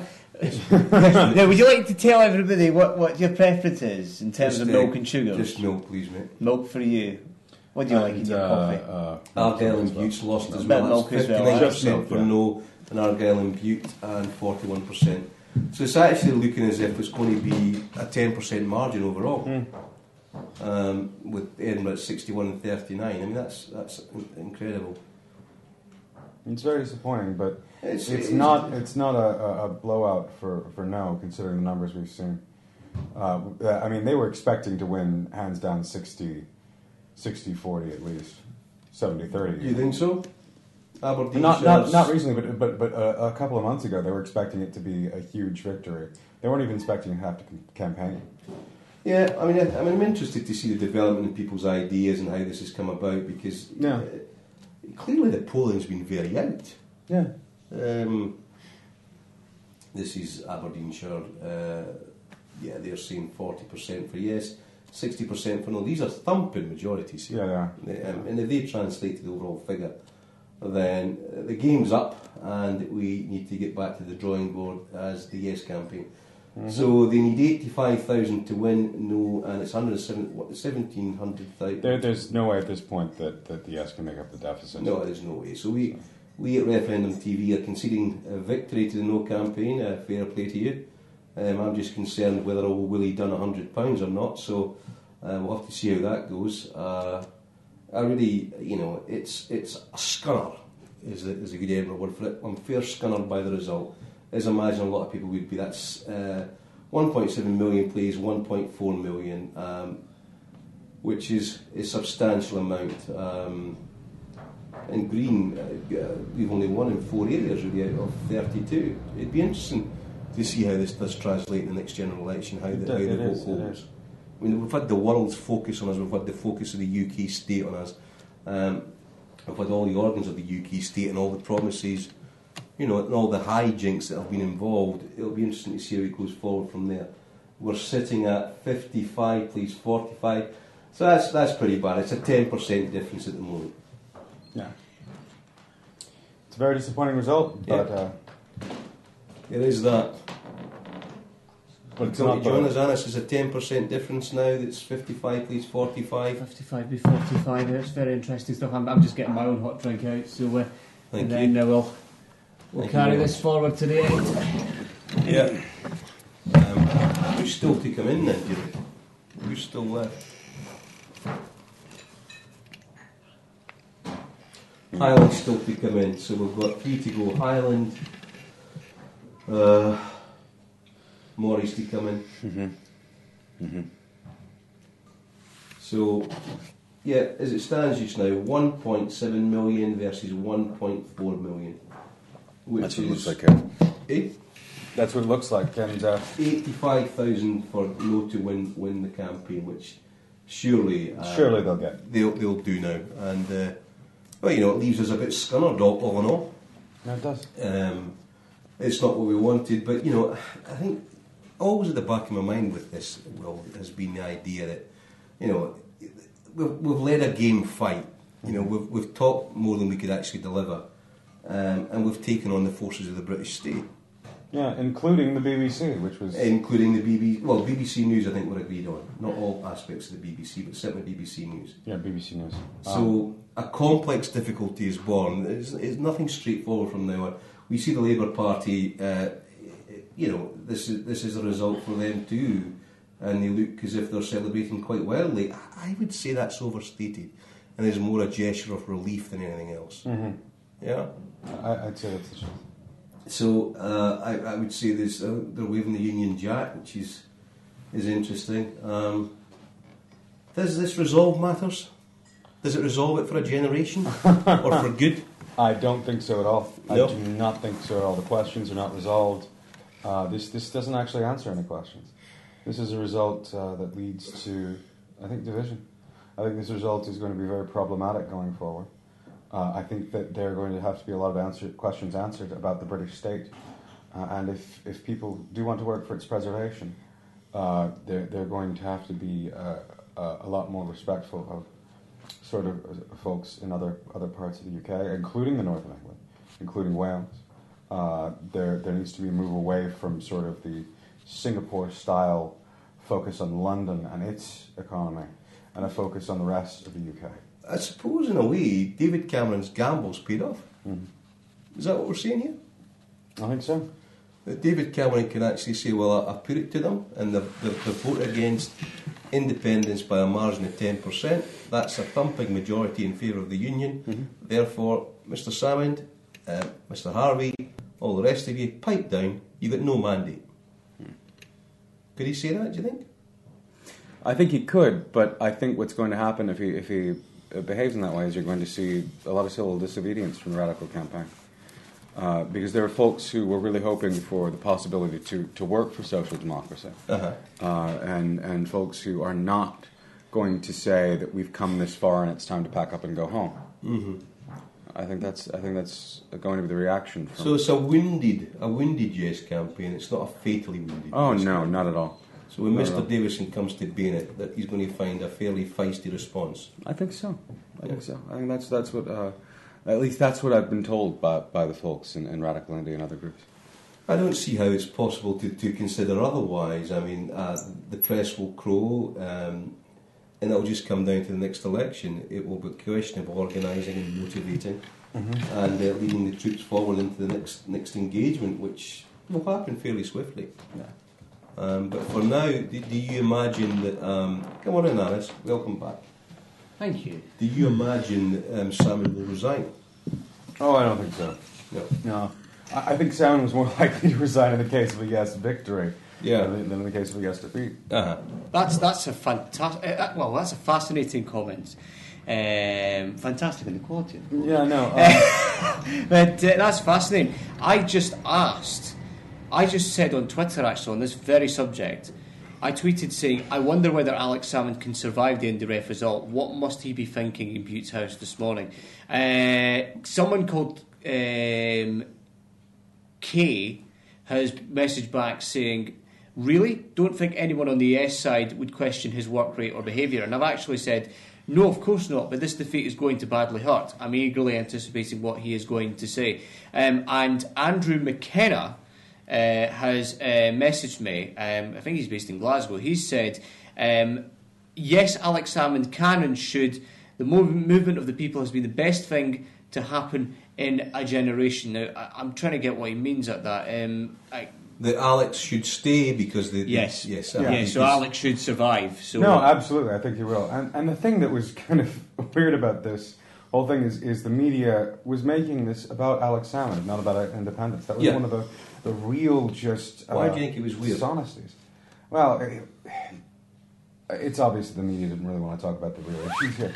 And it's obvious that they wanted to make it about personalities, like they were talking about this being things being a defeat or victory for Alex Salmond, when there are a lot more people than Alex Salmond who've been involved in the Yes campaign. First Minister of Scotland is due to make his statement at 6:20 this morning, according to the Twitter account of Frank O'Donnell, who is the editor of the Edinburgh Evening News. So 6:20 this morning, there is a statement due from the First Minister of Scotland. Well, I think what we might do, if Alex concedes defeat, I think it would be prudent to draw the show to a conclusion then. Yes. Let us all get home and catch some shut-eye. And David Cameron has just tweeted saying, I'll be making a statement following the Scottish referendum results just after 7 o'clock this morning. So I think we will be definitely hearing some pretty big words coming out in the next hour or so. I would imagine he'll make the speech that Thatcher made, where there's disharmony, I will bring harmony, that kind of one, where there's discord. It's all words, though, isn't it? Well, it's words, but he's got to strike a wise and sensible tone. He can't crow about this because he's got his own problems to seek in terms of delivering the promises. Okay? That's going to kick on straight away. I think what's happened here, and I keep saying it, but I think it bears repeating, this is a staging post. Yes. And what's happened is we have a very fine yes machine with very good, motivated people. And what I said about Occupy still stands. What I said about these other things still stands. This has changed Scotland, and there are people who've been educated by this process, who've learned how to campaign. And I don't think any of us really knows what kind of effect that's going to have on Scotland in the future. I say that Scotland's changed. Yeah. I think we can all say that. I think we can say that with certainty. And it's not just going to go away. It's going to keep changing. Yeah. I suppose my only concern now is how much do I owe William, £100 or £50? It's to go to a charity. He's not getting in his pocket. He's a mate of mine. He's a Labour apparatchik. I don't think that's helpful images of Union Jacks or Saltires particularly. I don't think this has been about. For me, it's not been about. Much of it's been about bread and butter issues rather than national identity. Do you think so? We have a result coming in from Fife here, it looks like. Well, that's my home kingdom. Oh, the kingdom. So they need 85,000 to win in Fife. Overall, they need 85,000. So will Fife deliver it, or will Fife deliver a wee delaying tactic? I mean, the direction of travel is. They spent very long this morning trying to get results. Say again? They've spent very long trying to get this result. So quite glad they're finally about to. You think it's nip and tuck in Fife? No, I think the no side will win it quite comfortably, to be honest. Right, okay. Why is that? I think the vibes that have come out on Twitter this morning have been heading in the favour of the no side. So, the thing is, the thing is, there's an expectation on no to deliver now. Mm. It's almost impossible, given they've got 1.4 million people in Scotland who are absolutely pro yes. It's going to be impossible for them to deliver enough to please the people they bought on board with the more powers, the vow of more powers. So, Scotland votes no, so Fife has gone for no, and 1.8 million has been passed. So, there we go, very sad news, because we take it most of our viewers aren't no voters, but nonetheless, no has prevailed on this occasion. And there's a general degree of ecstasy, and so they've cruised past that. There's 60,000 in the lead. So unfortunately, Scotland has voted no, and we have to respect the democratic mandate that's been voted on. And it's a scunner. It's all over bar the shouting. Well, in fact, the shouting's gone on a piece. But we can say that 1.5 million Scots did vote for independence, which is substantial number. Substantial number. 35 please 55, a difference of 10%. Mm-hmm. That's what's your view on that?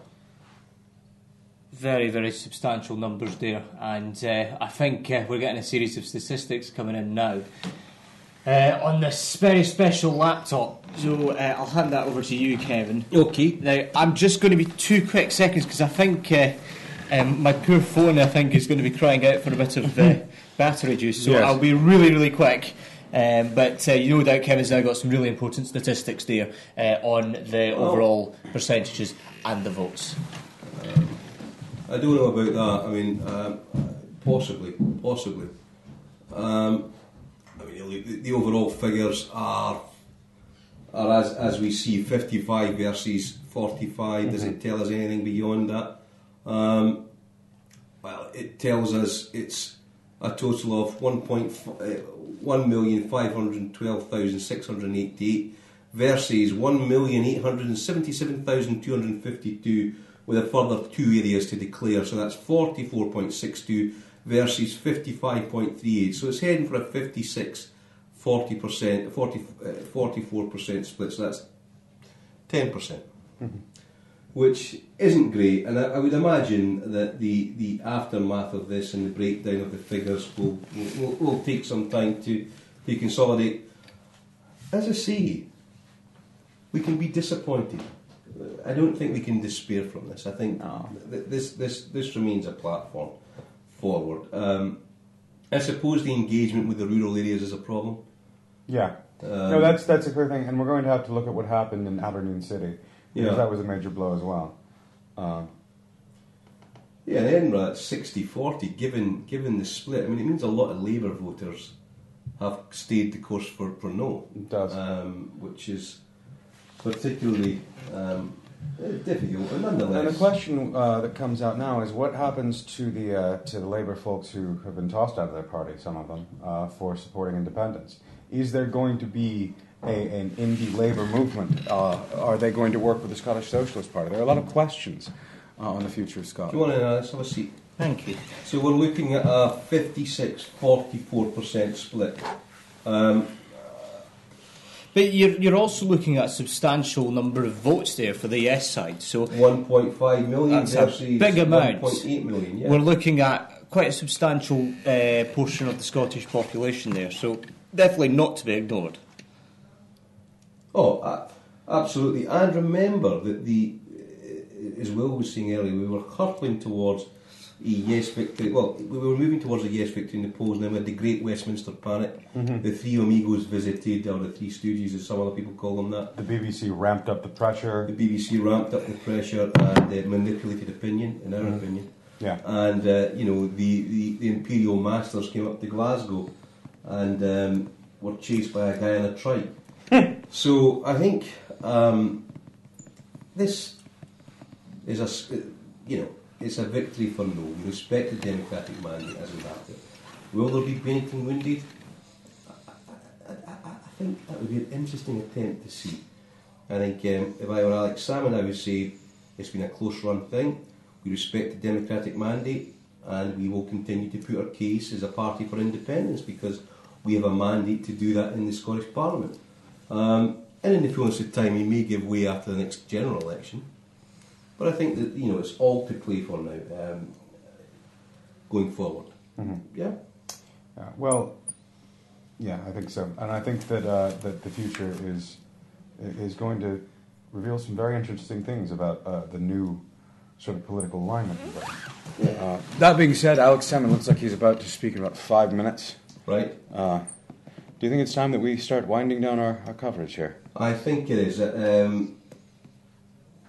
Yes, I think we can. Could somebody speak to the boss and see if she's okay with that? I'll head up right now. I'm sure she'll be making a decision at this moment now, but nonetheless, as I say, if you're still watching, thank you so much for watching us throughout the night. I hope we've been a good source of information to you, even entertainment to a certain degree as well, and that we've brought you professional and good quality coverage here on Referendum TV. It's been a historic night. It's not the result that many people wanted, but it is a no vote. Scotland has officially rejected independence. And as Anna says, there is a way forward here. This is a pause. This is not the end. And there's a donation page where you can contribute to continue Referendum TV into the future, which may change its name to Continuation Referendum State.